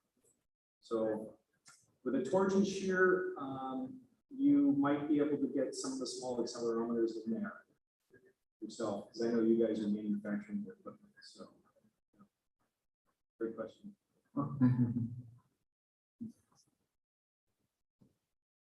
So one simple question. I know measuring wave velocity is a little bit hard, but with a very small height sample, did you able to achieve it? And would you, if you compare it with the longer sample, does it make a difference? I mean, measuring it with a simple shear, the height of it might be. Well, when we're in the lab, we're creating the samples. So when I showed the slump test, we've got, I spaced the accelerometers 5-7 centimeters, but I've created the sample. So I've created a loose, consistent specimen, and that distance, it doesn't matter. Unless I have a variable density in the material, then it's gonna, it's gonna give me an accurate measurement. In terms of picking out the signal, like that's just the sampling rate. So we're running at 1,000 hertz sampling, and that's enough to, and most run-of-the-mill data acquisition systems can do that, and then it's easy to pick up the first varietal and the two accelerometers. Thank you. Thank you. Thank you.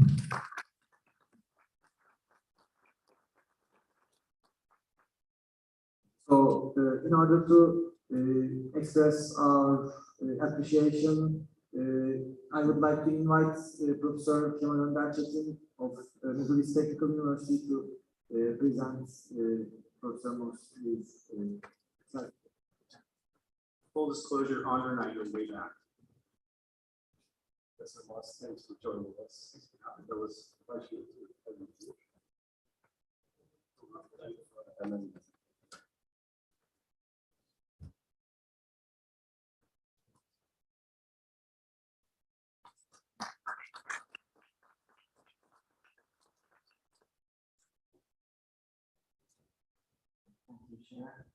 Now we'll carry on with the next presentation, which is on granular liquefaction case histories after 2008 Wenchuan China earthquake of magnitude 7.9 by Arda Şahin, Dr. Arda Şahin.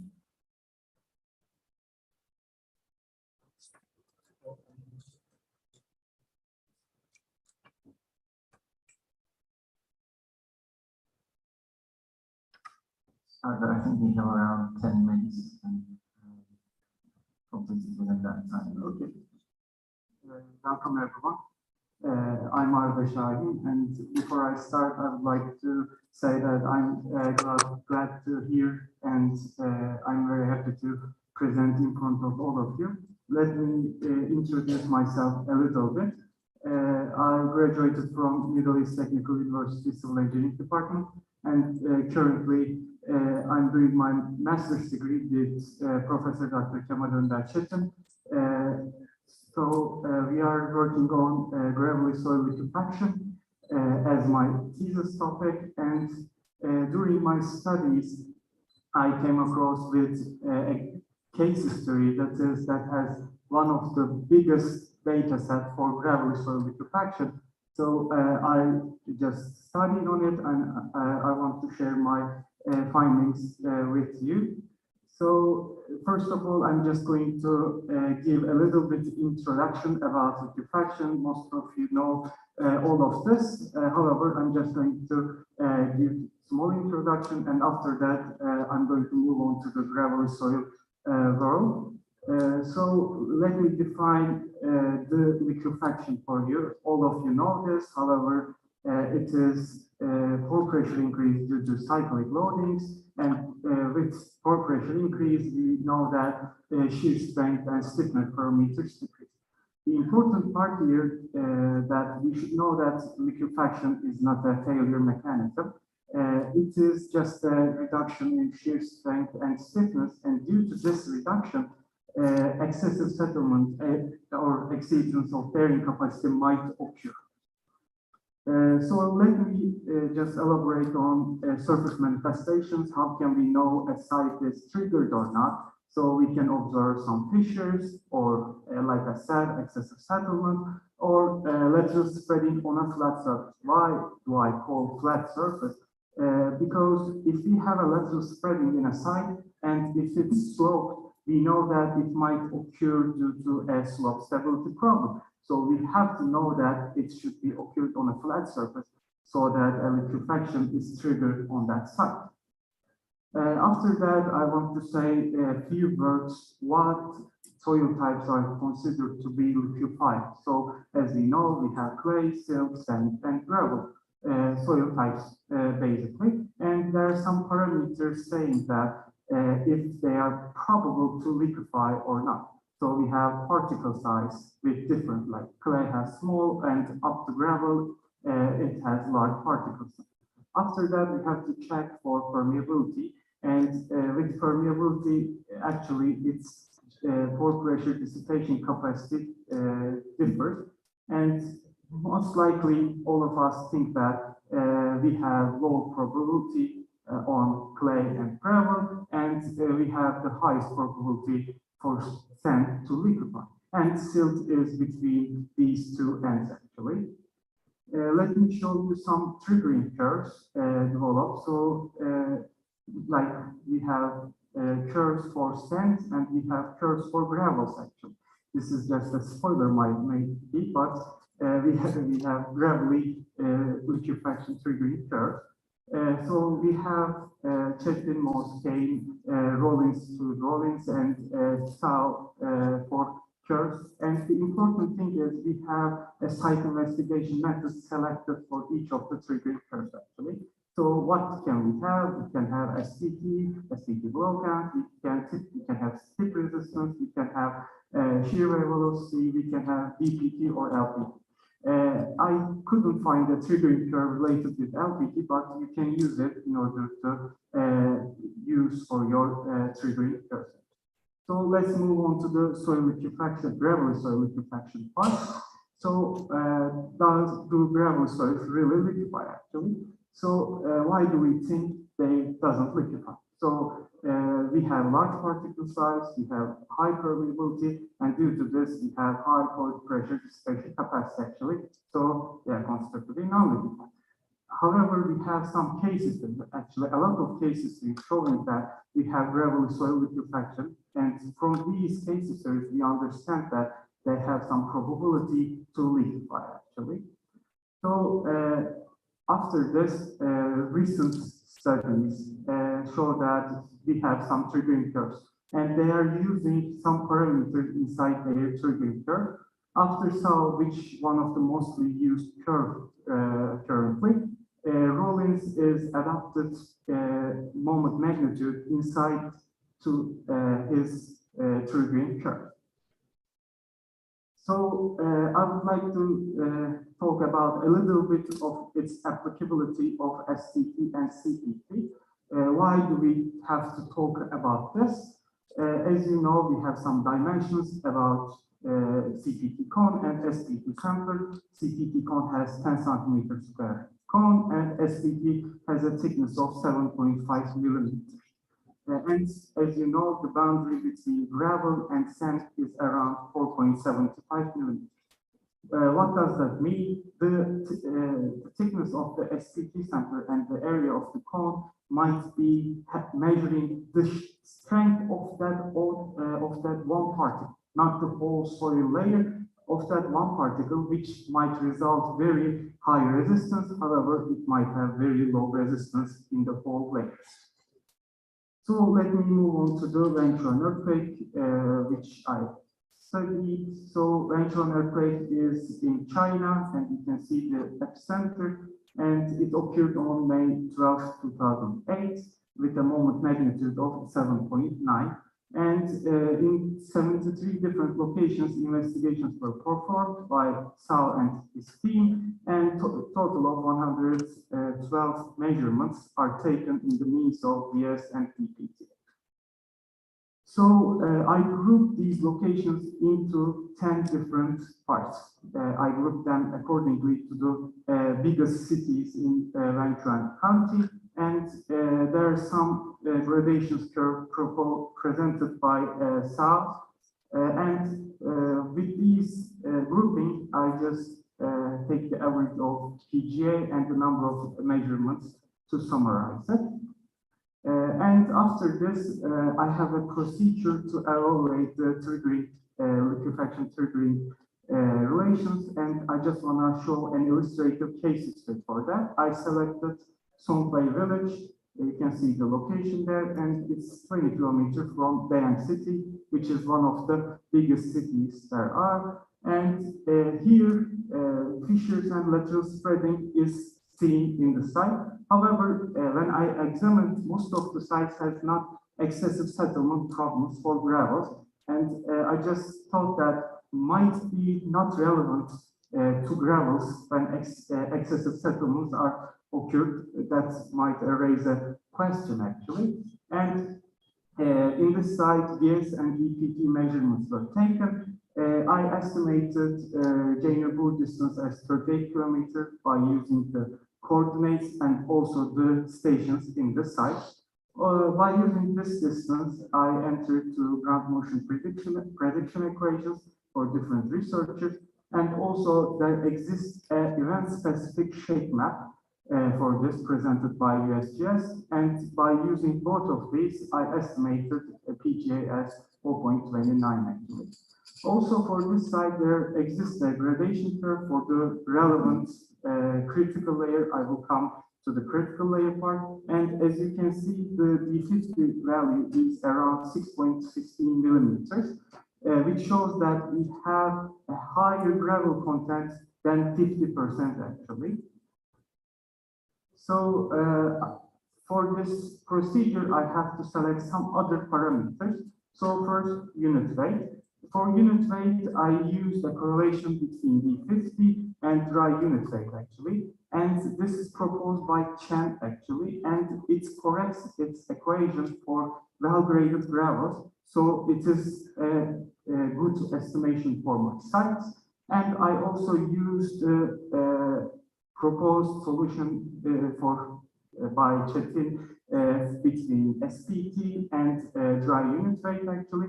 However, it should be noted that most of these dry unit weights are a little bit low for gravels because they are proposed for silt and sand soil units. For CSR, I used the simplified procedure proposed by Seed and Idris, and for RD selection, I used the proposed equations by Chetin and C 2004. After that, I selected my critical layer for this site. There are some important parameters that we should follow while selecting the critical layer actually. So first of all, it should be below groundwater table level, and it should be a soil unit that is probable to liquefy actually. And after that, I selected it by using the VS or DPT measurement with lowest resistance and highest CSR value. For the properties of this critical layer, I obtained these values.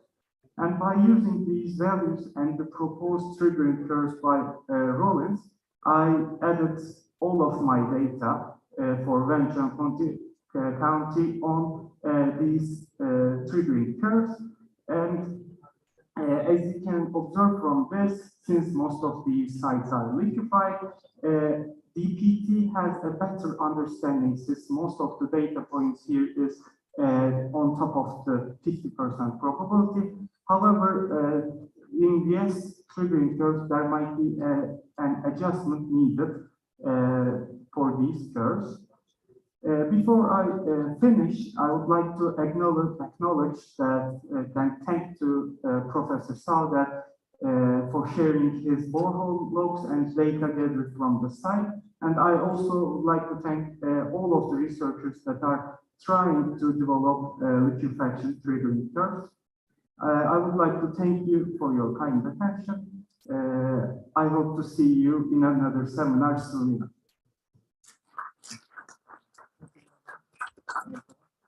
I ask you to come and sit with me here until we get to the questions and answers.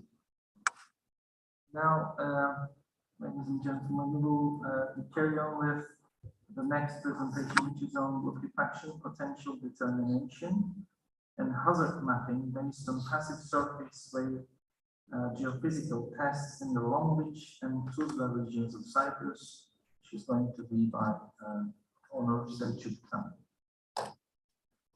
Hi everyone, welcome.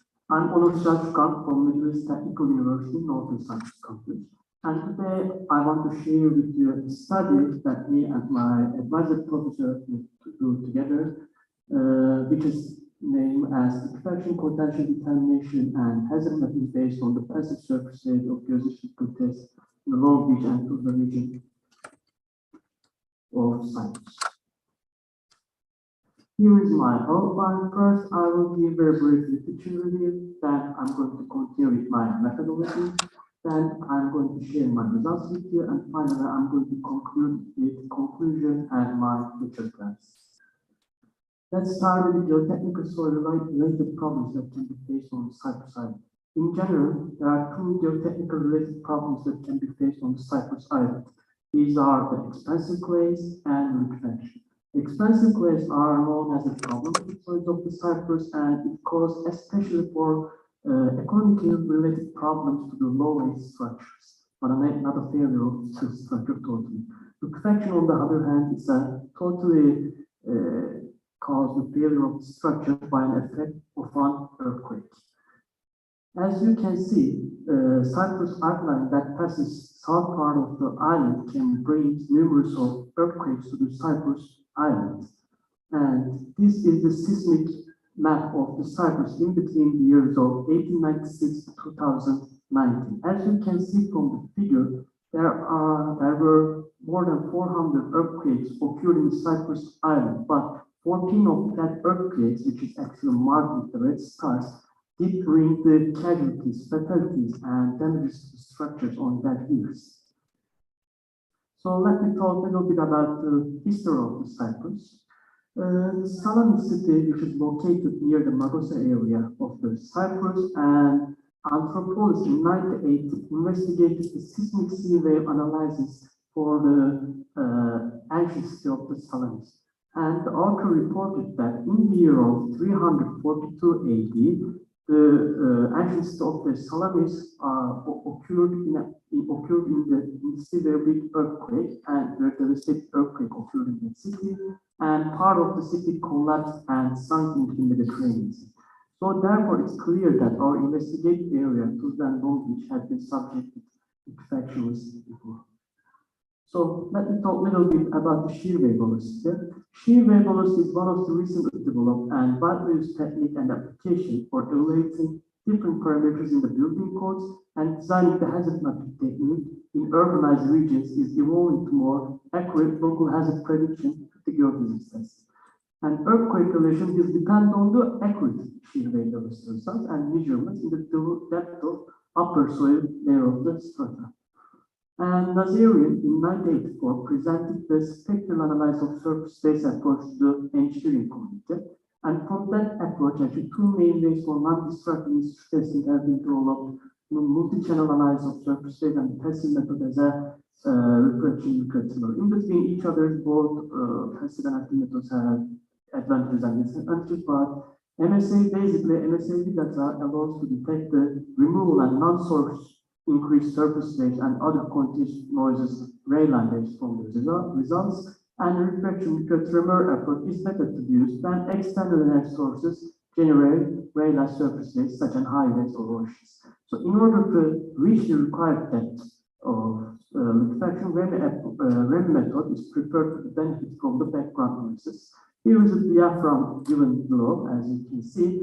In every location, 10 pocket set data is recorded and 10 geopoints is used in every location of geophysics test. This is the study area I want to show you that we have been done to conduct our tests, the Long Beach and the Tuzla region, which is actually in the east coast, located east coast of the Cyprus Island. And if you look a little bit from the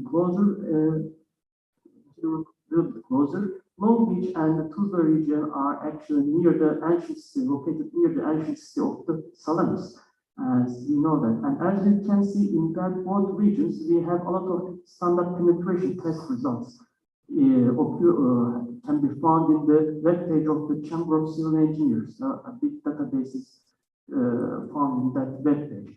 And since we want to work with the geophysics test, these data are not available on the web page. But thanks to the Civil Engineering Chamber of Cyprus Civil Engineering Chamber, they allow and support us to conduct the geophysics test on the field. And as you can see, we conducted the test every desired locations. Here is the methodology that we followed. Basically, we followed the procedure on the literature to obtain the factor of safety results, as you can see. But while factor of safety results are obtained, one of the important factors is to detect the correct peak ground acceleration PGA value. And in 2004, Algermiston and Rogers shared that map for the Cyprus Island for the 6.5 magnitude of earthquake and the 20 kilometer of fault line. And we actually checked some of we checked these results with using different formulations and obtained the similar results with the Algermiston and Rogers for the same design earthquake condition. And after that, the diffraction potential index needs to be calculated. We exactly first developed the diffraction potential index in 1982, and after that, Sörmez in 2003 modified that formulation according to the factor of safety value of 1.2, and he added a new group as a moderate risk group, because in Izaki's formulation is according to the factor of safety 1 value, and there's no moderate classification group is included. So therefore, we use the Sörmez formulation. And as you can see, these are the locations that we picked for the Tuzla region. We picked exactly 28 number of geophysical locations. We picked this location because in that area there are a lot of CPT locations are occur, and to make the correlation in between the CPT results and the geophysical results, we picked these locations, which is close to the SPT test results on that area. And here is our diffraction index map that we obtained for the area of the Tuzla. As you can see, as we found, Tuzla area is under a high average and very high risk index group according to the results after we proceed our data. And actually, we expected this situation because of two reasons we can say. The first reason, in that territory, there are few streamline and river lines passes through that area, and they deposit alluvial soil to the site. And these river lines come from all the way to the Troodos Mountain to the area, and it has a very big catchment area. And as we know, alluvial soil is one of the type of soil, is the one kind of a soil that can be easily liquefied. And the second reason, we can say that in 2009, Professor Chitin is already prepared as his own liquefaction hazard map for the same territory by using conic penetration tests, and he actually obtained moderate and high get the high risk index for the same territory. And then we move on to the Long Beach area. Again, we detected 28 number of geophysical locations for the Long Beach area. And here is our results compared to the Tuzla. Again, we obtain high risk, moderate group of high risk, and very high risk we obtain on the Long Beach area. And we are expecting this situation as well, because as you can see, there are two river lines again passes that territory, urbanized territory. And as the assistant professor Dr. Akuntu mentioned in the first day of the conference, these river lines carry the soil all the way to the Five Fingers Mountains of the Kyrenia, to the sun, and deposits on that urbanized region of Long Beach area. So this is the first reason, and as we can see, the risky area is a little bit narrower regarding to the region, because the catchment area of the Long Beach area is smaller relatively to the Tuzla region. So these are our factor of safety distributions that will come below 1.2. As you can see from the figure, in between the factor of safety distribution for Tuzla region, in between the region of 0.4 to 0.6, there are few number of locations in that region. But in the Long Beach area, there is only one location that came on that region. And as we can say, we can say that Tuzla region is highly more under a high risk group against liquefaction in a wider area. We can say that. And as you can see, they are entered on that region in the depth of 6 meter to 8 meter soil strata. So actually we expect the liquefaction in under the like 6 meter to 8 meter, we can make a comment like that. So here is my conclusion finally. It's clear that both of the Tuzla and the Long Beach areas are susceptible to the liquefaction. With respect to the Tuzla area, the results are aligned well with the earlier studies, and the REM testing method proposed a fast, cheap, and most important, a non-destructive alternative to current well-established testing methods, and both regions, the liquefaction potential is related to the catchment area that carries deposits to the both sites. And let me finally mention about a little bit about my future plans. First, for all locations, we collected soil samples from all locations in a depth of ½ meter soil layer. And these we investigate this soil is going to the Middle East Technical University soil laboratory, and our aim is to make correlations in between the results, and laboratory results is going to be examined in these locations, as you can see from the figure. So thank you for their contributions to this study to the Civil Engineering Chamber of Northern Cyprus and Dr. Hindar. And here is my references if you get interested. Thank you. Very much, Onur. This is very interesting, especially because I live in one of the areas you investigated, so I'm going to look at those maps again. Can you please also come here and sit in the next presentation is by Dr. Ismail Safkan on site response study in Tuzla and Komi.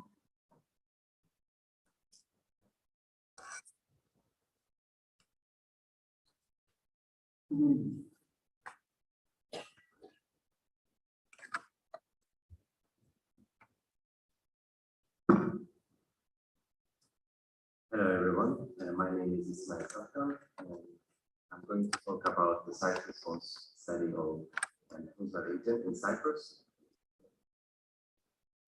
In my presentation, I will be talking about the development of the region, of settlement, the previous studies conducted in the region, and the site investigation data that is readily available and initially conducted by the researchers.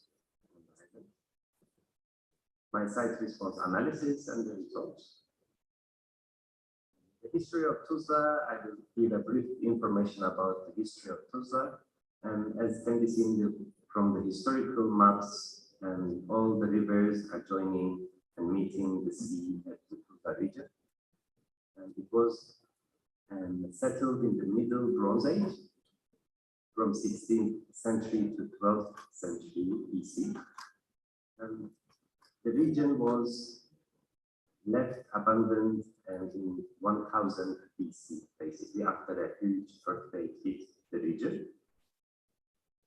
This is the Google Earth map from 1985, giving us the information about the settlement in the region. Not very clear, however, we can barely see that the main village is seen there.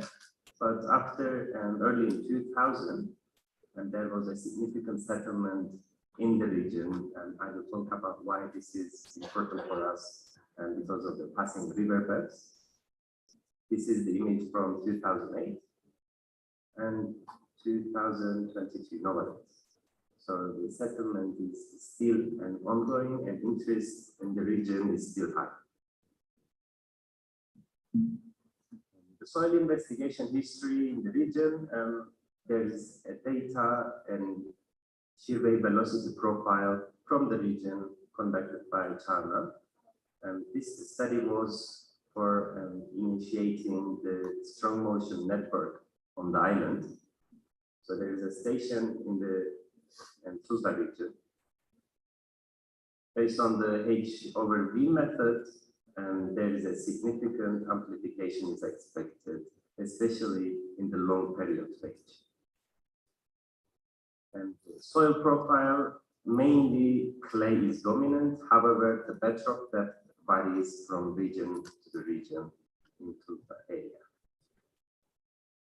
There was another study to determine the bedrock depth to create a map giving us the information about the bedrock depth, and the maximum depth was observed to be about 50 meters deep, where the bedrock is really deep and soft soil alluvial deposits are evident.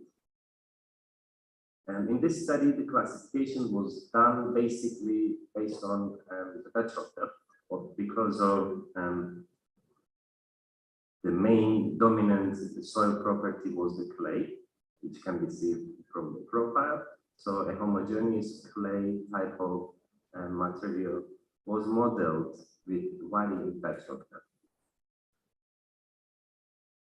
If we have a look at the current seismic hazards, basically in current practice in northern part of the island, we can see, although the map on the left has changed recently, the peak ground acceleration properties are still the same. 0.3 G was suggested by the current seismic design code. We can see that the current local code does not contain soft soil amplification coefficients, so that if we compare with Eurocode 8, we can see a huge difference, especially in soft soil conditions for the same acceleration properties in Eurocode 8. In my study, I utilized 15 ground motion data, and I modeled, as I said earlier, different thickness of the clay material in deep soil software, and I ran nonlinear time history analysis for one-dimensional soil columns.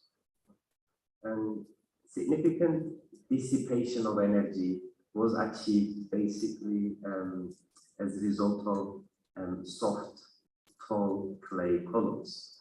So that this gives us an information about short period dissipation of acceleration, which we will talk soon. However, were also compared with the local ground motion network, which was recently established on the northern part of the island. That is the station at the Tuzla region. However, the seismic events are rather recent, so we don't have any big magnitude event recently, but we utilized small short return period events to compare the long period amplification characteristics to be on the same side to correlate our results with the site response analysis.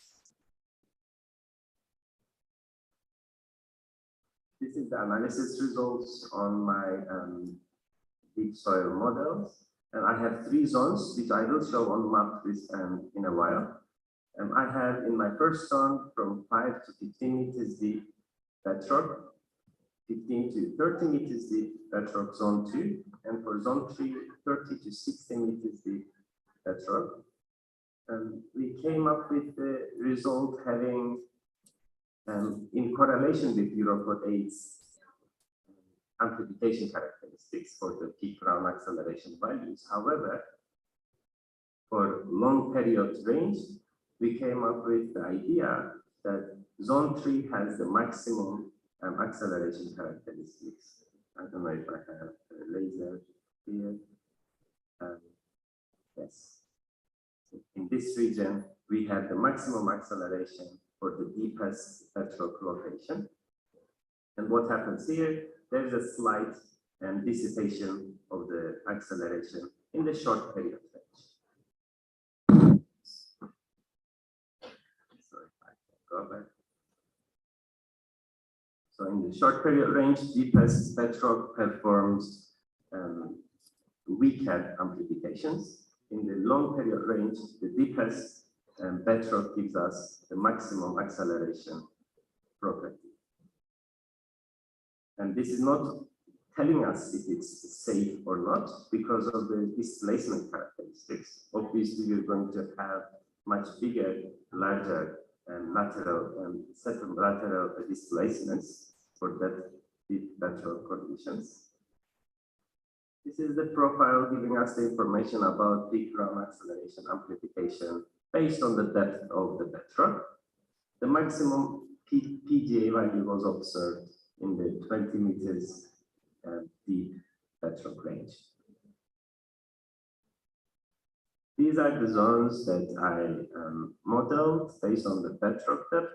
Obviously, the riverbed having the largest, deepest bedrock depth. And also the GIS data observed from the municipality. All those information on buildings are highlighted on GIS system so that the risk can be studied in the future.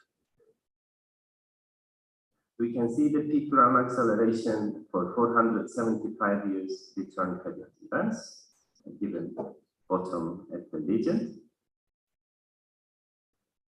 And for the future studies, there will be a seismic loss assessment for the region by using the same map and the GIS data provided. And this is an ongoing study that will have some additional information, especially from the colleagues that conducted several site investigations in the region. Thank you very much for your Thank you very much, Dr. Safkan. You can also come here, please. Now, if there are any questions, you can take them. Name the presenter first and then ask your question.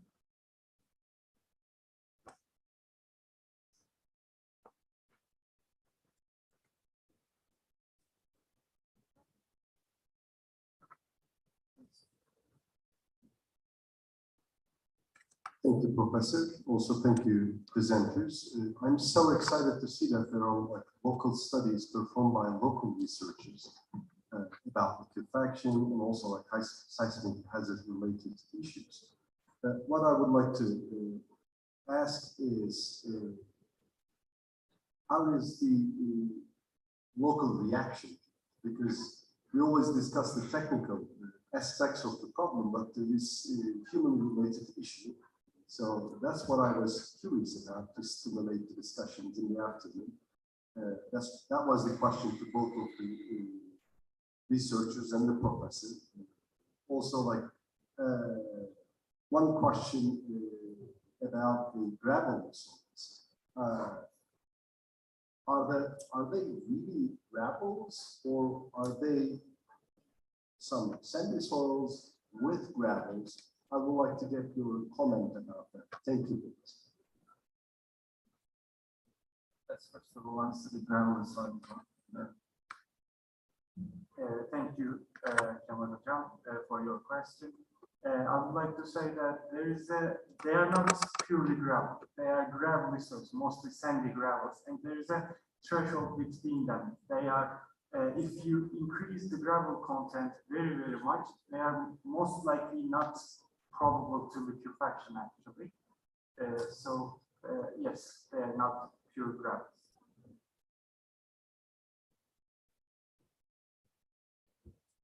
Thank you, Hocam, Kemal Hocam, for your valuable question. When I was in the site, I can say that I always welcomed from the local people who are living on that site. They always welcome me. They offer me sometimes teas, drinks. So I have never been faced with any problems on site while doing our tests inside.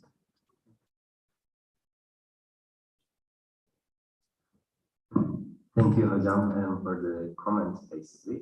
Well, what I understand from your local reaction, I understand the committees that we have, especially the Chamber of Civil Engineers, have significant attention on this topic.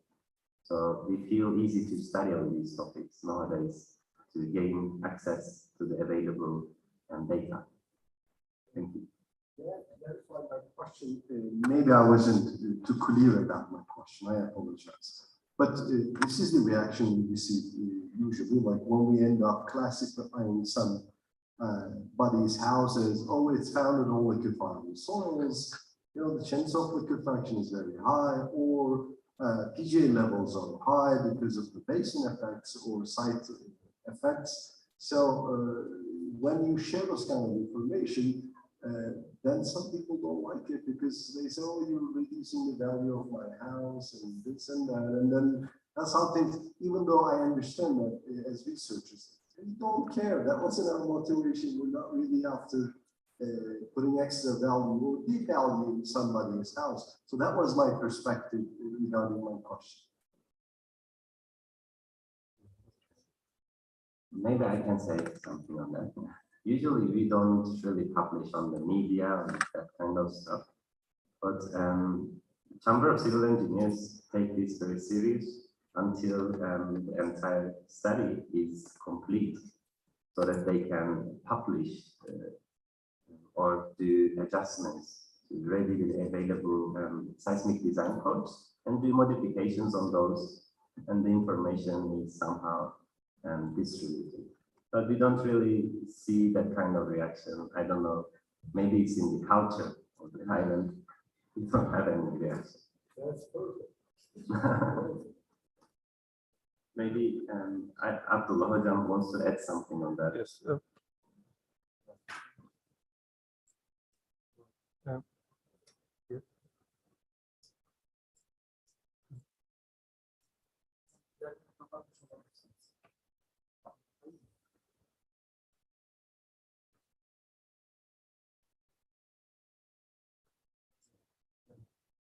Thank you. Kemal Hocam, thank you for the really important question, actually. As you may remember, we have carried out a study for us in Tuzla region, which was covering most of the region, was depending on CPT studies that has been done there. And actually, we are adopting that study to actually limit some construction in the area. And in some occasions, we get some objections, but I believe our community trusts science and they respect the chamber at the same time.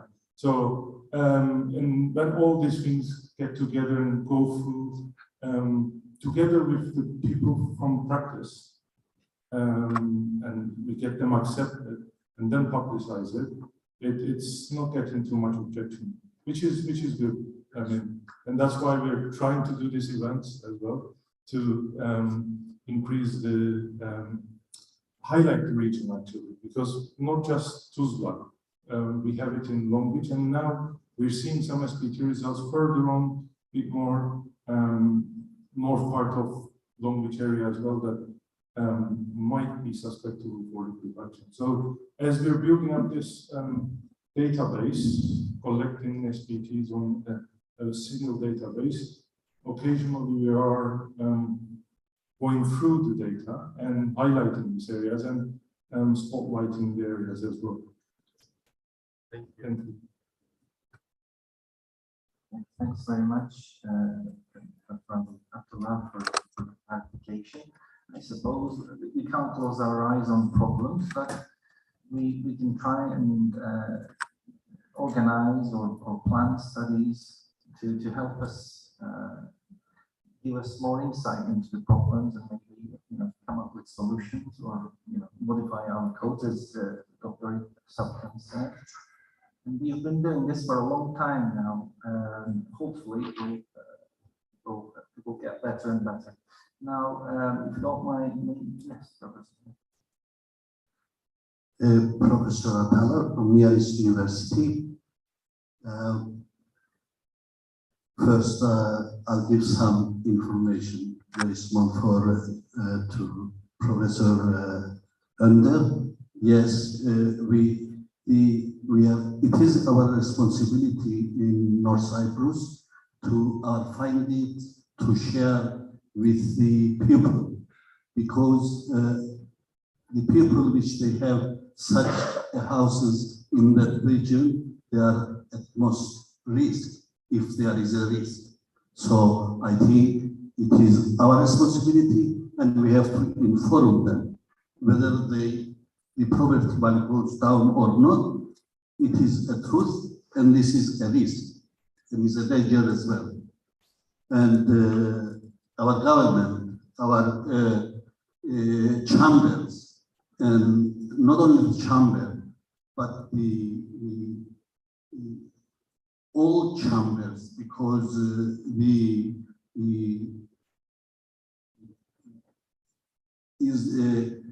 took this step back in 2000, maybe before, We were working on the risk of the earthquake and about the soils which they are most at risk and the regions.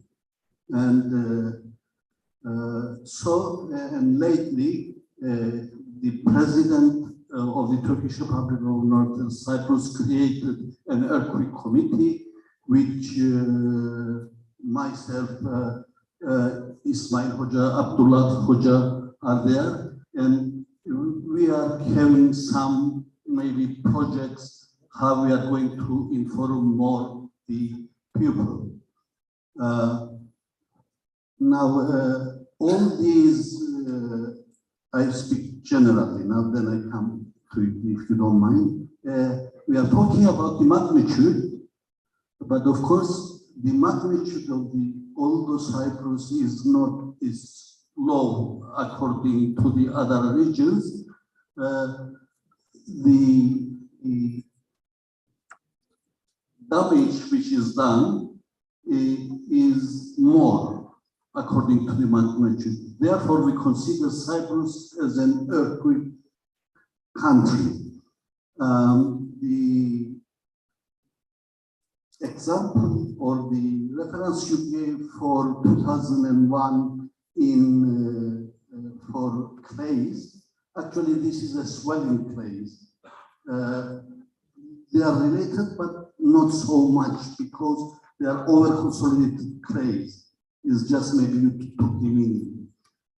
For salamis, which you mentioned in 342, in 342 salamis was demolished and only 5% was rebuilt.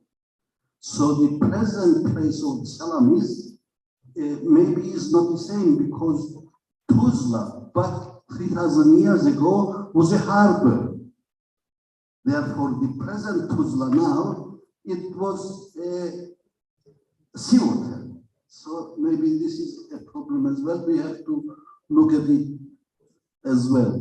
And I think when we are talking about the Tuzla and Long Beach, we may have more information about although Ismail did some things, what is the area exactly? And one paper was saying that a lot of clay, but I don't think it's so much clay because we are talking about the last 3,000 years, which the streams bring these sediments. These are very fresh sediments and they are very highly risky. So I congratulate you for making these research. Thank you. Thank you very much, Professor. Is there any other question? No? Okay. I think we can thank to our presenters. Thank you very much. I think it was an interesting session. Now we can you can go to your seats if you wish. If you wish, you can stay with me here so that I don't feel alone. Thanks for accompanying me for the last 20 minutes. Thank you very much.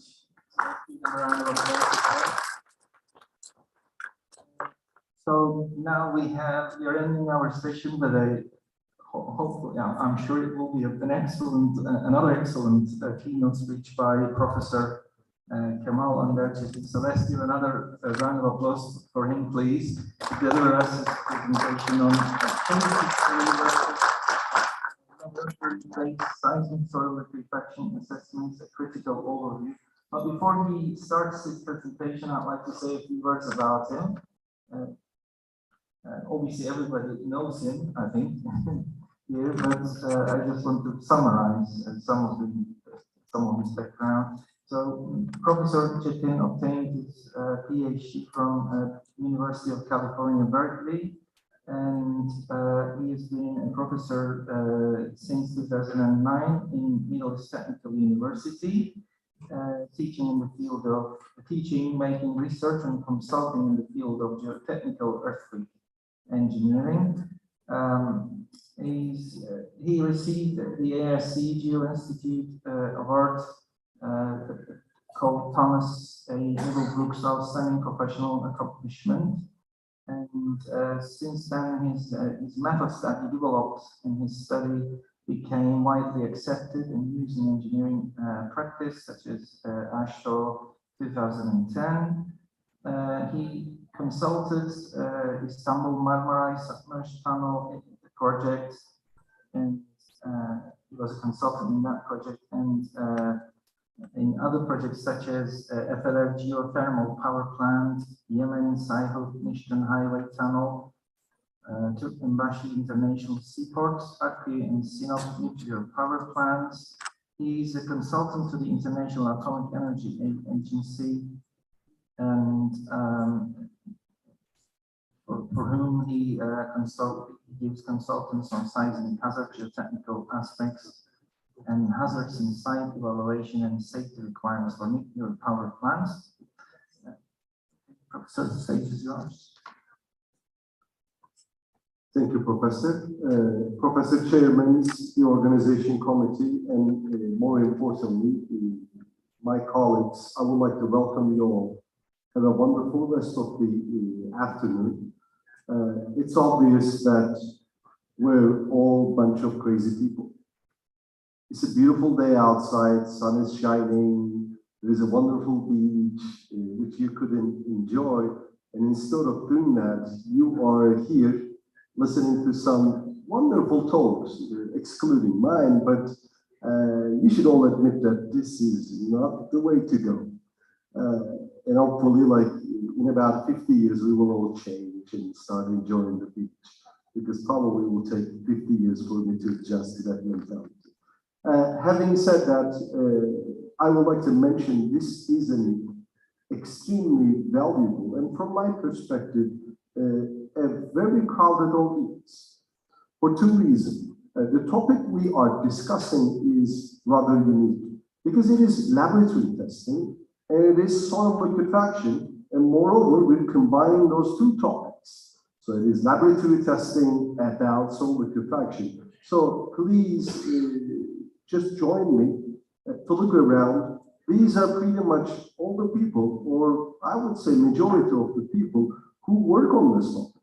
So if you're expecting an audience level of 500 people in this room, it doesn't exist. We're not that many. So we're just really like low in numbers, and we will probably learn from each other through this specialty workshops. So having said that, what I would like to do today is I'm going to talk about the discrepancy between case histories or semi-empirical based methods and laboratory-based methods, with special emphasis on soil liquefaction. But before that, I would like to acknowledge my PhD students who, as you can imagine, pretty much tailored all the presentation.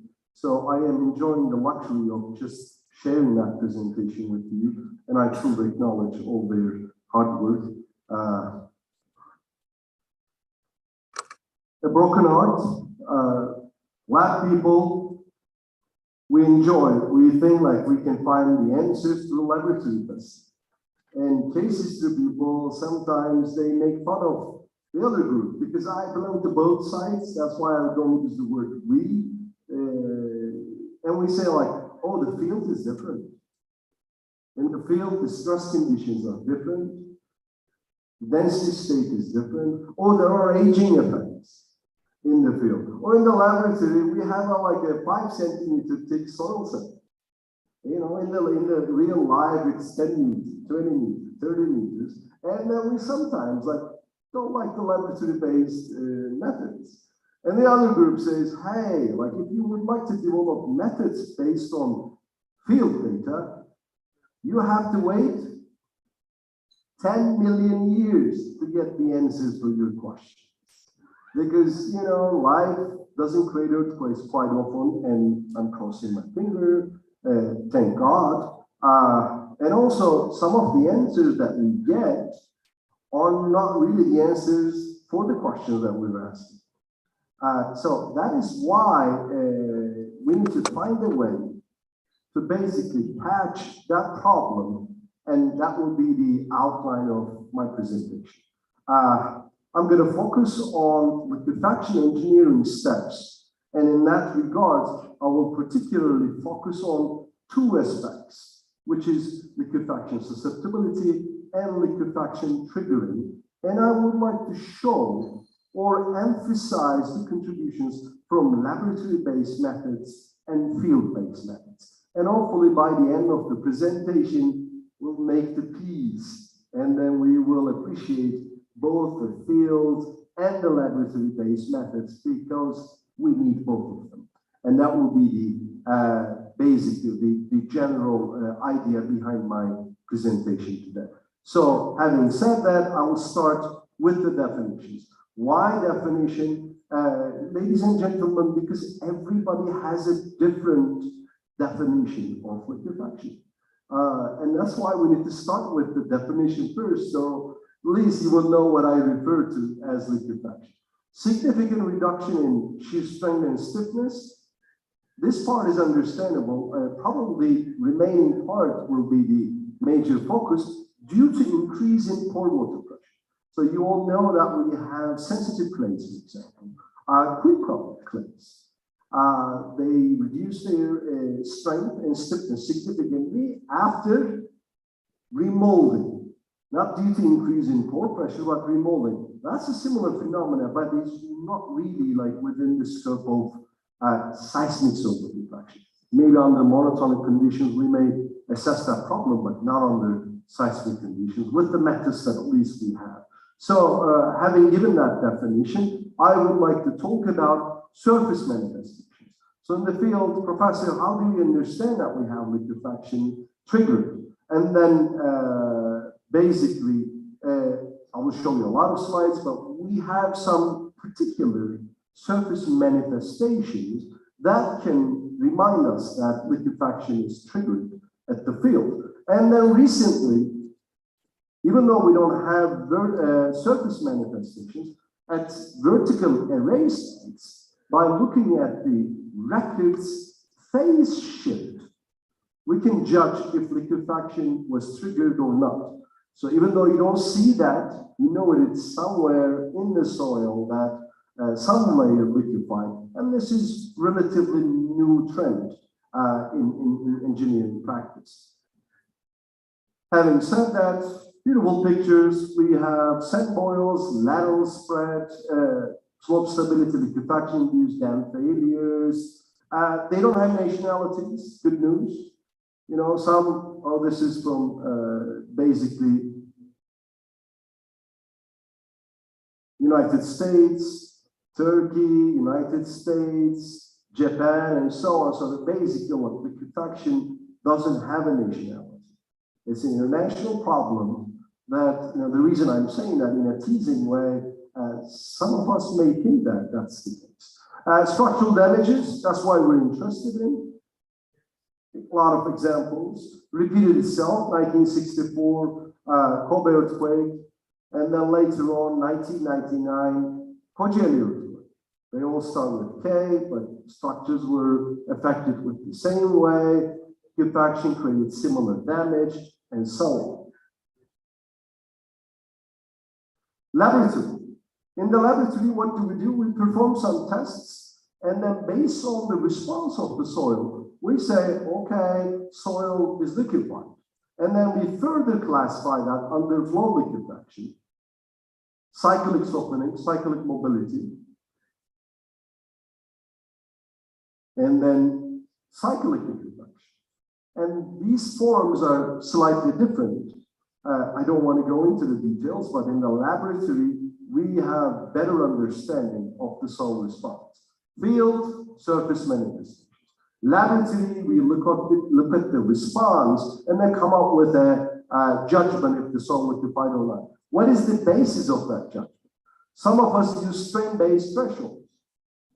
If we reach to 3% single amplitude axial strain after so many number of cycles, I say soil is liquefied. Why 3%? What's the answer? Why not? Some people say, no, it's not 3%, it's 5%, 1.5%, 2.5%. We don't have a consensus about the strain level. Then some of us come up with other kind of definitions, like excess pore pressure ratio, R sub U, and then say, anyway, if you reach to 0.8, then I will judge that soil is liquefied. How about 0.95? Some of us use 0.85, 1.0, that's also possible. And so basically, we have some subjective thresholds in the laboratory that we use to judge if soil is liquefied or not. And some of us recently is proposing development of banana loops, which I will discuss in a little bit. So this is how we define basically soil liquefaction triggering in the field. A typical cyclic simple shear test data, dilation contraction cycles. Do you see the banana loop? Looks like a banana. So if that develops, I will say, okay, soil liquefied. Again, judgmental, again, subjective, and some other people would say, all right, it's not the banana loop, it's actually the shear strain that we should look at. Oh, some people say, no, it's the excess pore pressure we should focus on. Bottom line, what I would like to emphasize is our definitions in the laboratory. For the triggering of liquefaction, it's not also unique. It's subjective. Having said that, cyclic mobility, applicable to clay soils.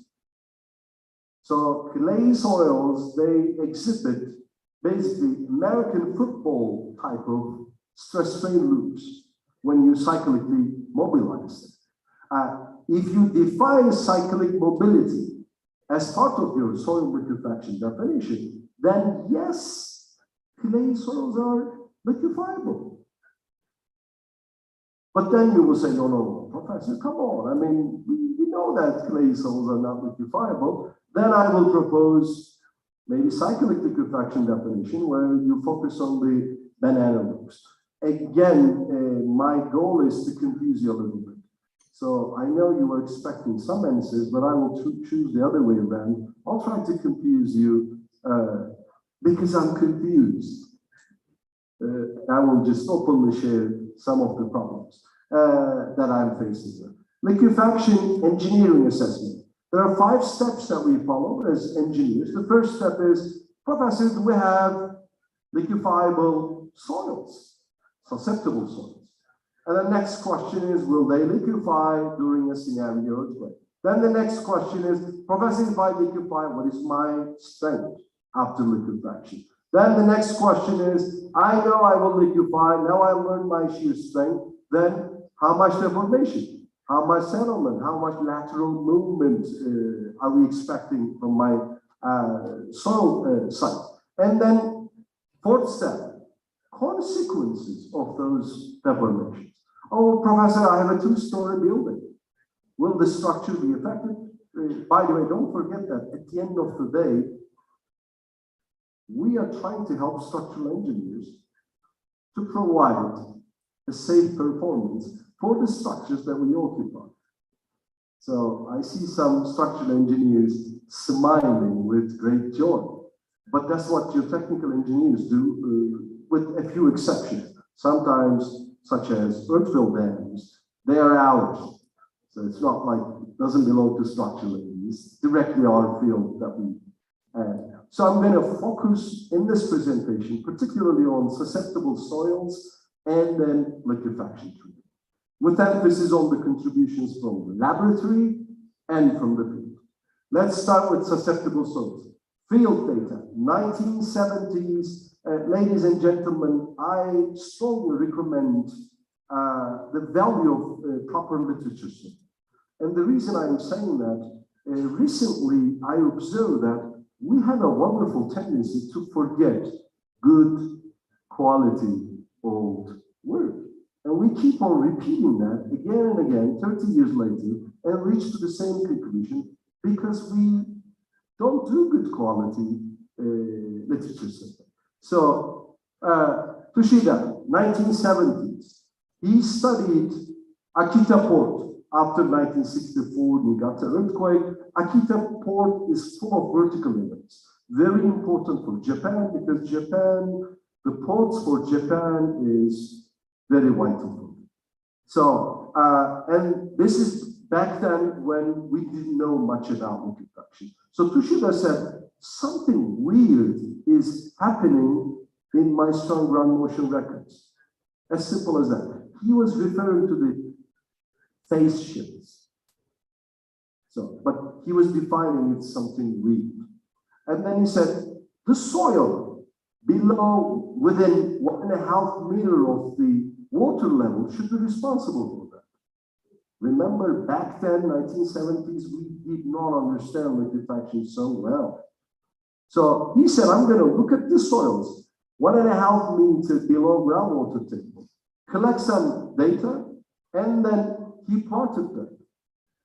And then he called them very easily liquefied and easily liquefied. That was his terminology. These are original plots from him. Actually, this is the IE's 1986 and 89 version. Also, Tushida is one of the authors in here. Interesting thing is, look at it, like well-graded soils, more liquefied. Huh? That was interesting. I don't think so. But that's what he was suggesting. If you look at the band, it was like a wider band there. So where did this data come from? From the field observations. So we're still using, some of us are referring to that study when they're performing susceptibility assessments. Chinese striking. Cases series. After Tangshan earthquake, observations all like some surface manifestations here, no manifestations over there. Why not? And then perform some site investigations. They found out that if the soil falls into the shaded category, then no surface manifestation. For what? For that particular event. It's not a general event that is valid for all the earthquake magnitudes and shaking levels. And then guess what? We forgot about that.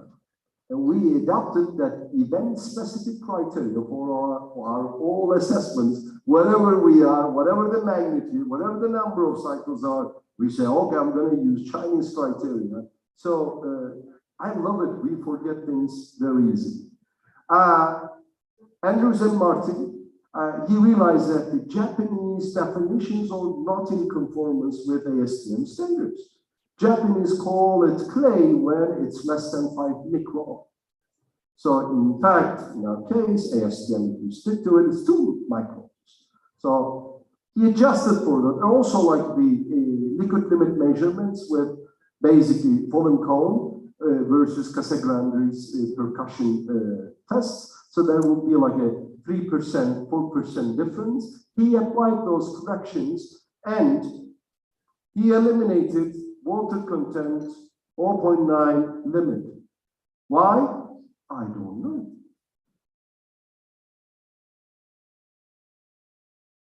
Recently, Chetin and his colleagues, his friends, they basically like plotted the grain size distribution curves of the susceptible layers.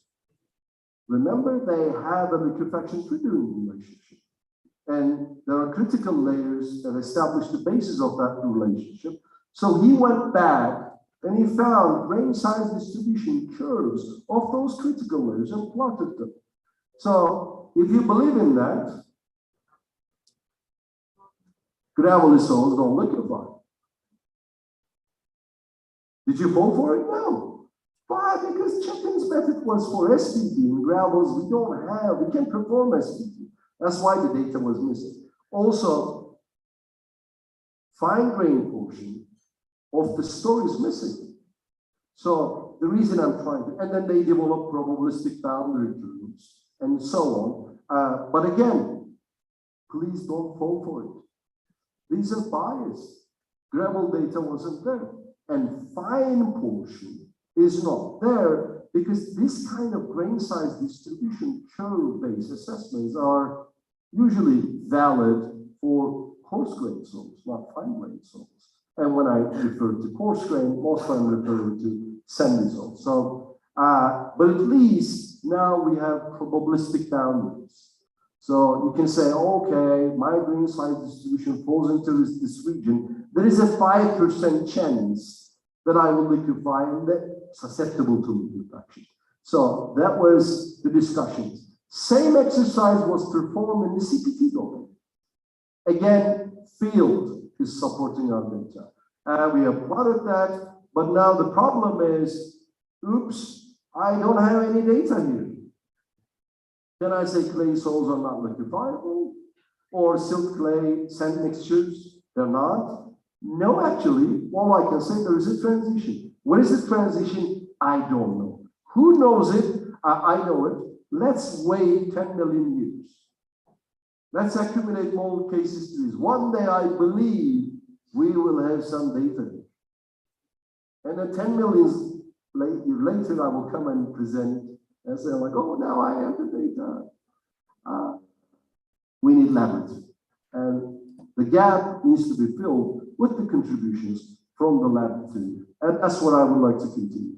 I have overlaid some of the data. By looking at the data, you can say, hey, look, there's no case histories falling on the right-hand side of PI12 curve or line. So soils with PI 12%, maybe that's susceptible to liquefaction.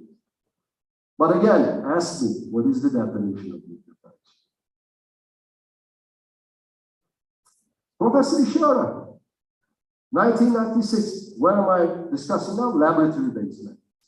He developed this. Guess what? We forgot that he developed it is for by using laboratory tests. And then we says any soil with a PI greater than 10 is not susceptible. Does Professor Ishihara say that? No. He just developed this plot. And what he's saying is resistance increases with increasing PI. He says nothing about susceptibility, but we distort the story. When I say we, it's me. I distort the story. And everybody falls for it, and then we follow it. We believe in the lie that we create. So, beautiful laboratory-based methods, but the problem is for susceptibility, laboratory testing and stress-based or capacity or demand-based conclusions are problematic. See et al. I am one of the authors of that study. Perform CSR samples from Adapazarı, CSR 0.3, 0.4, 0.5, 3% single amplitude axial system. If they observe that in 20 cycles, they say soil liquefies. If they don't observe 3% axial single amplitude strain, they say no, not liquefied. And develop this boundary curves. Why? Because their purpose was to assess Adapazarı soils after Kocaeli earthquake. Kocaeli earthquake produced CSR levels of 0.3, 0.4, 0.5 in Adapazarı. And Kocaeli earthquake produced 20 equivalent number of cycles. So that's why they were doing a study. And guess what? We again forgot the purpose of the study. And now this is our widely used susceptibility relationship for silt and sand mixtures. Bray and Sangio, same data set, same kind of presentation, same arguments also valid. And Boulanger and Idris, Professor Boulanger and Idris produced this chart not for susceptibility, again, laboratory-based contributions. They produced this chart so that if you fall in the sand-like region, then they say, please go ahead and use Chetin et al. Semi-empirical case history-based relationship. If you fall into the clay-like region, don't use Chetin. I'm joking, by the way. They don't say Chetin. They say Boulanger. So I'm teasing them. But the essence of the story, the purpose of this graph is not for susceptibility. It's in fact suitability of semi-empirical methods that we use for our purpose. So if you fall into clay-like, they say, don't use semi-empirical methods because they're not applicable. Anyways, Chetin and Bilge recently, they performed laboratory tests And then they said, CSR-based susceptibility assessment. Number of cycle-based susceptibility assessments are erroneous because they are triggering parameters. Susceptibility should be an intrinsic character of the soil. And then they look at the banana loops. Yes, banana loops, no banana loop. Yes, banana loop, it's a characteristic behavior. No banana loop, another behavior. Dots, circles. I'm following my time. I'm going to finish in 15 minutes. Don't panic. I won't even last one more minute. I know you're tired. Banana loops, no banana loops, probabilistic boundary curves, basically, it is a PI and liquidity index, LIUC there. Not CSR, not number of cycles, like more like a genetic code of the soil-related parameters. And so I'm proceeding. You can see that to be able to complete the picture, we need both field and laboratory work. Field work tells us something, and there are a lot of gaps in the picture. And in the laboratory, by simulating the conditions that are lacking in the field, and we'll try to understand the behavior. Now I'm going to do the same exercise, but this time from liquefaction theory point of view. I'm done with susceptibility. Now I praise the importance of field and laboratory methods for susceptibility. Now let's do the same for triggering. Triggering, we use some capacity versus demand term comparison. And usually our capacity terms are in situ index parameters in the field, either SPT, Shibre velocity, con penetration, tip resistance, as Arda said, BPT, that's also DPT. They're all like applicable. And then on the y-axis, we use a demand term in the field, cyclic stress ratio. In the laboratory, also cyclic stress ratio, which I will talk to you. Field. These are the methods. Capacity terms. How can I bring those capacity terms to the lab? I need some correlations. We have correlations with SPT blow counts and relative density, contact resistance relative density, shear velocity with relative density, and I hate the definition of relative density. Especially soils with fines, how can we believe in that? I don't believe in that, but at least we have some methods that will provide a transition from field to the lab. I'm a big believer in shear velocity based comparison. Same shear velocity, identical samples, and then one liquefies, the other one doesn't, then that may be more meaningful. But anyways, summary of what we do for capacity. Let's look at the mentor simplified procedure, see that interest, and because soil is nonlinear and because the earthquake magnitudes are different, site conditions are different, and effective stress states are different, we need to apply a series of corrections. Let's look at those corrections. Let's look at the shear stresses induced due to cyclic loading, R sub D, a lot of corrections. I don't want to go into the details. In the laboratory, in the field, we have the magnitude.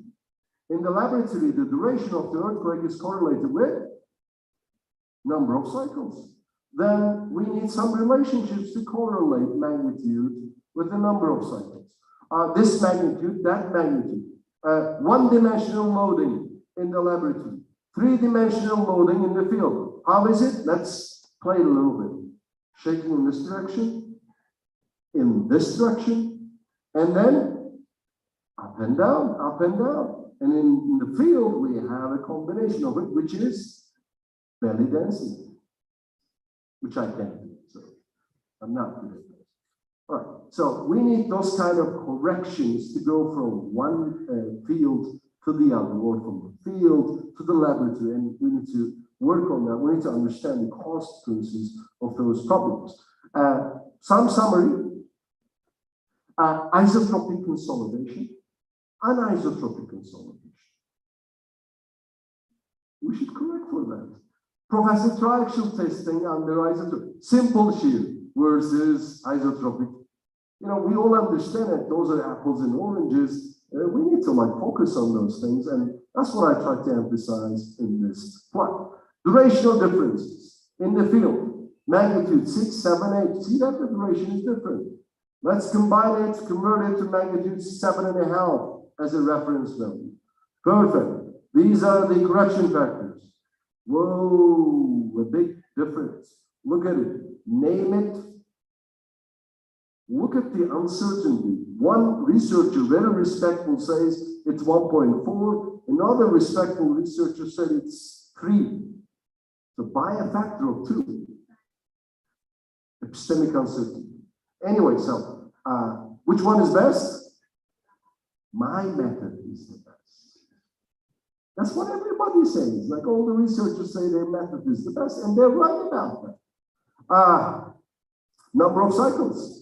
Professor, I would like to convert magnitude to number of cycles. Recent study, we converted transient earthquake motion to equivalent number of cycles. Why? We need that to be able to perform tests in the laboratory. Yes. Perfect. 1D, 3D loading, belly dancing, you see that? Corrections for it. The reason I am repeating those things, sometimes we forget. And we forget making those corrections. And then we say we compare apples and oranges as part of research.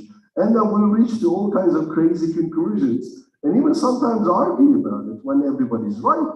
And they think they're not right. So that's what I try to emphasize. Stress conditions. 50 kPa. Consolidation. 100, 300. So response is nonlinear. We need to correct for that. Reference is 1 atmosphere. I wish we use 65. Again, the answers are at least relative to duration scaling. This is better. It's not a factor of 2. It's some people say 1.1, the other group says 1.4. Still large. Confining stress normalization. Beautiful example. 40 kPa. Boundary curves. 100 kPa, 200 kPa. Normalization. You see that their resistances are different, emphasizing the nonlinear response of the soil. So we need to correct for that. Level sites, sloping sites in the field. Dams at the edges of the buildings, in the laboratory. Professor, should we have a static shear stress before I apply the cyclic stress? They are the coolant questions. And we need to find an answer to that, and we need to find a way to go from field to the lab again. And these are the corrections. But yes, and you see that it's full of uncertainty. Again, my purpose right now is to bring your attention to those its and bits that we should be so careful about to be able to make fair comparisons. I'm starting to the fun part. A nice summary.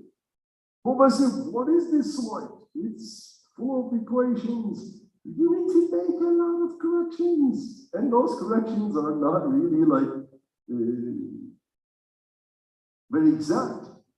They're full of uncertainties. You see that was a nice summary. So without making corrections, comparisons will be unfair. So I hate to make comparisons between my children. But we do as parents. And this is what I'm saying. Please consider the conditions. Conditions are different. Every character is different. So without considering the conditions, direct comparisons is unfair. So that's what I would like to emphasize. Concluding slides. Let's be nostalgic a little bit. Good old days, triaxial apparatus, courtesy of the professor who uploaded it. Wow, all of a sudden, look at it. You didn't see that at the beginning, the cyclic loading was not producing strains, and all of a sudden, can you replay that, please, one more time. No, the previous one. Because I see that I have 6 more minutes, I need to enjoy that. The previous slide, please. Yes, and play the video one more time. I know I can do it, but I'm so excited. Nope. Did I mess it up?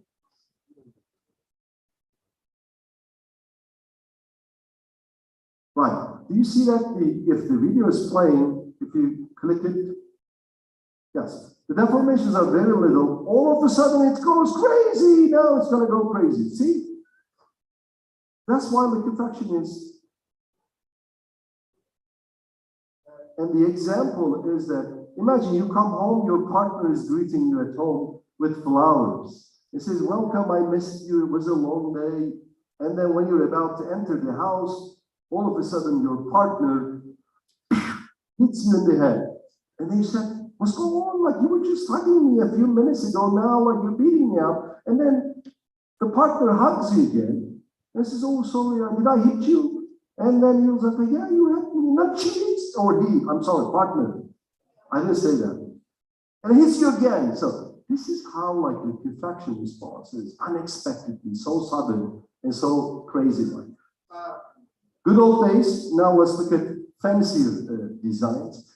This is the system we designed at Middle East Technical University, and we manufactured it thanks to Ahmed El Süheyli. He's sitting right there because we're tired of using ready-made equipment. And then after a while, something goes wrong and we don't know how to fix it and so on. So we designed it, we manufactured it, and yes, now we have stopped using it. It's a three-dimensional device, axial load, one directional horizontal, the other direction horizontal. So it actually does belly density. So it's three-dimensional loading. Another device, we did the same, we designed it. By the way, 12-year effort, all PhD students, 3 of which escaped. Now, literally, I saw the equipment eat the PhD student. You know, one day I came, PhD student disappeared. This is like, professor, this is too much work and no hope, and you're crazy. I don't want to be as crazy as you are, and escape. I'm serious, and they're all laughing because they know who they are. I don't want to mention names.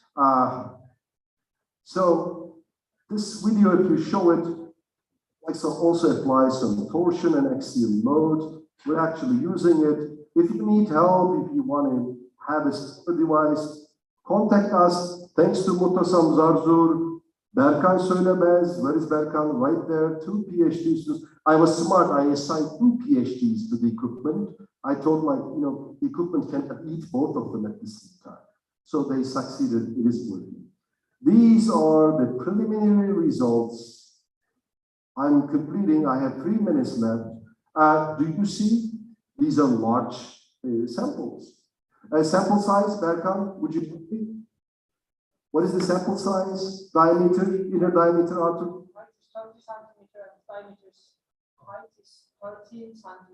Height is 30 centimeters and inner diameter 10 centimeters. Thank you. So relatively big. And then one video, where was the first one was the video. If you click the video, so at least you will see that I have 2.5 minutes. I am running perfect. I'm finished right on time. Just to show you. Now the video, this is real from the lab.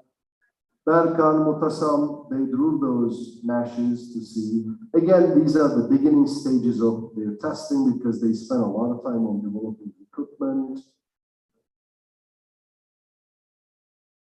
So I guess with that, I have proven that it's unnecessary to have a broken heart. Time to reunite. We have the benefits of the field data, the laboratory data. We should find a way to enjoy and put them together to understand and see the big picture. Having said that, I still have 1.5 minutes, but I will let go. Thank you so much for your attention.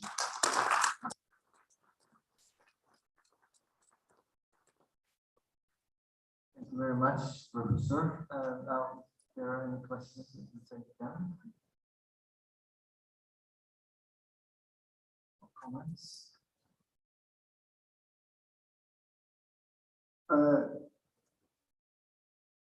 If there's no question, before the coffee break, can I share a joke with the permission of the organization committee? This is my famous joke. No offense to all the professors, this joke only applies to me. One gentleman enters to a pet shop and saw a parrot there. And then the price of the parrot was, I hate to see some animals to be sold, but unfortunately, that's how it is. They say it's 2,000 euros.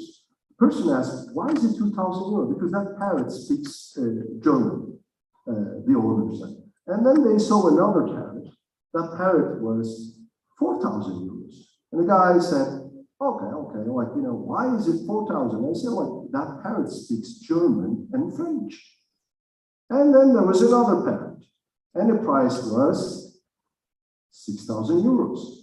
And then the person said, okay, don't tell me I know that parrot speaks 3 languages. The owner says, no, in fact, that parrot doesn't talk at all.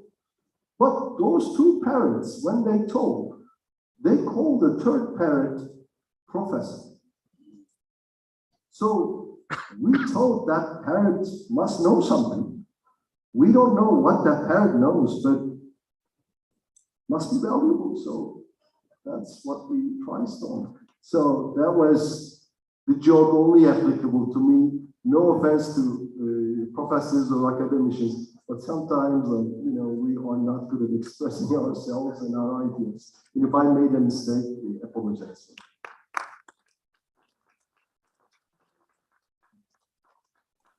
Now, I would like to invite Vice Chair of TC101, Professor Ibrahim, to present our certificate of appreciation.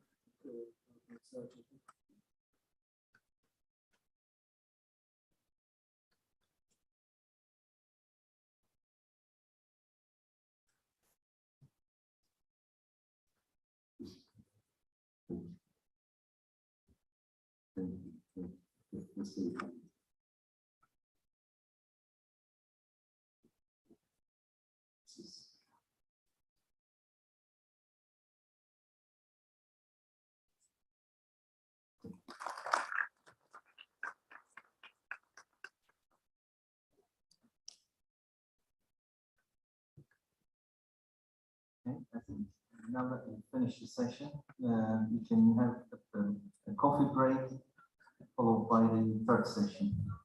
But just before the coffee break, I would like to invite the Director of Engineering Division of University of East London, Dr. Arya Asadi, to present our certificate of appreciation to Professor Evşigar.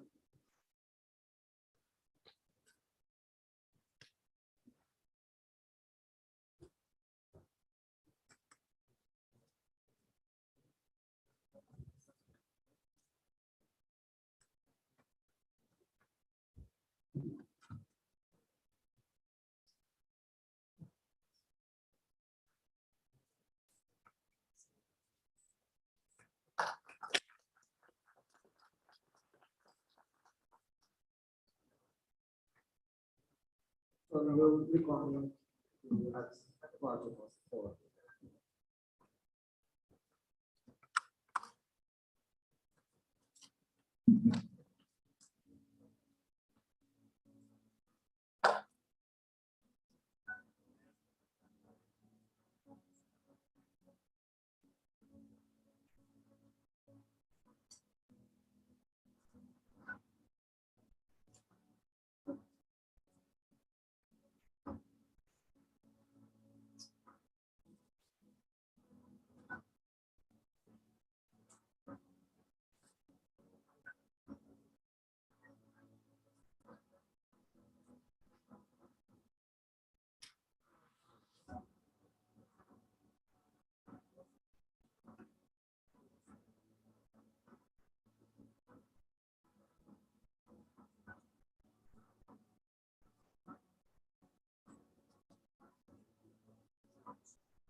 Yes.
So, dear guests, shall we begin our third and final session?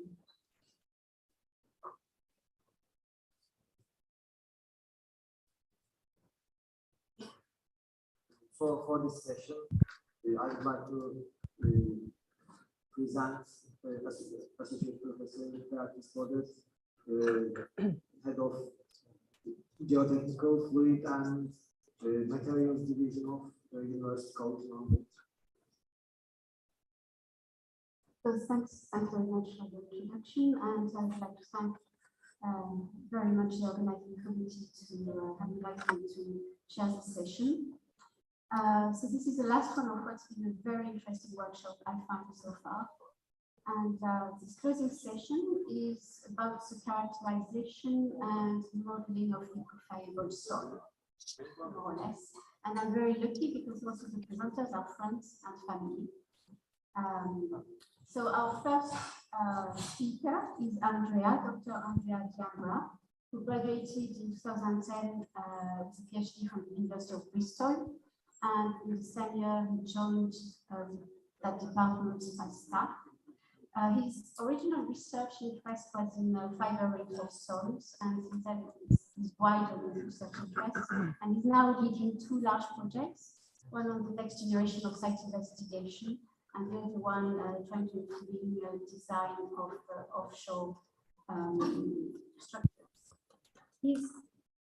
Well, I find that constitutive modeling has always been at the core of his preoccupations when doing research, and today he's going to present us with the new hardening memory surface model for scientific building.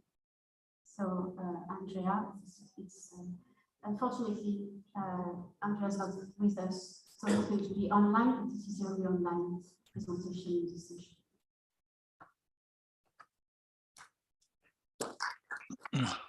Okay, so can I just check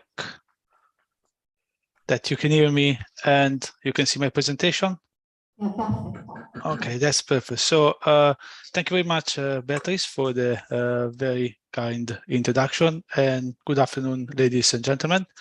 First of all, I would like to thank the organizing committee, the TC101, Dr. Abdul Lekinci, and the Chamber of Institutes of Civil Engineering for inviting me to give this talk. And please let me know if you see if you don't see the red dot that is moving over the screen, as well as the animation of the presentation. So in the next half an hour or so, I'm going to talk a little bit about multi-axial testing and modeling of liquid fiber soil, mainly under in-cyclic behavior. But I have expanded a little bit my presentation just to give an hint about how this model and testing can be applied to offshore wind farm, especially to monopile foundation. That is a very hot topic in the United Kingdom at present. So how is my presentation structure? We start with an introduction, very, very brief, just to clarify the structure, and then we go to element testing, where we'll touch upon two main subjects, multi-axial testing and loading history. And we see that this testing in the multi-axial space and loading history touches two dimensions of testing that has been told quite a lot this morning, that is about space, intending as direction in the stress space, but also time. So what happened to the soil over the time in terms of loading history, but also as aging, as many lecturers has already pointed out this morning. And then we'll try to unify these two concepts of space and time into constitutive modeling through the memory hardening surface ingredient that has been developed by ourselves in Bristol and now has been used a little bit more widely. And finally, we'll go to see how this new modeling technique can be implemented in foundation performance assessment, especially in a different application of what we've seen this morning, that is about earthquake mostly, but into offshore monopiles. And then we'll do some conclusion. Let's do a little bit of introduction just to clarify the structure of the presentation. We have seen that through element testing this morning, afternoon, we can actually investigate several aspects of the soil behavior.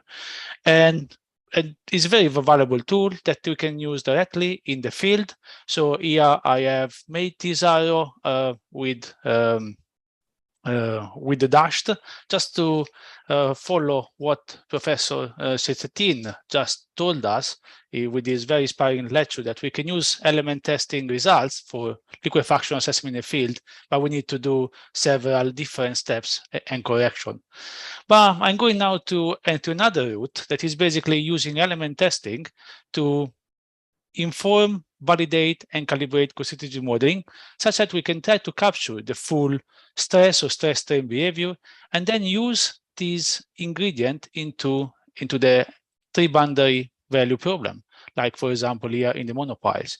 And this is quite a good technique because we can analyze what's happened to the structure, like in this case, the pile, but we can also expect what we expect, that is the behavior of the soil. So let's now tackle all the three boxes in the next 20-25 minutes, and to see how they can be connected and what we can learn at the end. So let's start from element testing and the multi-axial testing. So whenever we have seen this morning that typically when we study the undrained shearing of sand, we employ two types of laboratory tests that are cyclic triaxial or cyclic simple shear. but there is been a lot of discussion about the good things about these two tests, and they have to praise, but also they don't fully simulate what's happening in the field. And that was discussed by Professor Cesetin before, but also by Professor Ansal this morning in these two very excellent presentation. And basically the main drawbacks of these two tests is that either we test the soil in axisymmetric condition, on plane strain condition, or also that we can only cycle typically only one stress condition, either the normal stress or either the shear stress. And the question is, what are instead the real condition in the field? And if we look at the field, and here I just done collection of typical example in the literature of stress condition in the field relevant to this topic. And probably the first one was the one proposed by Sciarra, that while he was studying the wave-induced liquefaction on seabed. And Sciarra and co-workers, they pointed out that in soil element below the seabed, we have changes in both normal stresses, but also shear stresses. And remember that now here we are working on a plane strain condition. So this is a simplified 2D representation of the stress condition. In the same plane strain simplified condition, Gu et al. Say that we have the similar change in both shear stresses and normal stresses at the same time, if we consider the S wave, MP wave on a soil element. But we have also, and I just anticipate before that, the behavior, if you consider 3D condition, is more complex than this. The work by Pesano et al. That actually is taking further the work also study what is the stress state in element below embankment. And actually they pointed out that if you take different soil elements, they are loaded in different way. And one of the important things is that actually the principal stress direction changing from place to place. So the principal stress is an important feature. But when an earthquake comes or we have some loading, this principal stress can then rotate. So now we actually are introducing, like you have seen also, we heard also this morning, about the importance of orientation and rotation of principal stress axis.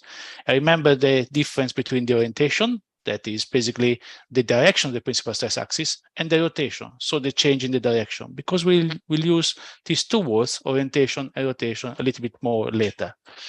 And finally, the final example is what we've done in Bristol with Professor Ibrahim and my PhD student, Shayang Cheng, to study the three-dimensional stress state around monopile. And we have now discovered that beyond orientation, rotation, we have all 6 stress components that they change into two soil element. So when we can see now that the triaxial test and the circle simple shear test are very good apparatus. But the question is there anything more complex in our hands that we can use to basically simulate better the 6-dimensional stress space in the laboratory? And we can use, for example, the cubical cell or the bidirectional simple shear that we have seen an example just in the recent lecture, where we now can control 3 stress components. But we can actually do something more as well by going on the hollow cylinder torsional apparatus, where we can control the 4 stress components. And in the next few slides, I will basically now concentrate on the hollow cylinder apparatus. So the hollow cylinder, we have understood that in previous presentation, that is similar to a triaxial test, and now the sample, as the words say, is hollow cylindrical. The fact that it is hollow cylindrical gives us some complexity in sample preparation and in stress analysis, but a great advantage that we can apply a vertical force, a torsional force, and we can control independently the internal and external pressure. If you now look at the soil element, we then have a normal stress and a shear stress on this face, and then we have other 2 normal stresses on the perpendicular face, but also on the external face. So we have now 4 stress components. When we analyze the stress path that we apply in the hollow cylinder, we use typically this stress plane, will become a space in just a second, where we have the deviatoric stress so the difference between the vertical and the horizontal on the x-axis. And if you apply just a vertical force, we apply the axial condition. If we just want to apply a torsional force, we move on this direction. And in this case, we just apply torsion, or basically shear. If we apply both, we can move in any direction here. So in short, we actually change the direction of the principal stress axis. So we can control the orientation of the principal stress axis. But if we change tau and the 2 sigma in a specific way, we can also make that reorient. So we can control the initial orientation, but also the rotation. And what is the effect of the internal external pressure? Well, we can then control the intermediate principal stress, because this plane can become a space if we then add the effect of the fourth stress component, that is the sigma r. But let's see what are the main studies on multi-axial testing. I don't want to give an exhaustive overview, but just to give an idea of how important is to consider the multi-axial stress space. And probably the first work was those done by Ishihara and Yamazaki, where they look at the influence of loading the soil cyclically and drain in doing triaxial shear, so horizontal on the plane, or torsionally. And then you can see the typical liquefaction resistance curve that we have less resistance in triaxial compression extension than in torsion. But if we then apply circular rotational principal stress axis, we have less resistance. So you can now see that both the orientation, but also the rotational principal stress axis has a very strong influence on our liquefaction resistance. In Bristol, we have recently done a little bit more work on the influence of orientation. So instead of just testing sample on for triaxial compression, extension, and torsion, we have then imposed after the different direction. So here we just change the orientation, but we don't have applied any rotation. You can see some typical results on my right-hand side. But let's now see how the liquefaction curve they develop. So we have found that the cyclic torsional test give the highest resistance of liquefaction, and the triaxial test, as is Ishihara, are slightly lower. But we also find that the two other orientation, 50 and 30 degrees, actually give lower curve. And if you see this plot on the right-hand side, you can see that for 15 degrees, for the 3 cyclic amplitude that we have applied, we have found a minimum number of cycles of liquefaction. So we can now see that the simultaneous application of torsion and deviatoric stress in terms of difference in normal stress actually is the detrimental effect. And this probably linked with what we have heard this morning as well from Lucia Mele, where she was actually talking about these chain forces that we develop during the consolidation and how they change during the loading. And if we think that when we do isotropic compression, we create some vertical or some linear chain forces, when that are stress under axial loading, when we apply torsional loading, we can basically break these forces. But the worst effect is actually for a specific combination of axial and torsional loading, suggesting that there is no any proportion between the resistance to liquefaction and alpha, but the behavior is highly non-linear. So orientation has an effect on our liquefaction resistance or underlying behavior, but also the rotation of principal stress axis is very detrimental. And this is the work that is done by Sivatalayan, sorry about the pronunciation, and co-workers. They did quite a large body of work, but I just selected these results to give a little bit of an overview. And in this case, instead of changing the orientation, they made the soil the principal stress reorient between the different angles. So with an amplitude of 30 degrees and 45 degrees. They actually find, and you can see the number of cycle liquefaction versus the amplitude of this cycle, that there is a minimum. It's a very similar trend of what I've shown you before, but the results are completely different, because before we were talking about initial orientation, now we're talking about a rotation. And the worst rotation is about where the amplitude here is about 45 degrees. So we look now at orientation, we look at rotation, and then we are missing the third dimension that we have in multi-axial testing, that is the intermediate stress. And these I just published in the work of Tastan and Carraro, that they look at the effect of the intermediate principal stress to the factor B, and you can see that this factor has indeed an influence on the liquefaction resistance, but probably is less than the rotation and the orientation principal stress axis. Overall, these results show that the multi-axial stress behavior is an important aspect to be considered when we look at the underlying behavior of soil. But what we may see is that a unique framework that gives a complete description of the underlying behavior of soil under multi-axial stress state, that probably is the holy grail of our understanding, has still not developed. So further work has to be done, and I'm happy to see that people are trying to also explore more the multi-axial behavior. So we have now touched the space. Let's go quickly on the time component. I will be very, very brief with a couple of slides, just to show, for example, that the loading history prior to applying a drain cycle is very, very important on the resistance of liquefaction and liquefaction behavior. Here I'm representing the data from Wickman et al., where you can see the drain behavior without any cyclic preloading, and the comparison with if we apply cycle of different amplitudes. So these are 10 cycle applied before the drain cyclic loading of 30 kPa and 50 kPa amplitude. And you can see the number of cycle increasing where we increase the amplitude.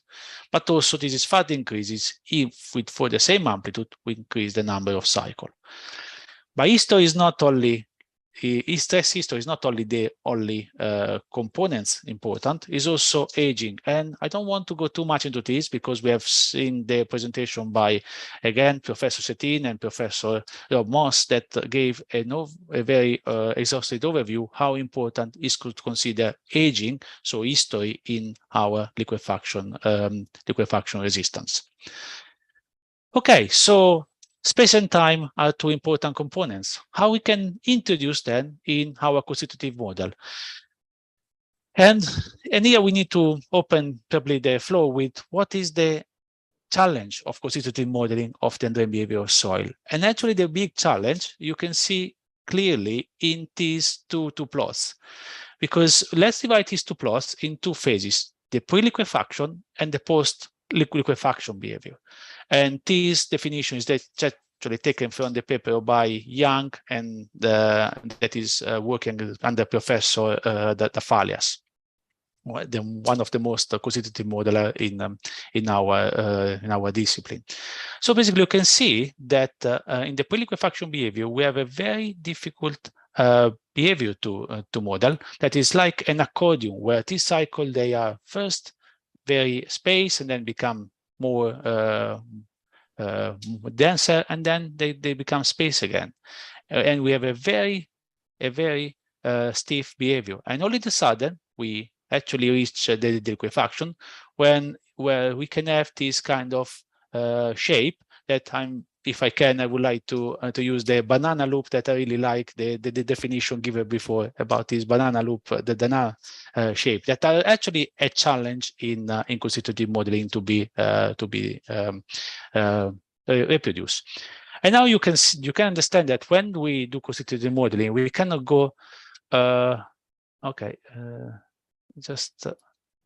okay. I hope there was no any problem with my screen before. I just got a message here. When we got to this this kind of quantitative modeling, we need to use advanced quantitative modeling. So we need to use the resource of bonding surface or hyperplasticity model. And beyond this, we need to also to add some other feature that are these measure of the memory. And this is basically done typically through some formulation in which we account for the cumulative strain. So typical model like the sunny sand or PM4 sand that are very, very widespread and are very well known, they actually are quite successful in modeling this behavior, but they actually try to capture this nonlinear evolution of properties that happen during the pre and post liquefaction to some accumulated strain dependent rule. In Bristol, we have recently tried to develop another procedure that is based on the memory surface concept. I have to say that this concept was basically developed initially for drain conditions, so for cyclic drain condition, to a PhD work of Riccardo Corti, but then upon challenging and after on undrained condition, we actually realized that the concept was actually very powerful. And that's led to the implementation of the same model into the sunny sand, to some collaboration with the colleagues in Delft, to give rise to the sunny sand MS, where MS stands for memory surface model. And then the same concept is even taken forward by the Falias and co-worker, developing another version of the sunny sand called sunny sand MSF, where M stands for memory and SF stands for semi-fluidized model. And I'll show you what are the advantages of using this memory surface concept in a second. But first of all, let's now really understand why we need this memory surface concept. And to do that, we need now to understand what is a bonding surface model. So here we have our typical Cupid-dash stress condition, our multi-axial stress space, sigma 1, sigma 2, sigma 3 are the three principal stresses. E, P dash is our volumetric plane. And let's build now a stress strain curve. A typical shearing can be drained, can be undrained, but let's now shear the soil. First of all, we need to start from our current stress condition. Let's consider we are isotropic condition. So in this plane, we are at the origin because this is an isotropic R6. And here we have a certain P and a certain density. Obviously, we don't have any shear stress. The first thing we need to do is we need to load the soil elastically. So when we start to load in the soil, we will be on a region that is governed by elastic properties. Now, these are just isotropic elasticity for just the sake of simplicity. I would like to mention that I will not give many formula here, but I like to see the modeling in a sort of geometrical way. So if we need now to build this curve, what we need the final target, and then is the critical state. Critical state tells us what is the strength we need to reach when we load. That is a line on the Cupid dash and this type of Algari shape in the multi-axial stress space, but also a final volume, typical critical state line that can be unique if we want, or some people they say is not unique, but this can vary according to some specific rules. Then we know that most of the time we don't go straight from the initial stiffness to the final target, but we have some intermediate strength, and that is where the bonding surface is coming to play. The bonding surface is basically our measure of the current strength. So the strength we get for some specific condition. So it's basically an intermediate target that is dependent on our density, our state parameter. And the state parameter governs our strength. So we can have a function that we can multiply the strength at critical state by a function of our state parameter, such that our strength is higher than the critical state. If we are on the dense side, for example, if we are above, this can be even below the critical state line. Okay, so we have our initial stiffness, our intermediate strength, our final strength. How do we build our curve? With the fourth component of the bonding surface, that is a plastic stiffness degradation. So we need to go from this elastic stiffness up to 0, fully plastic state. And this is done in bonding surface to this distance of our point to its image on the bonding surface. The larger is this distance, the larger is the stiffness. As we go here towards this point, we reach our peak condition, then the stiffness becomes 0. And this is what this curve is saying. So such that we go to this point. But then we need to go to the final point, and this we got the fifth ingredients in any model, that is the flow rule, that tell us as you shear, your point must go to critical state, our psi becomes 0, and then our strength go to critical state in both planes, such that we have to go to the final condition. Okay, this works very well for monotonic condition. Or everyone knows that it works very well for loose soil, for dense soil. What's happening if we do now these undering cycles? And this is what I want to show you. If we do some undering cycles, basically we load, unload, and then we start loading again. And every time we actually move the surface, if I go back, up and down. And every time we are almost in the same condition. And if you apply this bounding surface like it is, actually we obtain this kind of simulation here, where we have very few cycles to failure and that are very different behavior of what we have in experiment. And these are the first simulation that we did with Riccardo Corti when we were exploring the performance of very simple bounding surface model. And the fact here is that basically at every time we do the cycle, the stiffness is dependent on this distance between our stress and the image, and this distance becomes lower. So this cycle actually they become larger instead of becoming denser. So that's why in the first approach we use the cumulative strain to change the flow rule. But in this case, we want to use a geometrical approach. And the geometrical approach is actually to introduce this concept of the memory surface. And the memory surface is a very simple concept. If we have been somewhere, we have a region that we must remember where our response of the soil is stiffer. And this is basically translated in a very simple equation. I don't want you to understand this equation. I want just to let you know that this hardening modulus is proportional to the stiffness, and we have an additional term where that basically is exponential because it becomes 1 when we are at this point, such that basically the memory surface given a stiffer response only when we are inside.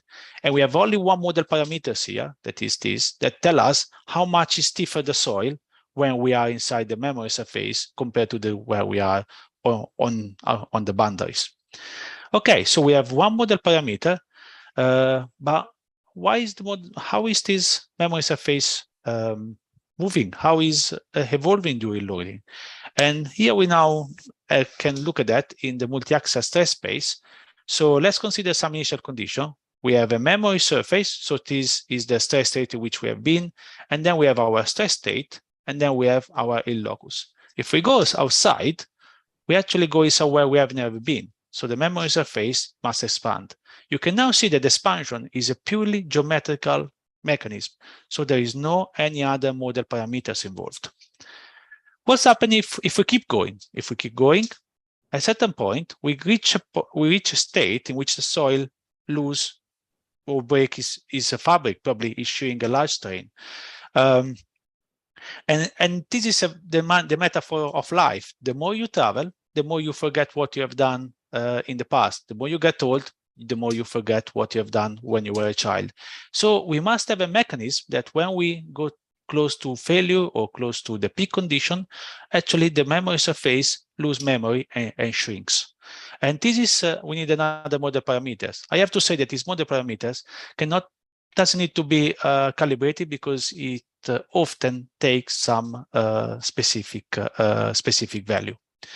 And you can now understand that actually this memory surface somehow is a measure of fabric where the size give an idea of the, let's say between brackets, a strength of the fabric, if we can call it strength, and its position give an idea of the anisotropy of the fabric.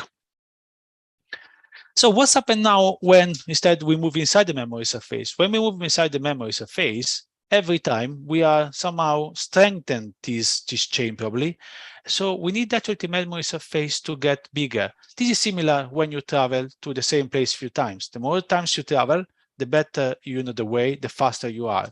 And every time you reach a destination, you look a little bit further out, so you know better what's happening around. And if you do your cyclic quite a few times, your memory surface becomes actually larger. So that the more you cycle, the more the soil is stiffer. And if you apply this simple rule with these two parameters, where only one needs to be probably calibrated, we can get this kind of behavior. You can now see this that we get in the comparison between simulation and experiments, this kind of accordion trend where we have the cycle getting denser and then all in a sudden getting more space until we go to the destability. These are some simulation from the SunnySand MS application, but I show you some simulation also from the SunnySand MSF application. And in this paper by the Fales co-workers, there is written very clearly what is the advantage of using this memory surface model. Because when we do the test, basically we start the test and drain, we start to build our memory surface, and as we cycle, we build the memory surface bigger and bigger. So our behavior becomes stiffer. But there is a point in which we go to the stability line that basically we have this disappearing of the memory surface, such that then we can have an additional formulation, that's why it's SF, that enable us to capture the behavior of post-liquefaction and to get this typical banana shapes loop. So you can see that now having this geometrical ingredient, we can actually have a measure, a feature that enable us to capture the pre-liquefaction behavior and to have formulation based on accumulated strain or other variable that actually enable us to fully capture the post-liquefaction behavior. So the real advantage is the decoupling of the pre and the post-liquefaction with a mechanism that at the stability point is basically disappearing.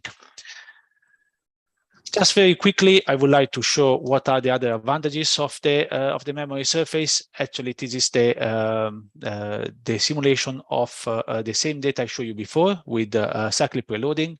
The more we do cyclic preloading, the larger is the memory surface before we start the undrain cycle. So the more cycle to liquefaction, and this is due because we start with a stiffer soil, and the same properties actually can be applied both to cyclic preloading, but also to aging. You can see the fit between the pore water pressure accumulated with the number of cycle and the number of liquefaction to cycle liquefaction for different pre-amplitude. We have the test. The model has been also tested for different multi-axial conditions. So here are the simulation on the SunnySand MS for the torsional test and cyclic triaxial test.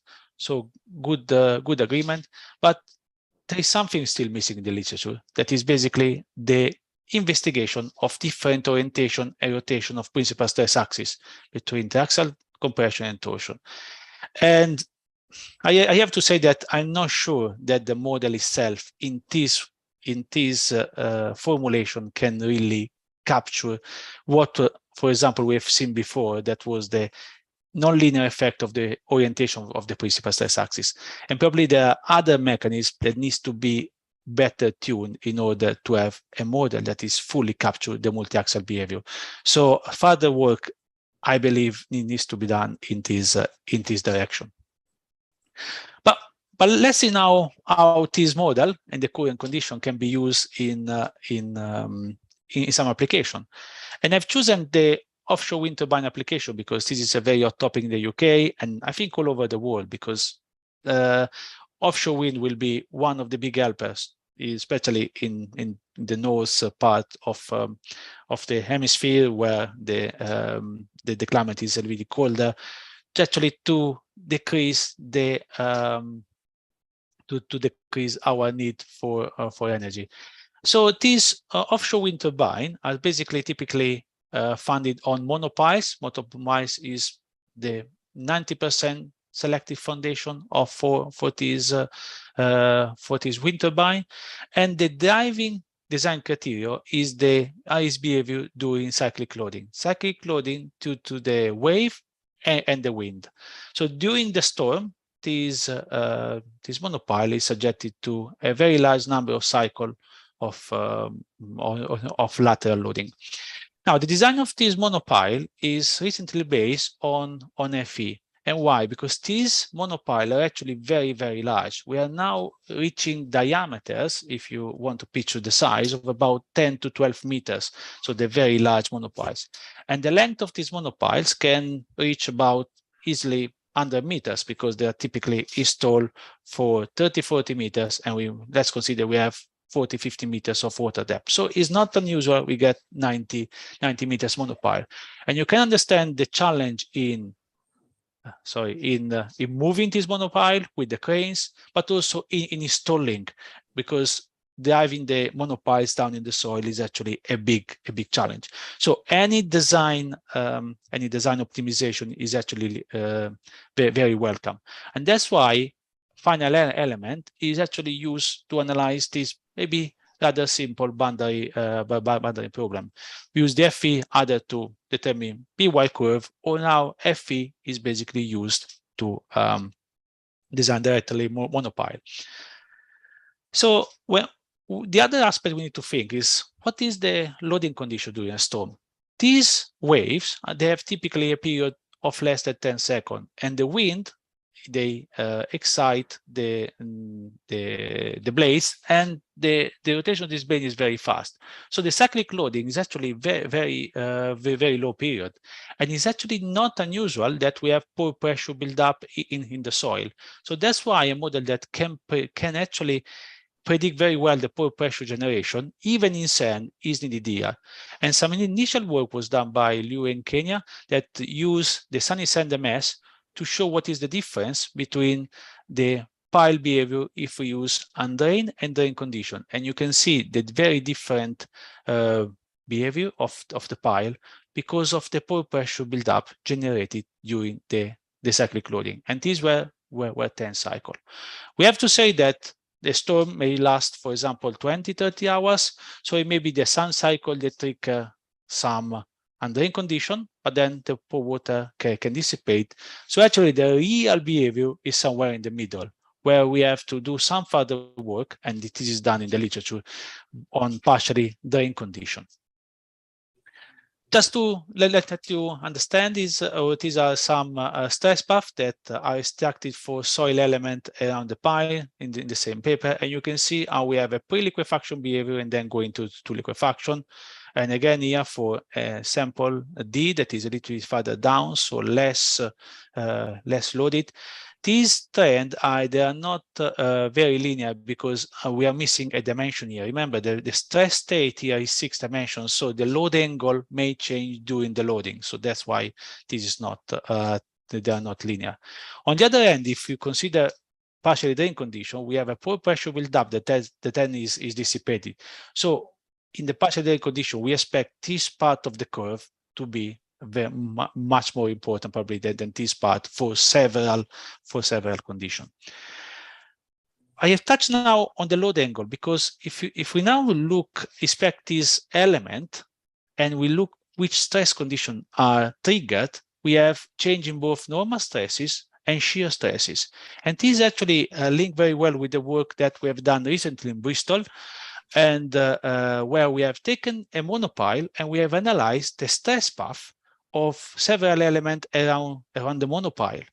In front of the monopile, all around, on the back, and for each element, we have extracted the stress path, and we have given some recommendation for hollow cylinder or other type of testing to be used in our laboratory testing to calibrate the constitutive model.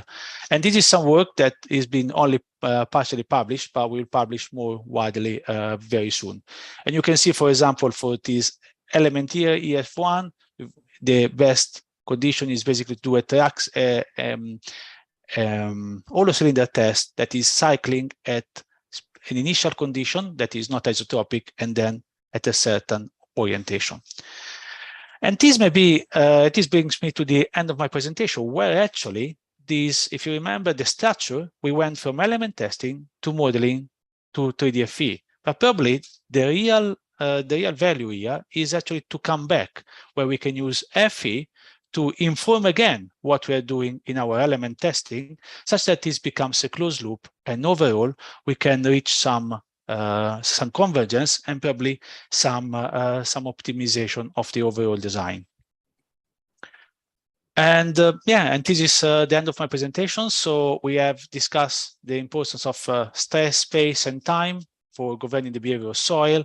We have identified the multi-axial behavior of soil, both in experimental, but maybe even in modeling has not been fully unraveled.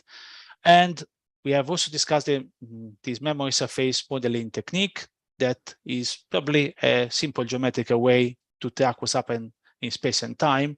And we apply this to the offshore monopiles, where actually there is further scope for research, looking at the partially drained condition and how that can affect the pile behavior.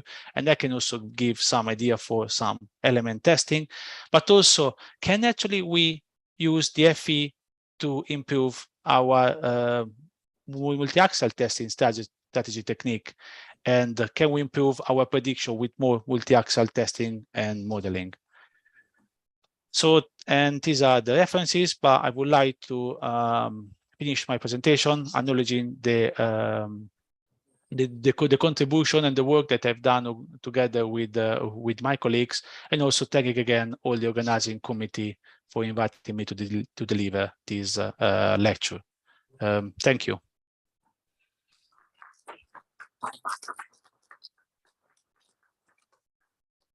Thanks a lot, Andreas.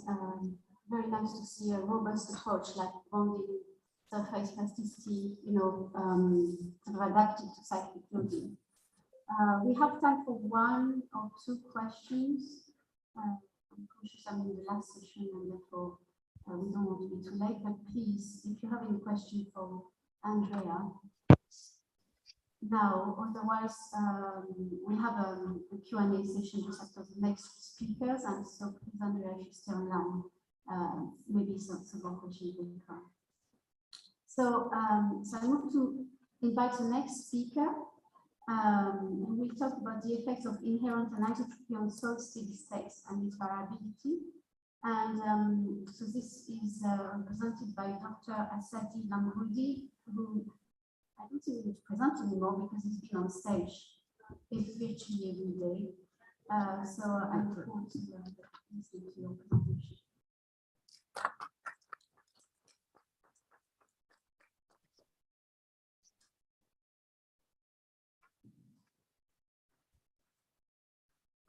Thank you very much for having me.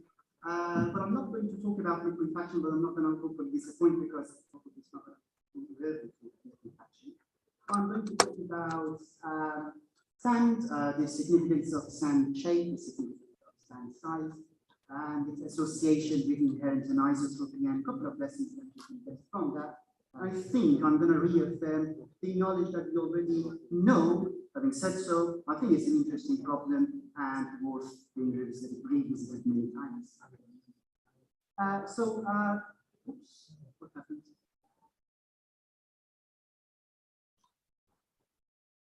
And I go back to, oops. Can you help me to go back to the first slide, and then it's now working. Thank you. So, in terms of the overview, I think I'm going to start with shape, the significance of shape. I'm going to look into significance of shape from undrained monotonic compression shear perspective, and then move to much more simpler drained monotonic direct shear perspective. Then I think I'm going to talk a little bit about the association of shape and anisotropy in sand, so tie these two up together, and finally finish with some results from some HCT tests and try to associate confinement with anisotropy in sand, also size with anisotropy in sand. And before I begin, I should have acknowledged the works of Dr. Sohail Ad, who has done the big majority of experiments in the past year or so. So in the next few slides, I'm going to refer to four different types of sand, not a lot of names, but this I think is far more easier. So we've got sand A and sand B, which are pretty much same size, medium to kind of medium sand. So same size, same sorting, different shapes. Sand B is rounder and more spherical than sand A. Then we've got sand C, which has pretty much similar shape to sand B, but a bit more porous. And sand D, which is porous of all, but share its shape with sand C. I'm going to make reference to these four sands in the next few slides. And well, beginning with very simple sets of CU triaxial tests. We've got sand A and B, same size, pretty much same particle size distribution, pretty much same sorting, different shape, sand B rounder than sand A. Both sands consolidated to a very high word ratio of 0.8, 1 to 4% fines content, and the only variable here is shape. And as one would expect, not much difference in the stress at phase transformation, but that's not quite USS, but let's accept it as USS, roughly a drop in ultimate state, stress at ultimate steady state. And then looking into the implications of shape from the direct shear perspective, much more simpler. This time I've got my sand D, which is the coarsest of all sands. This is the Western Cape sand. And what I've done is that I've used a simple volume to crush the sand, 7 different grades. You can see 6 of these 7 grades here. I've extracted the 122 millimeter diameter particles, and then I've adjusted the PSC to kind of bring all the PSCs in the same shape. So the PSC is identical, the sorting is identical, and the only variable here again is shape. Well, again, compressed to a high word ratio of 0.8, fairly dry, 200 kPa on top, and you can see that the rounder the sand gets, the more you lose the peak and residual strength. Pretty much similar results that we saw in the CU case. Now this time, going back to sands A and B, again, B is rounder than A, same size, same mineralogical composition, same sorting. B rounder, this time I've mixed these sands with silt from that poor sand itself. So crushed with the ball meal and silt side scorch, which is mixed between soils, 10 to 50%. On the left-hand side, the stress pass. On the right-hand side, stress and strain.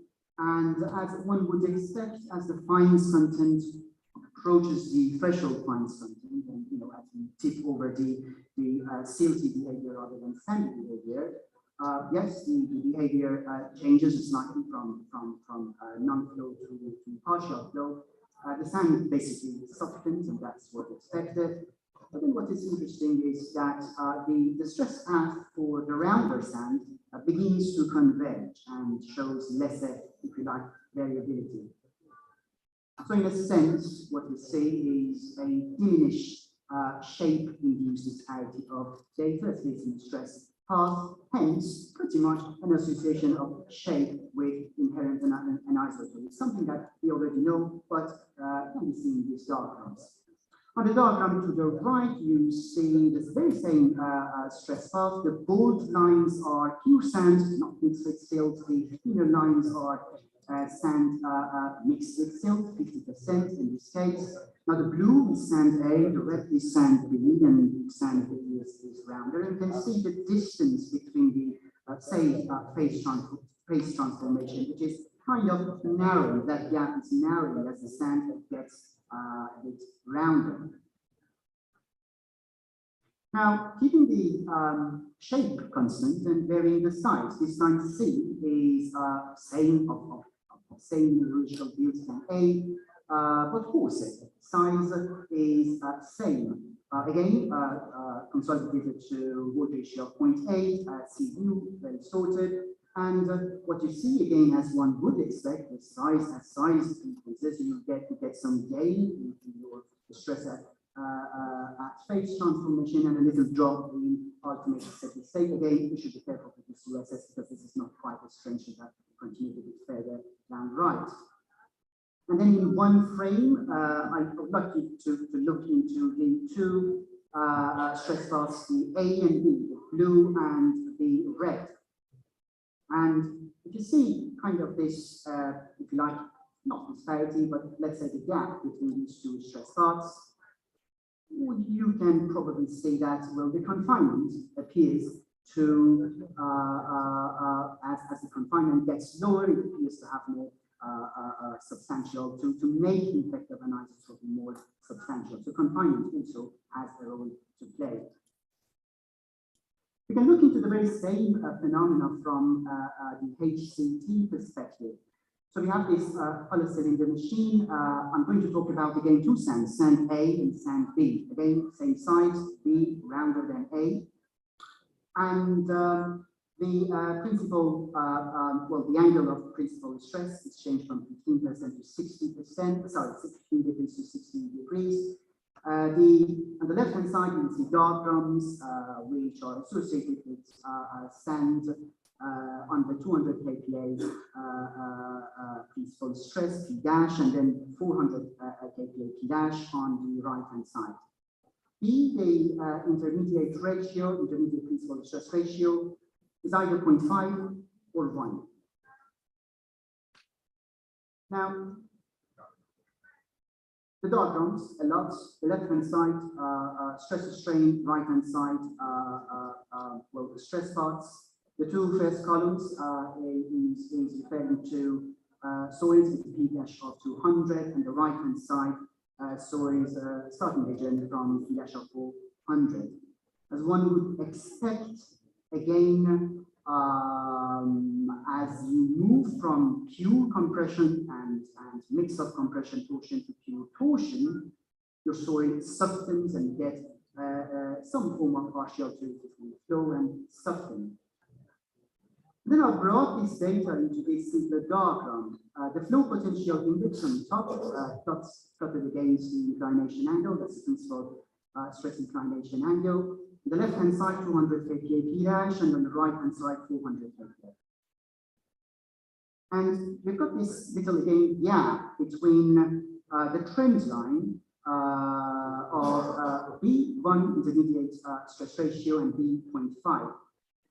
And if you see, you will see that this gap, again, begins to close down as we move from a lower confinement to a slightly higher confinement. And that kind of ties in with what we saw earlier in the CU suite of test results. And that was for sand A, which is angular and same size as B. Now, B, same size as A, this time rounder.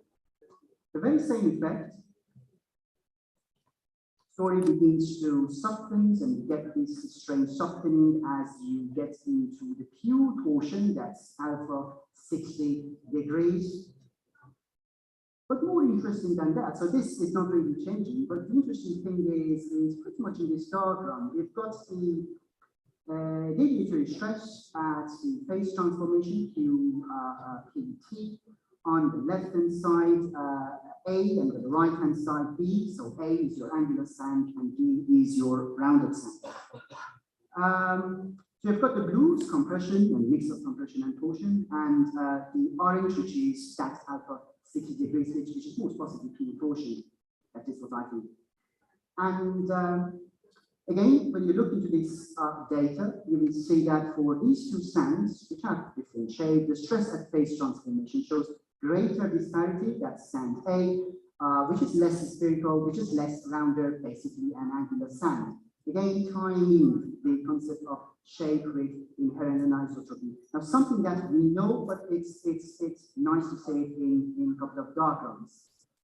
And this time, keeping the shape constant and varying the size, C is far more coarser than B, basically the coarsest of all sands, not the coarsest, but coarser than B. And you pretty much see the same effect. This time, as size increases, your anisotropy kicks in. And in a way, you can say that the stress at phase transformation at phase here shows greater disparity in your coarser size sand. So, really, it was a short talk, but, and really the conclusions that can be drawn here are something that we already know. But probably the most interesting part of it is the last two bullet points. The inherent anisotropy is probably a greater problem for coarset granular matters, at least it appears so. And then the anisotropy possibly will have more substantial implications on the lower confinement levels. That was a very short talk. I hope you don't mind. And we will have more time to. No, I'm sure there will be some questions. Thanks very much. I think I'll do like in the last session, and I'll ask the speakers to come and sit here for the Q&A session. So our next speaker is Hamza Said, and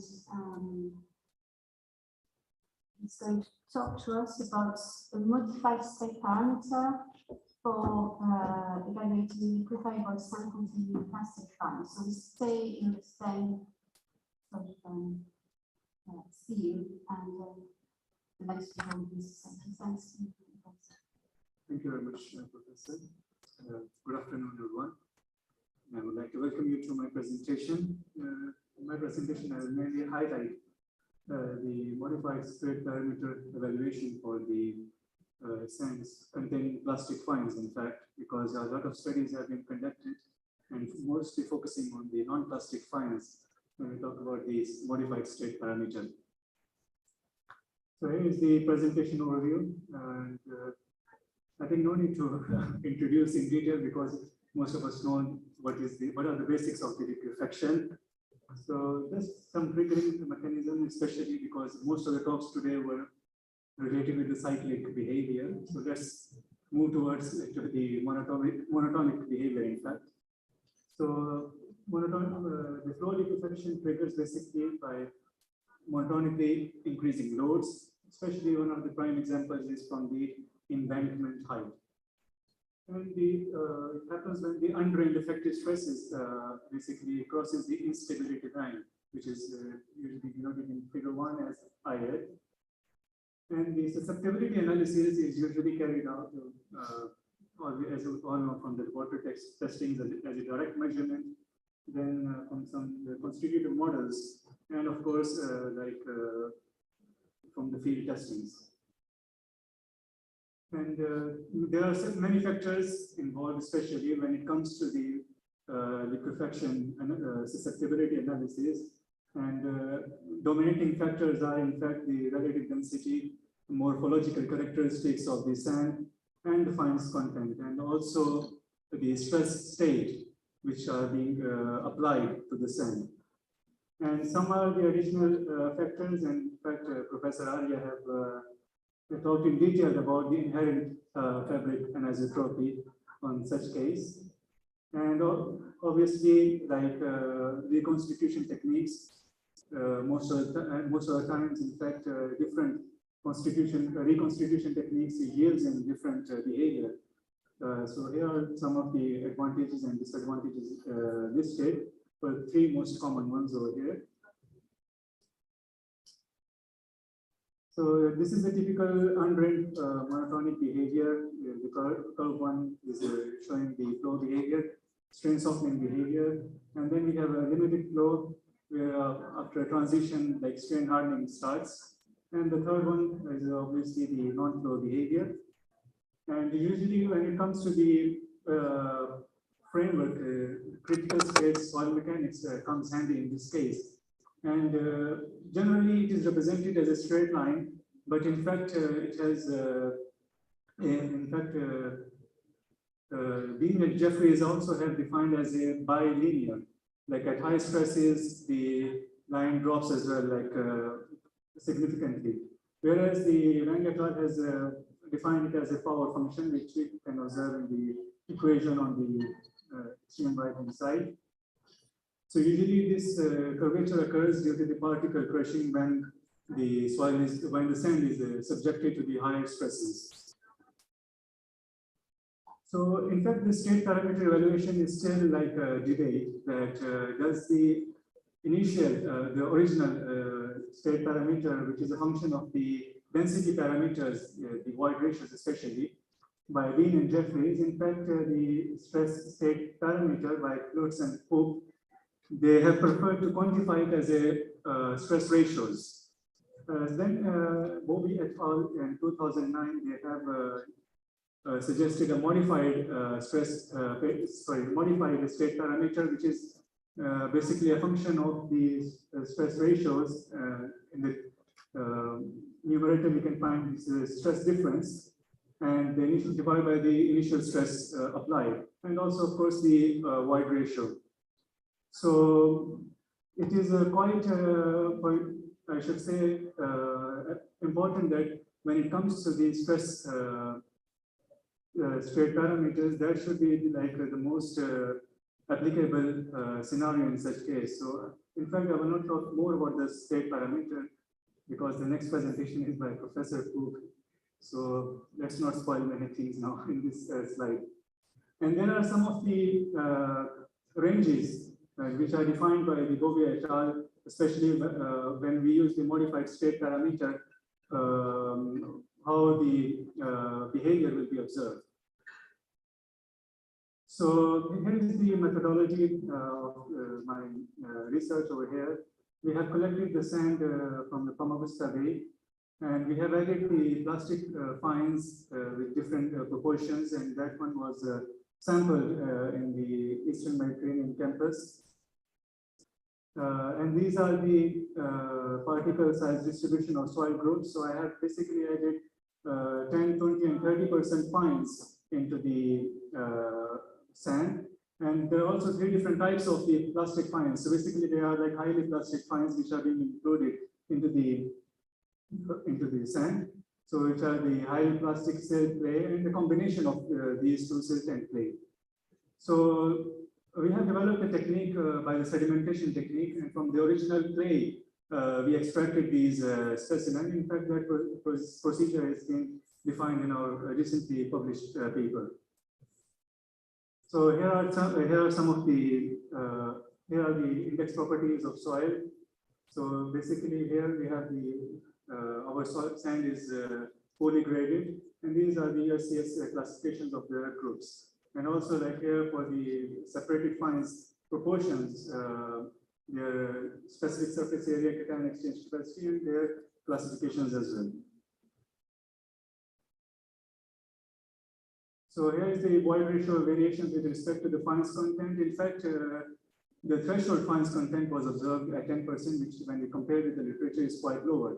So one of the main contributing factor is that because of the higher surface charges or higher specific surface areas of the fines content, so they have occupied more of the regions. And as you can see in this optical microscope at the 100% magnification, that how these with the increase in fines content, like the sand particles are like hidden in the layers of the fines content.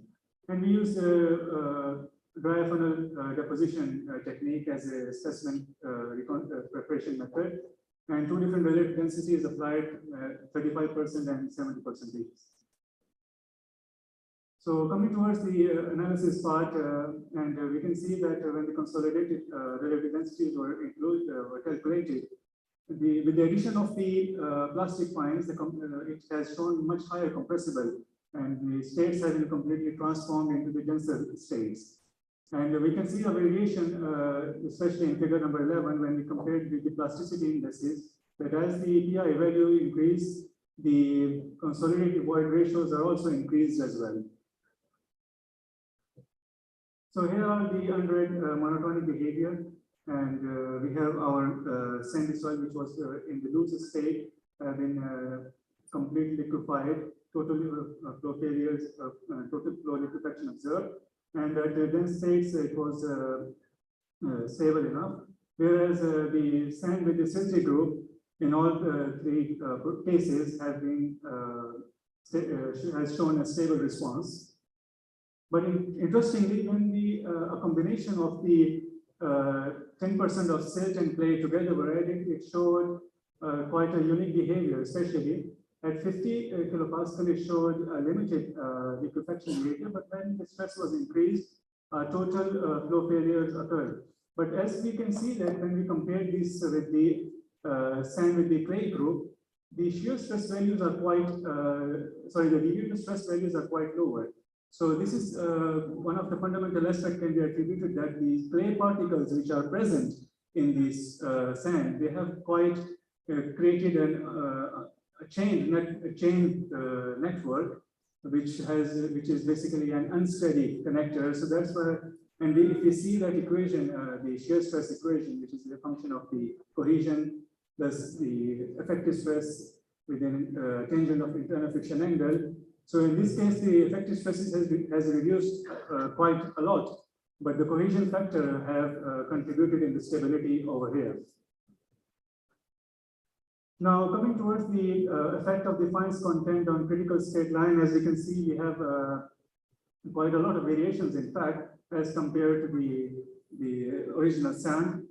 There are three factors involved here. You can see that first, when the fines content were introduced, the shifting and rotation of the critical state lines occurred. And the first factor can be contributed towards the carbonate content, which is present in the soil. And the second one is the amount of fines content. And the third one is the plasticity index. So due to the fines content, the downward shift occurred, but at threshold fines content, an upward shift has been observed.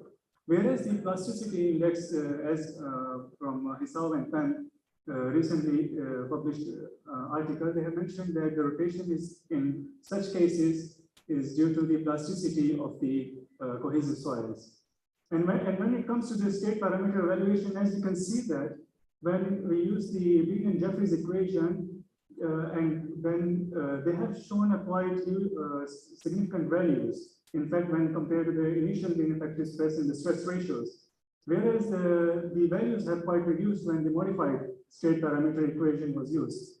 So in this case, the stress state or stress ratios, as mentioned by Klotz and Cook, that should be considered in this aspect. So for example, over here, the variation of the state parameter and modified state parameter, along with the stress ratios is plotted. And generally, as you can see in the modified state parameter, the soil, the trend line shows that it is going to be more towards the dilated behavior. Whereas in the state parameter, it is almost becoming parallel to the x-axis, as you can observe here.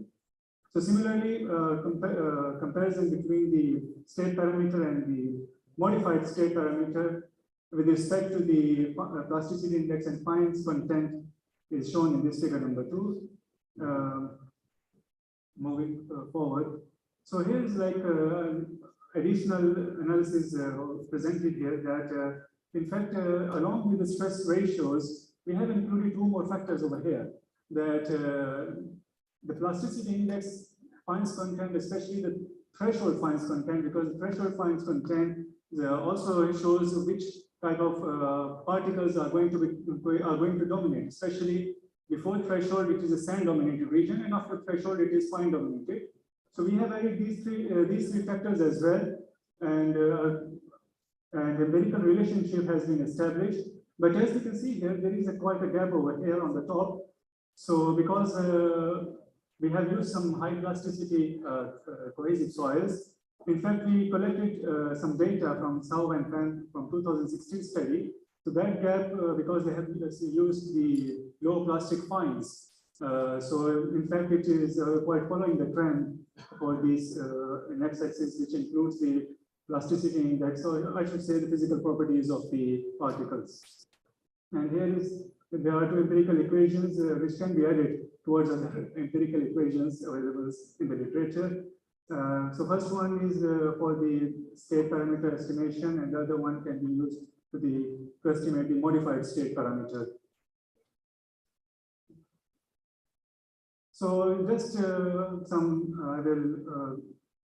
I'm on the last portion of my presentation. I will just highlight some of the field observations carried out during the course of 1 year.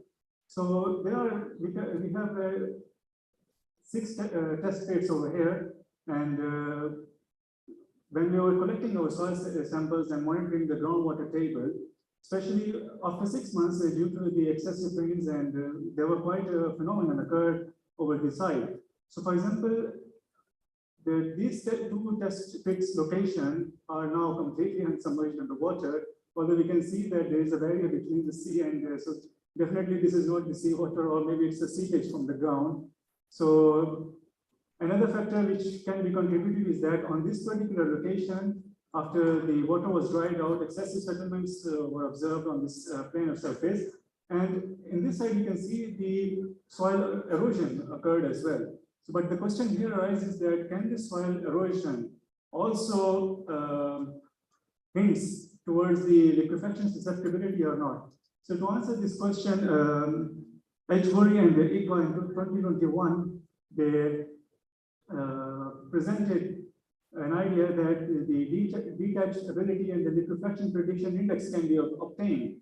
So here there are certain classifications based on the DLPI. If the scores are less than 4, so it's quite high liquefaction potential, and if the soil erosion is occurring on the site. Over here, like these are the 3 highlighted factors, especially the water, in situ water content, the porosity, and the permeability. So obviously, these are also the governing factors when we talk about the liquefaction susceptibility of a particular soil.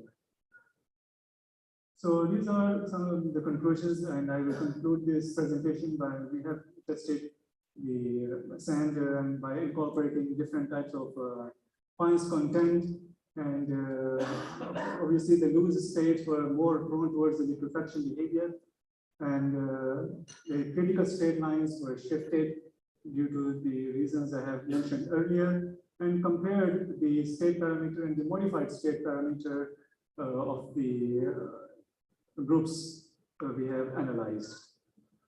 So thank you very much for your attention. Thank you very much. So as you say, very well the next presenter, so Matthew Cook, professor at University College London, is going to talk to us, going to present work that was performed by collaboration with Habitat Rights, which I had the pleasure also to consider rights, I think, or I can't remember, and Alessandra Carrera on the use of state parameter in predicting static liquefaction.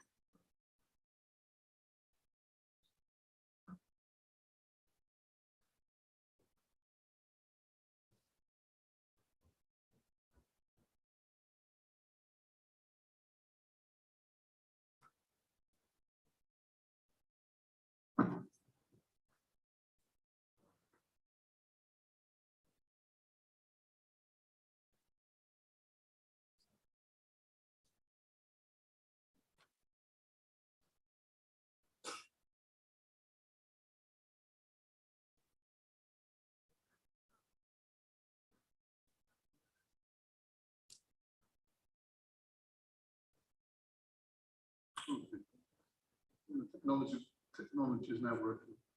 Okay, so that is I'm the guy standing here, but Abby Cartwright and Alessandra Carrera did all the work. So I'm going to speak about the use of state parameters in predicting static liquefaction. I'm going to focus on tailings today.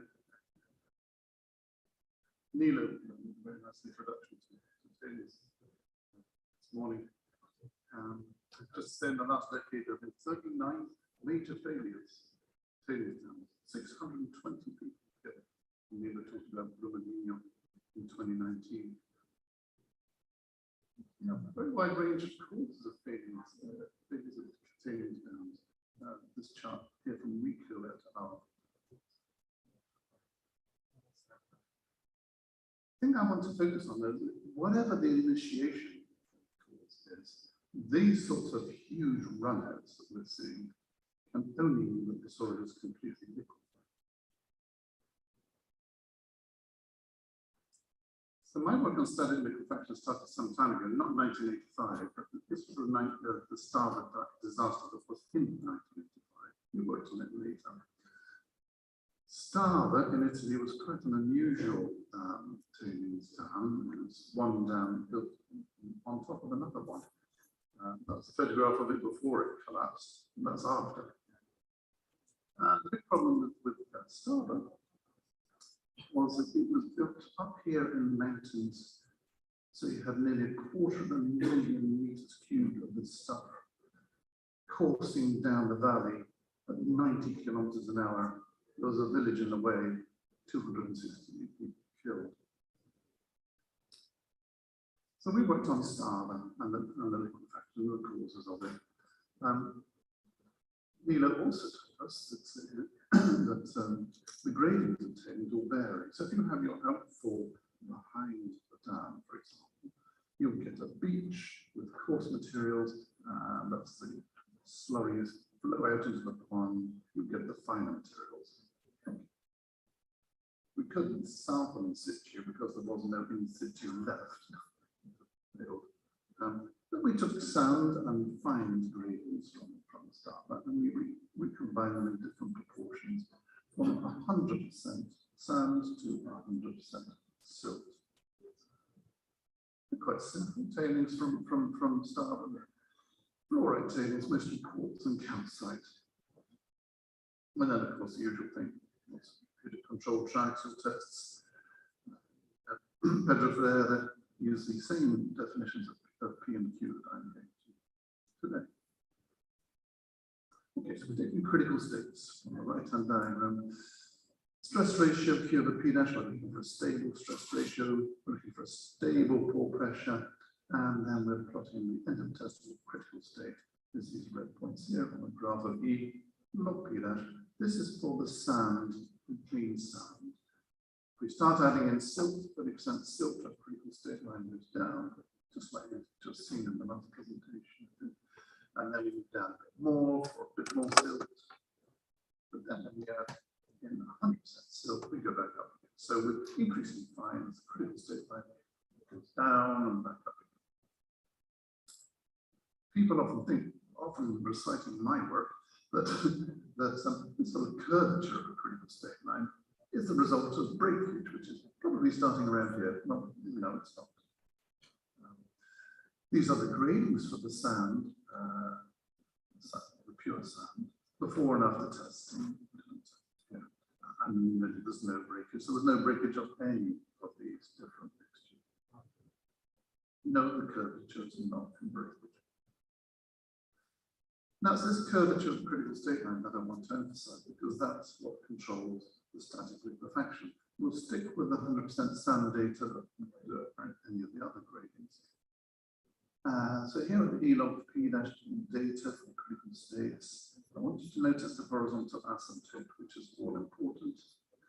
And we're going to plot the stress paths on QP. We'll divide it up into 3 zones. What is the pink zone? Anything above that horizontal asymptote, if you shear it undrained, no matter how you do it, you've got to come to 0 P dash, because you cannot reach a critical state line. You're above the asymptote, so you get stress paths like this one. Quite a reasonable peak strength, but then complete reduction of P dash to 0, and if P dash is 0, Q has to be 0.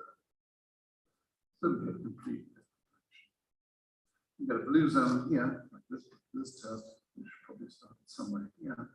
And in the blue zone, well, you're going to get a big reduction of P dash coming back this way. A big reduction of P dash, and that's giving you a lot of strain softening and reduction of Q. So lots of reduction of Q, strain softening, you notice I call it. And then there's a purple zone here where you get much less reduction of P dash, much less reduction of P dash. Maybe a bit of reduction of Q, maybe even strain hardening. Personally, I don't find it helpful, like in the literature, to call that. That's the blue test. Anything to do with liquefaction. We have a word for that. That's strain softening. Just like London clay, strain softens. This is no different. This is strain softening. And any soil that does that and still has a undrained shear strength of 100 kPa after at the critical state is not failing and flowing out like that. We've got to look for the red ones. We've seen data like this just now. Effective changing gradient. Look at the effect on the liquefaction potential. But just look at the E max and the E min as we change the silt content, fairly standard data. Void ratios go down and they go up as you increase the silt content. What we're plotting now, though, is the E liquefaction, comparing it to E max and E min. E liquefaction is simply the horizontal asymptote of that critical state line, which is the red point. And by looking at the relative locations, we can get an idea of the susceptibility to liquefaction. So actually, the clean sand is the least easily liquefied. The clean sand, you have to have states that are pretty close to the maximum possible void ratio in order to get liquefaction. But if you start adding in 30% silt, then the void ratio you need is only a little bit above the minimum void ratio. So that's the most easily liquefied. In conventional approaches to sort of predicting liquefaction, people tend to use straight critical state lines, and you see diagrams like this with everything above the line susceptible to liquefaction, and everything below the line not susceptible.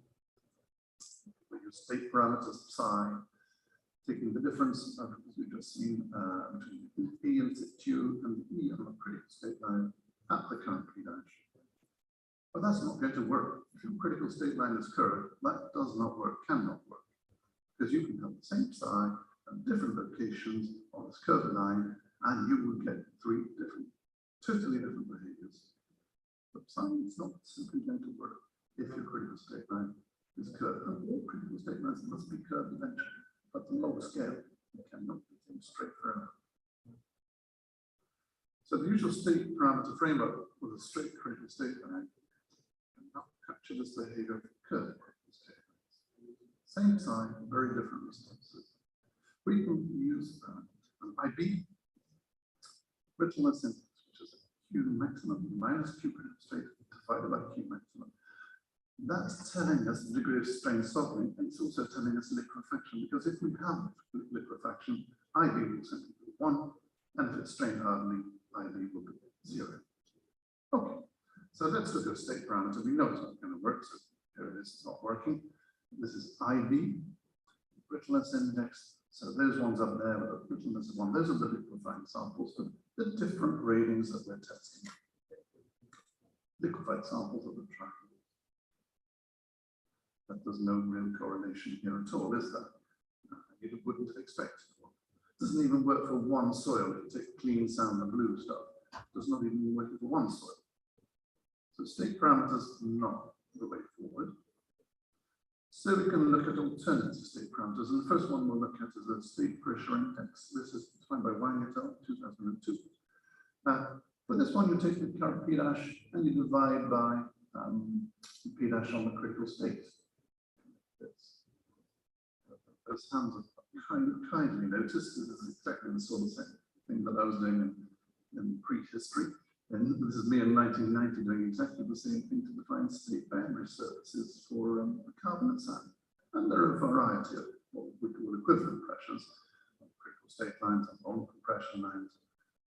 I'm not claiming that I certainly didn't, nor did Rory Klotz. It goes way back to Schofield and Riggs. I think maybe even further.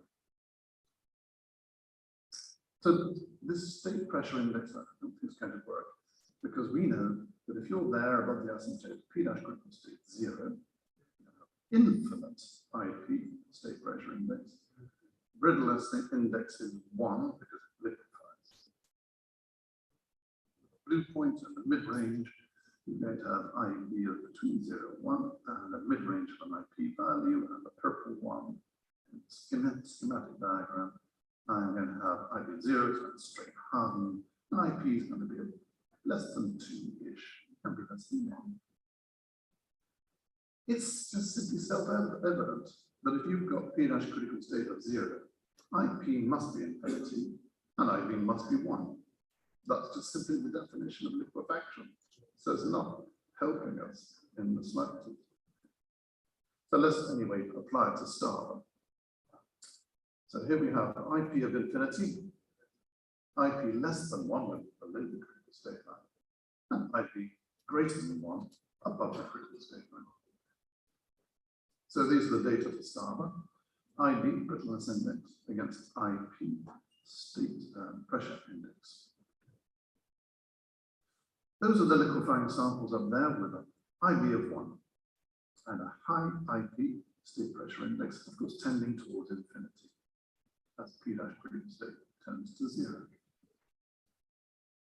The strain hardening samples, these ones down here, are a low IP, less than 2 I said, and IP of course is 0 because that's strain hardening.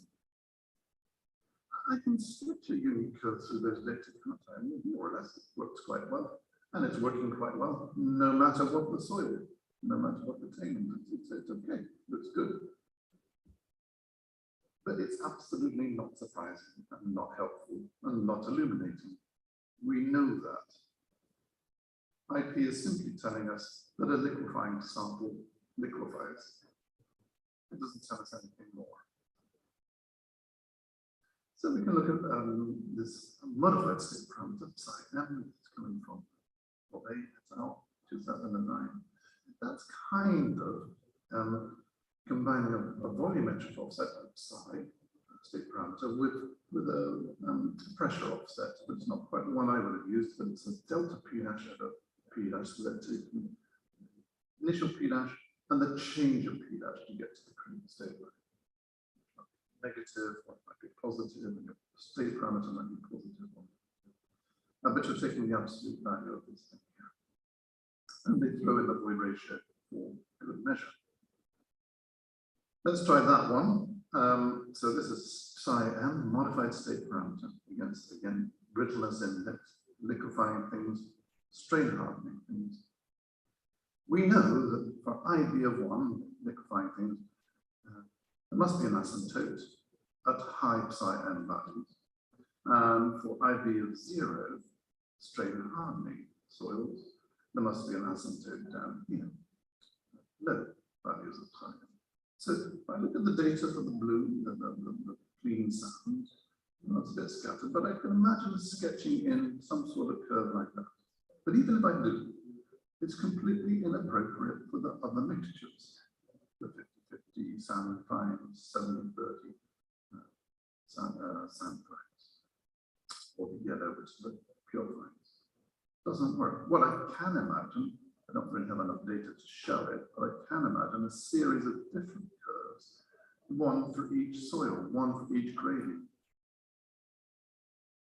So there might be a unique trend for one soil, but each soil is just simply giving a different trend, and I'm at a loss to see how that's of any use to anybody. How does that help me to predict any liquefaction? So in conclusion to all that, static liquefaction can't possibly be uniquely related to state parameter psi, if the critical state line is curved, and it all must be.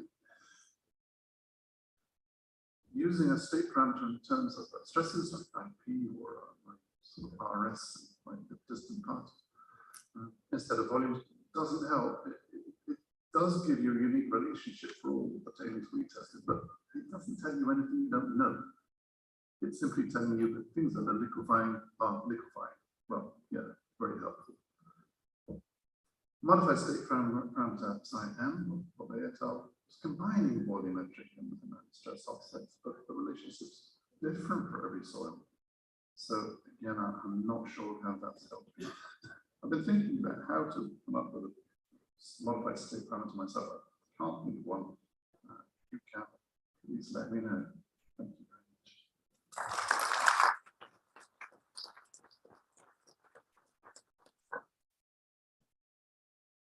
So when we were comment next to us, I will call for a question. I thought it was a very interesting and cohesive session, and where first Professor Shifting had discarded the idea of relative density, and now we've seen how state parameter, modified state parameter don't work for predicting liquefaction. There was a suggestion of shear waves. So I'm just asking if anybody has any view, given that Matt was finished on a question. or if you have any precise question for one of our speakers.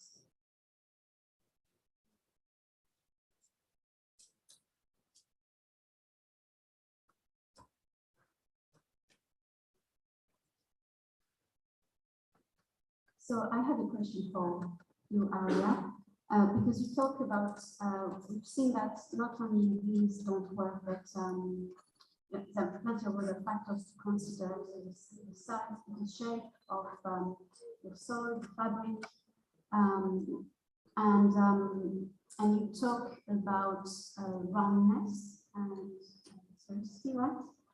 And of course, there are two very different scales. You're saying that the micro scale is important, and one of them is more related to the size of the particle, the form, and the other one is more related to the angularity. So, is there a way to know which one you see really predominant in what you recommend?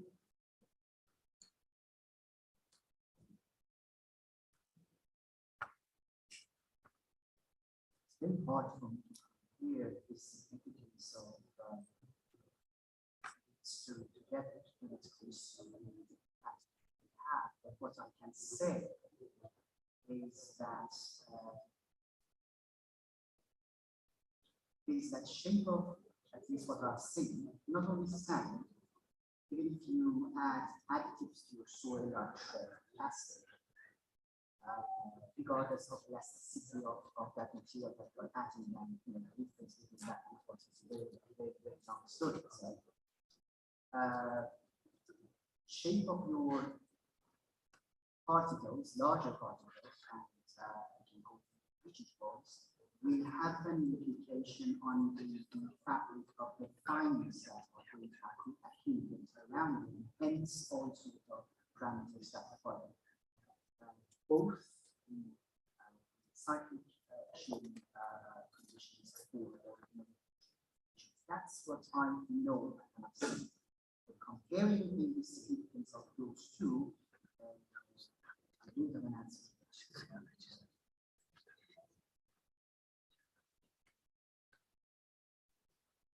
Thanks. Any question also for Andrea, who I guess is still so, or any view, I guess, for Sashiti?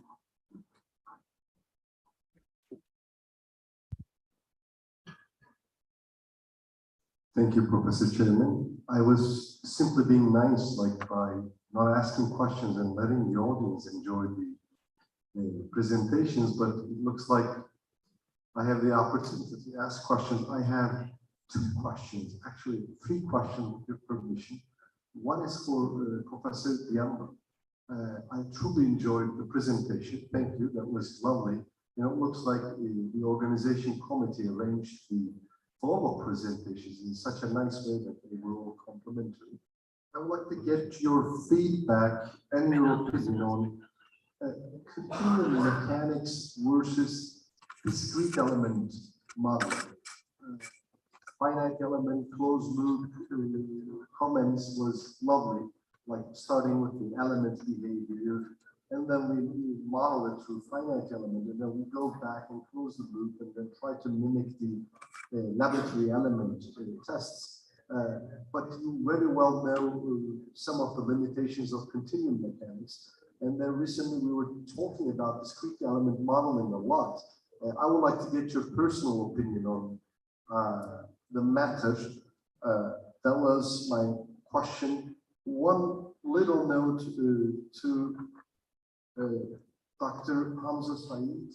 In one of the presentations, I think in your slides, sorry, I saw that with consolidation, the relative density was changing a little bit.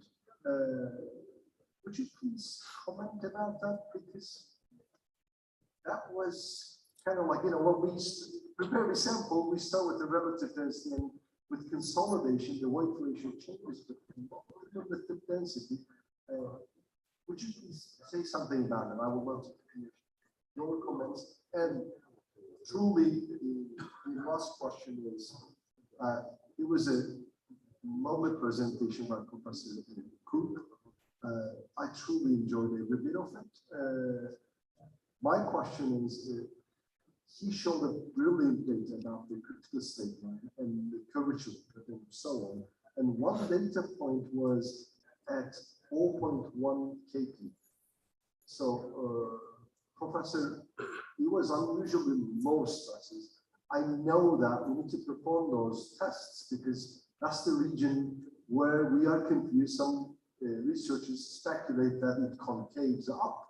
And so I truly love to get your feedback and opinion. Thank you, Professor Cherry. Okay, so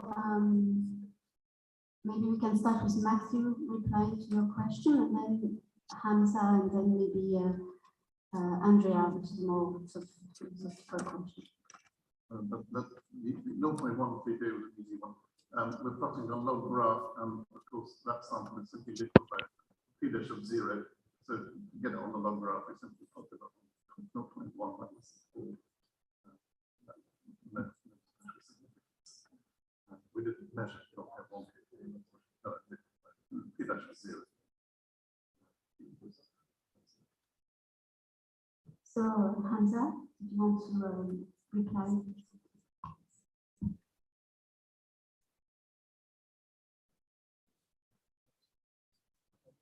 Professor, in that respect, when we were adding the plastic fines, especially, and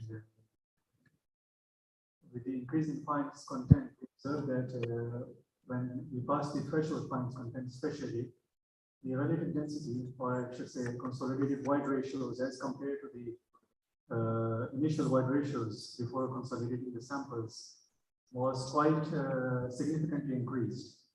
One of the primary reasons can be associated towards the highest surface area, and especially we were using like high plastic clays, which in turn has more, let's say, surface negative charge as compared to the lower plastic clays.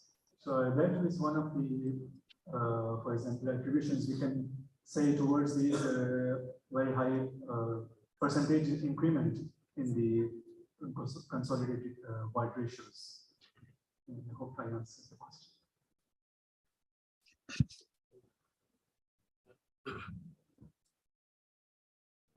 And so that's Andrea. Did you have any response?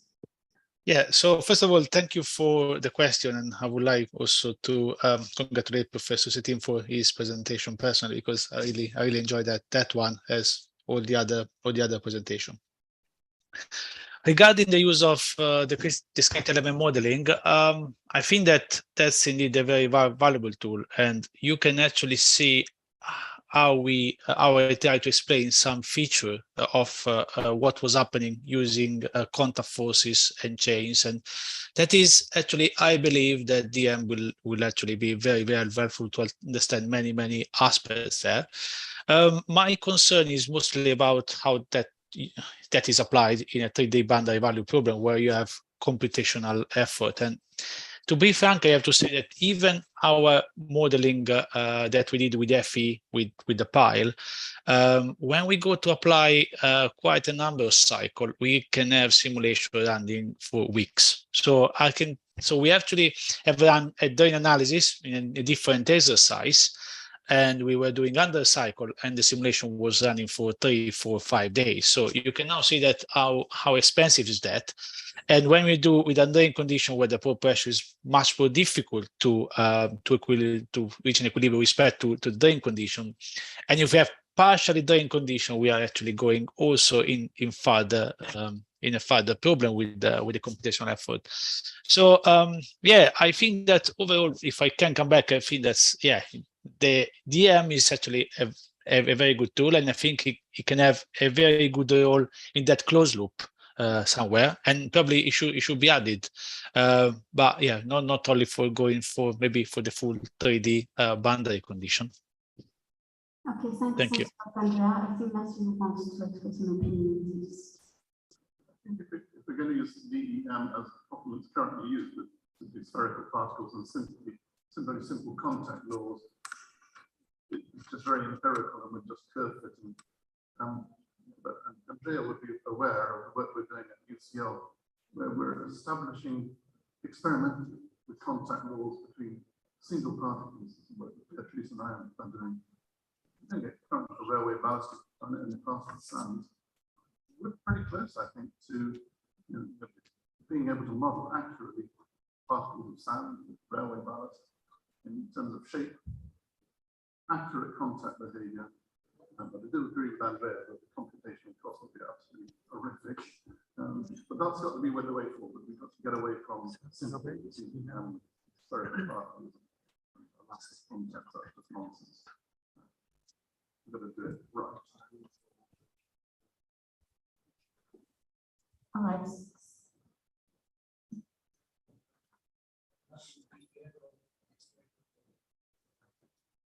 Brendan says that's the end of my job as an experimentalist, but I'm retiring anyway, so I don't care. Okay, so thank you very much again to all the speakers for a very enjoyable session. And so now we move on to our last speaker. Oh, yes, Christiana.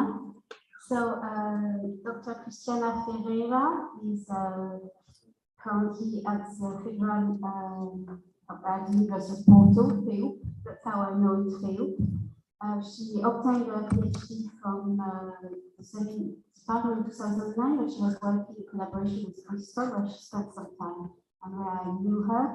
Her research expertise is really into measuring the small strain stiffness of soil with seismic waves. And since then, she's been involved in a large number of projects.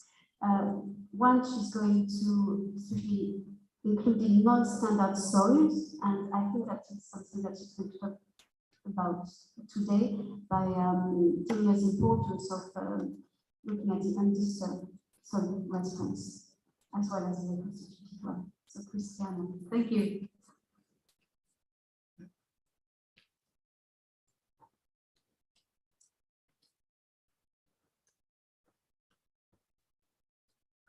Thank you. Good afternoon. I'll try to make this short and end it early. And so I'll talk about the soil liquefaction assessment in undisturbed and reconstituted conditions and the challenges and opportunity that this research has provided. And for me, it is an honor to be here. Thank you for the invitation by Professor Kinchi and by the TC101. And this is the work of a number of people from the University of Porto that I'll acknowledge in the end. So this is just the outline of the presentation. I'll start with the motivation. So Portugal has historical evidence of earthquake-induced liquefaction, and this started, or there's records of it, since the big earthquake of 1755 in Lisbon. And there are evidences of liquefaction occurring associated with the big earthquake, and also in the 20th century in the region of Lisbon, but especially in Benavente, where there were sand boils observed and other clear evidences of liquefaction. There is a map from 1993 which indicates that the area surrounding Lisbon has widespread liquefaction potential, and this is the area that we were aiming to look and to study. And this came together with the opportunity to work with other universities and partners, and industry partners throughout Europe, and especially the development of a new proposal of a liquefaction hazard map in Europe within the Liquefact projects. And it involved different countries, and especially 4 countries where experimental sites on liquefaction risks were studied, namely in Turkey, in Slovenia, in Italy, and in Portugal. So I'll talk about the pilot site. So this is an area just outside of Lisbon, east of Lisbon, and involves a large farming region and some mid-sized cities. So we started by collecting existing data from the geotechnical report, and there's a lot of information from the construction of a motorway and a long bridge and viaduct. And this covered a very large area and involved, just by collecting the existing data, a numerous number of boreholes, field tests, including geophysical results as well. And from this data, we started to prepare the topographic and geological model, and we identified the areas with extensive and thick layers of sand at loose and saturated conditions, therefore prone to liquefaction. And this is just to show the variability of the area. Obviously, it's a very wide area, but it is mainly constituted by sedimentary deposits with loose to medium sandy and silty sandy soils. But these are interbedded with soft fine soils, which are one of the key aspects of this research. So the site investigation following the collection of existing data was spread out in the pilot area and involved a considerable amount of testing, of field testing, and also the collection of high quality samples. And this is a relatively new opportunity that we have here to collect samples in loose, saturated, and sand. So something that's known to be hard and challenging in geotechnical engineering. So in this site investigation campaign, we carried out a number of SPTs, not many, we prefer the CPTs. And so we analyzed the CPTs in terms of the properties, and we identified the areas where we had predominancy of sand. But we did also DNTs, a lot of geophysical tests, and this allowed us to identify the lithology of the soil, the stress strain properties, the soil behavior type. They identify the soil stiffness, ES, if you like, before sampling, and also to study based on field tests, the liquefaction susceptibility using different methods.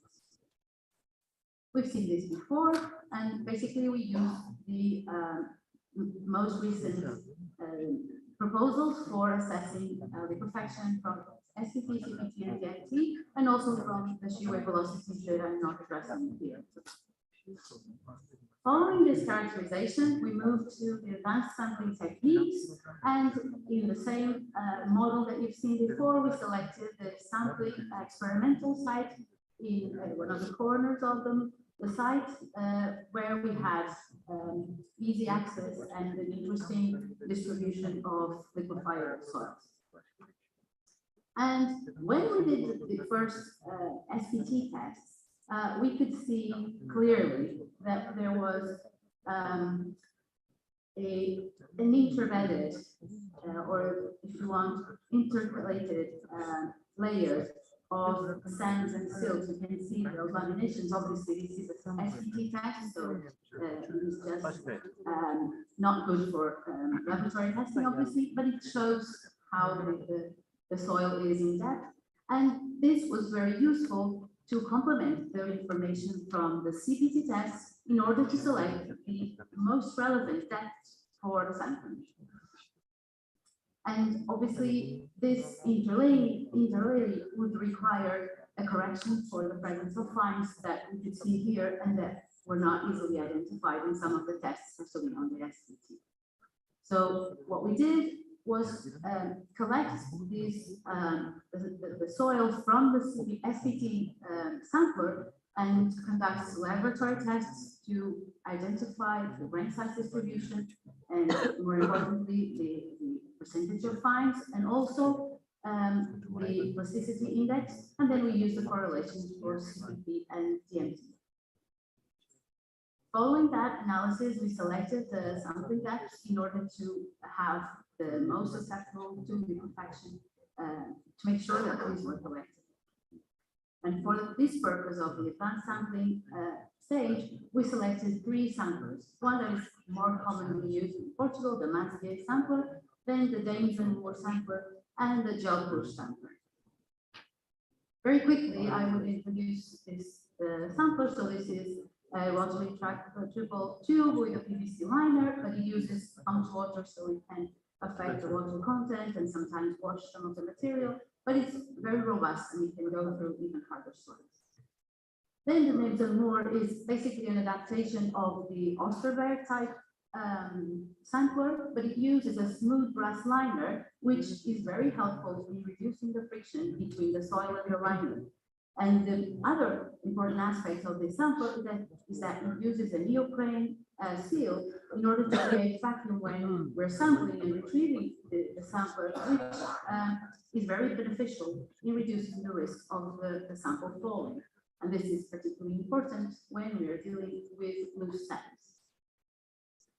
And you can see here a bit more detail, an example of the collected sample and the sleeve which is located at the bottom of the sample. The third sampler is a relatively recent sampler and is called the gel push. It was developed in Japan and is also a hydraulic fixed piston sampler, but it uses a viscous polymer gel, which is very effective in reducing the friction between the soil and the liner. It also has a core catcher similar to the Mazier, but it's definitely the most advanced technique and the one that requires more specialized personnel because it is much harder to work with. So you can see here an example. You can see here how the polymer is coming off the sample at the end. And so the trick of the success of this sampler is really the use of this polymer solution, this gel, which is has extremely low viscosity, but it's also very hard to prepare in situ. So sometimes we observe that it's hard to do the sampling at a particular depth because the gel wasn't so carefully prepared, and we always had to prepare it every time at each depth. And at the end, so after sampling, you can see here the core catcher, which is closed. So it initially was open, so we didn't see it. And at the end, it closes with some hydraulic pressure that's applied at the end. So it makes sure that you can collect the sample and bring it to the surface. Just a few pictures of the process. And we have here the example of how many samples and at which depth we collected them.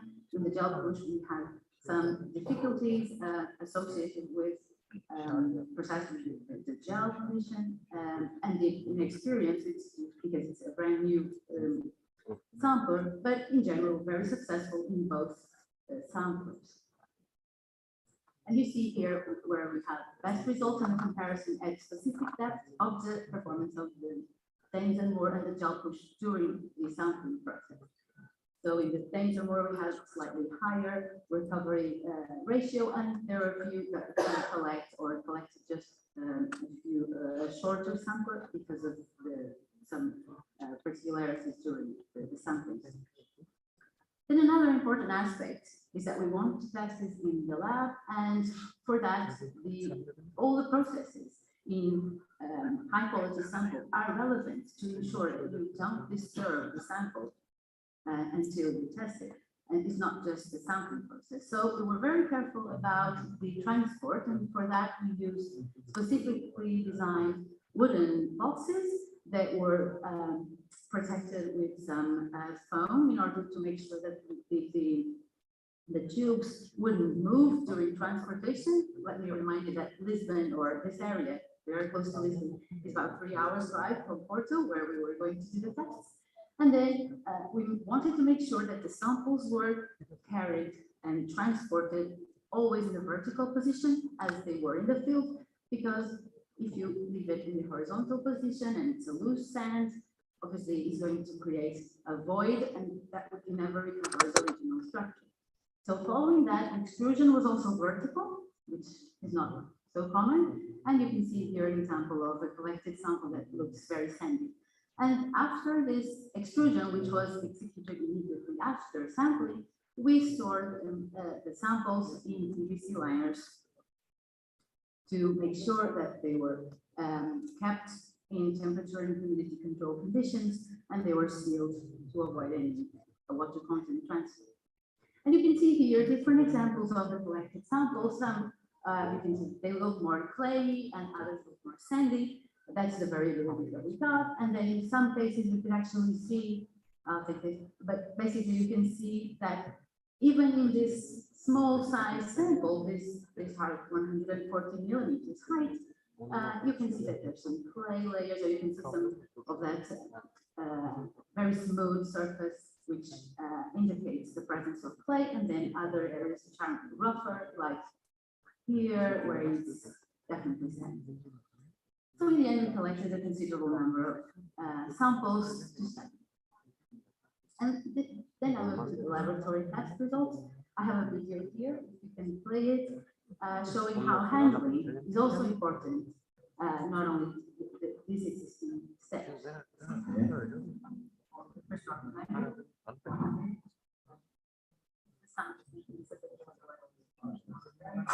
So basically, after we've done the extrusion, we are going to take a sample from the PVC and see the sandy color. There is a slit in the PVC tube from which we have to open to take the sample out. And it looks very loose.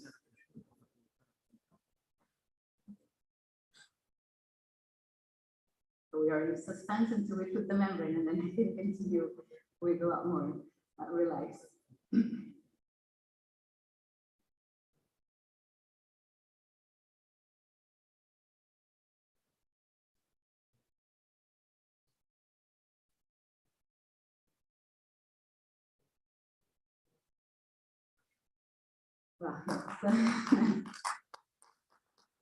So it's very challenging because obviously this is like a sandcastle. It looks like some fall at any minute.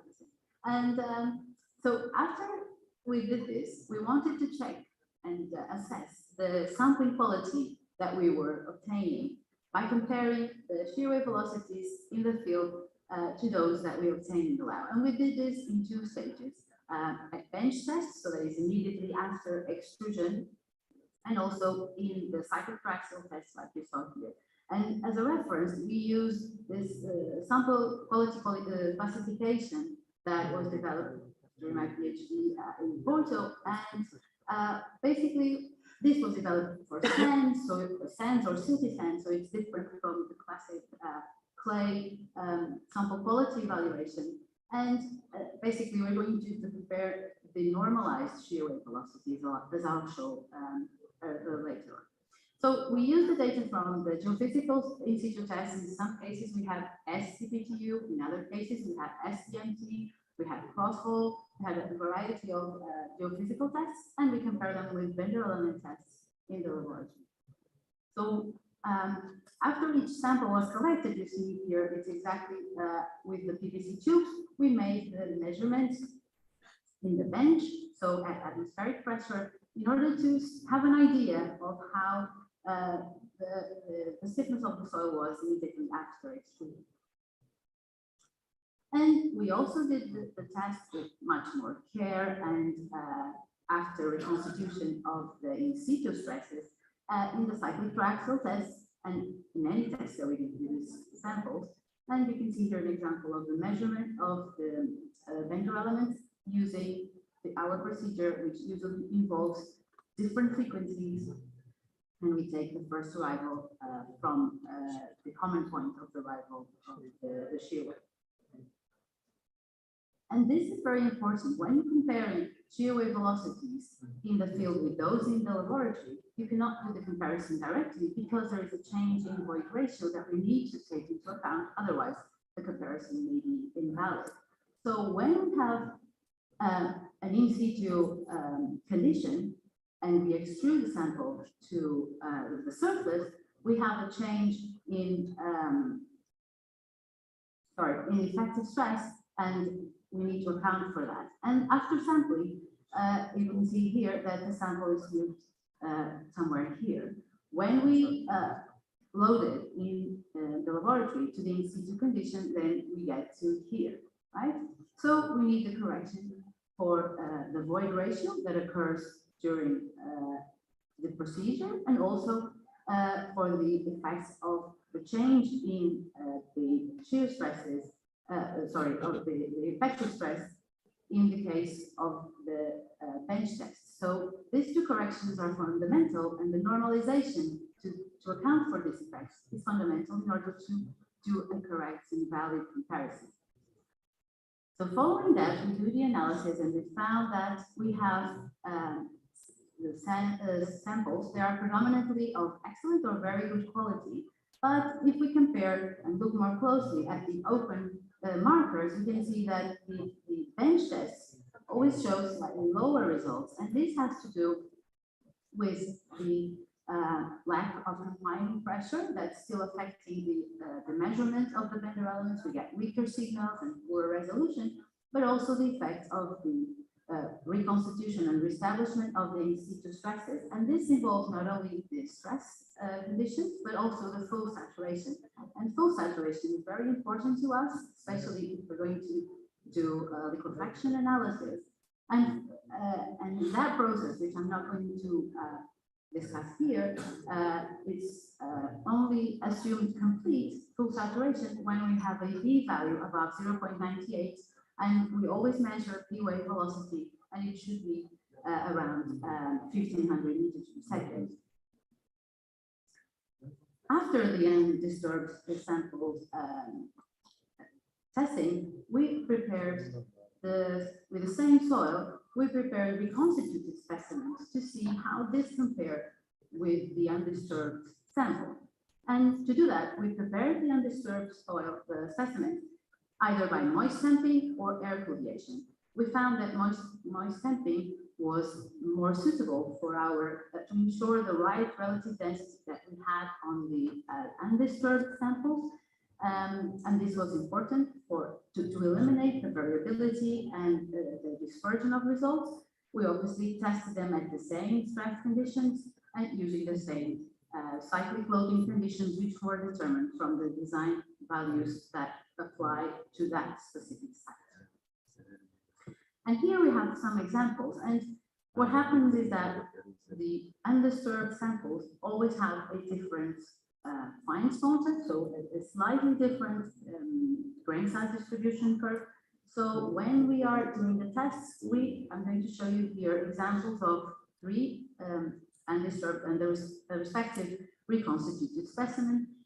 And the results are different because the fines content of each of these specimens are different. So we have, in this case, 6%, where the reconstituted specimen has a slightly higher liquefaction resistance, cyclic resistance. Then here we have the case for a fines content of 9%, where we see that the reconstituted specimen has clearly a lower cyclic resistance, and the same happens for a slightly higher fines content of 18%. And this was analyzed for a large number of specimens, and we also did studies on the pore pressure ratio evolution. This is just a very quick view to show that in some cases we have a very similar response.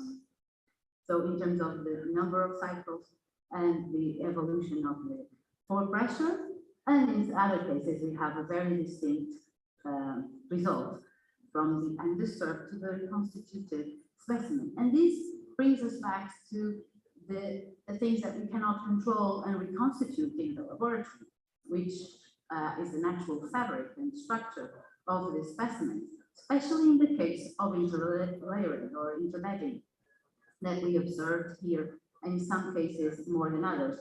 Typically, when we have a higher fines content, we have more layering, and lower fines content, we have a more homogeneous specimen. And here are the results of some of the tests where we compare the shear wave velocity normalized by the void ratio function for the undisturbed, the reconstituted specimens, and we see a nice here we can see that the distribution is quite acceptable. That means that the samples can be considered similar. And in here on the right hand side, we can see the results show that for very low fines content, we have the reconstituted specimen providing a slightly higher liquefaction resistance than the undisturbed ones. And the situation is reversed for higher fines content. And this leaves us with the main challenge that I want to bring to the floor today, which is how relevant it is or how important it is for us to collect undisturbed specimen samples and these high quality samples that are so hard and expensive to obtain in comparison with the reconstituted specimens. And I'll show this in my conclusions, but it's something that we need to consider. So basically our site investigation, we did a lot of site recognition, identified the type of soils, and was very clear that we had large and thick liquefiable layers which were useful for collecting these samples. And it was very important for us to look at the fines content even for the analysis of liquefaction susceptibility in terms of the field tests. Then we did the sampling stage, and we collected the samples from 3 different samplers. The ones here didn't perform so well, and I didn't go into details on the sampling quality because it wasn't the main topic. But the most advanced samplers proved to be the best, and they were able to reduce significantly the sample disturbance during sampling and induce minimal damage in the fabric. Obviously, the other stages of transport preparation are also very important to get these high quality specimens for testing. The Dames and Moore had a slightly better performance than the gel push sampler because it has a shorter liner, it's only 15 centimeters, and the other one is 1 meter long. And also by the generation of the vacuum with the neoprene seal, and that justifies a higher recovery ratio for this sampler. The immediate bench environment tests compared against the cyclic triaxial tests showed some discrepancies, and these are attributed to the need to reestablish the in situ conditions. So even though it's nice to have shear wave velocity data immediately after sampling, is much more relevant to run the test even if it has some time effects in order to reestablish the stress state and to have the soil fully saturated as it is expected to be in the field in order to have more reliable measurements. In terms of the liquefaction assessment that we are focusing here, the undisturbed samples were tested, and then we were compared with the reconstituted specimens at the closest possible condition, that is with the same soil, a similar relative density, and with the same applied loading, so that these differences can be directly applied to the fabric and the structure of the specimen. But given this alluvial nature of these soils, we know and we can observe that the undisturbed samples has layering, interbedded layering, and this varied between the silty sands and the silty clays. And this made each individual undisturbed sample a unique soil with naturally different interesting properties. So this means that we cannot establish a constitutive model based on a unique sample, and we cannot characterize it and extrapolate from that. So since this natural interlayering cannot be adequately reproduced in reconstituted conditions, we observe these differences not only in terms of the cyclic resistance, but also on the cyclic strains and the buildup of fixed export pressure. And the key parameter we found to be the fines content. So this really affected the comparison between the undisturbed and reconstituted. So for very low fines content, we have reconstituted specimens with slightly higher resistance, but predominantly the response of the undisturbed samples was higher and more stable. And this behavior obviously is attributed to the layering. I mean, the clay samples are, the clay layers are reducing the possibility of the excess pressure buildup, and that contributes very significantly to a more stable response, a smoother evolution towards liquefaction. And in our opinion, the undisturbed samples are valuable, obviously, for accurate characterization of the soil profiles, for identification of the materials, but in order to have representative constitutive parameters, we can only do that by doing the reconstituted specimen testing. So while those, the undisturbed samples are very valuable, it is important to run more extensive tests in reconstituted conditions. And I wanted to make it short, so there are a number of references that you can look up after the conference, after this lecture, if you're interested. And this work was developed in collaboration with Professor Antonio Viana da Fonseca, who is the head of our laboratory, and some students, some finished and some who are ongoing, and also the technicians on our lab without whom we could have done this job. So thank you also to these companies that were associated with the projects that we had. And before I finish, I'd like to invite you all to come to Porto in about a year when we'll have IS Porto, which is the official symposium of the TC101.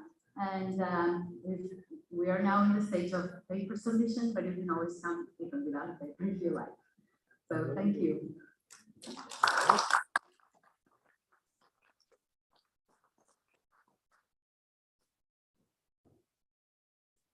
Thank you very much, Christiana. Unless there is a relevant question, but I guess we can ask Christiana. I have questions, but I will catch up with you later. We should perhaps close the session.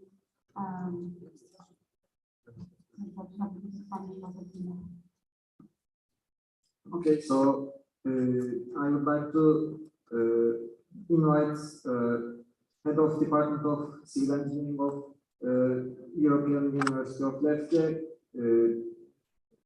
Professor Ibrahim Bay, to present our certificate of appreciation to Christian.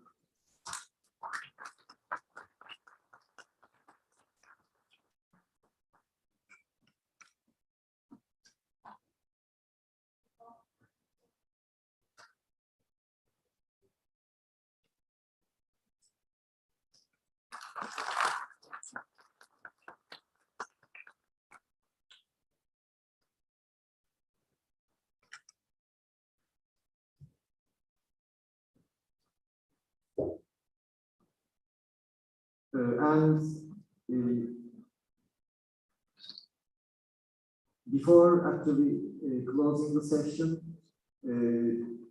I would like to invite Vice Chairman of TC101, Dr. Erdem Ibrahim, for a few closing remarks. Thank you very much. I just want to express TC101 members' gratitude for hosting this event, and would like to thank, in the name of the members of the committee, the hard work done by organizing committee, Professor Katal, and all the local organizing committee, as well as the Chamber of Civil Engineers, and thank as well all the speakers. Very, very interesting talks and a lot of ideas that came along during this day, and for supporting the event. And as Christiana said, we'd like to see you in 1 year time in September in Porto, if it's possible. So thank you very much. And maybe you should close the ceremony.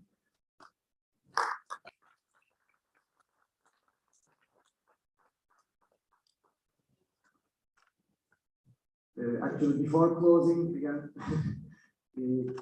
I'd like to invite the President of Turkish Cypriot Chamber of Civil Engineers, Gökhan Yağcıoğlu, to present our certificate of appreciation to the artists so that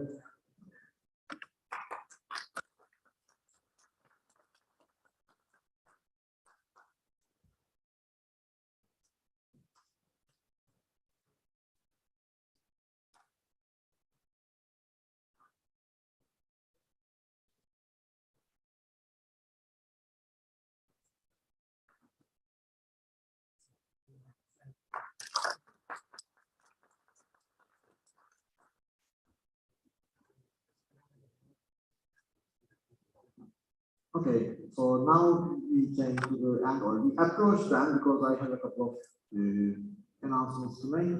So the first announcement is right after I finish talking, basically we hope to, or we plan to take a group picture on the stage. So we would then like all the participants to come to the stage for a group picture. At 8:30, we are going to have the gala dinner, or not really gala, but banquet here, basically in this hall. So they are going to transform this hall to a dining hall. So we are going to have the dinner here. And in between those two, even though you might think it is a bit late, actually here the Mediterranean water is very warm, the weather is warm, so you still have time to go for a swim. I'm going to do that, and I do recommend that highly to partially avoid Professor Chetin's classification of craziness.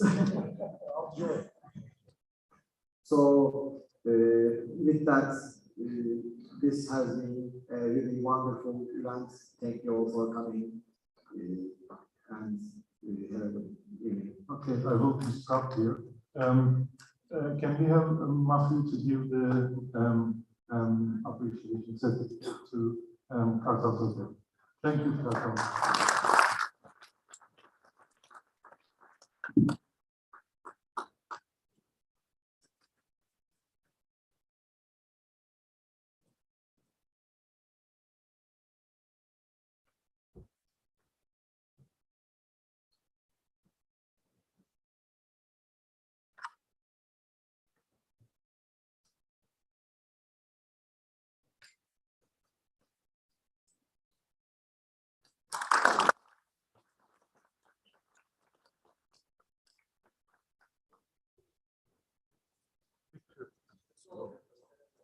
Let's take it.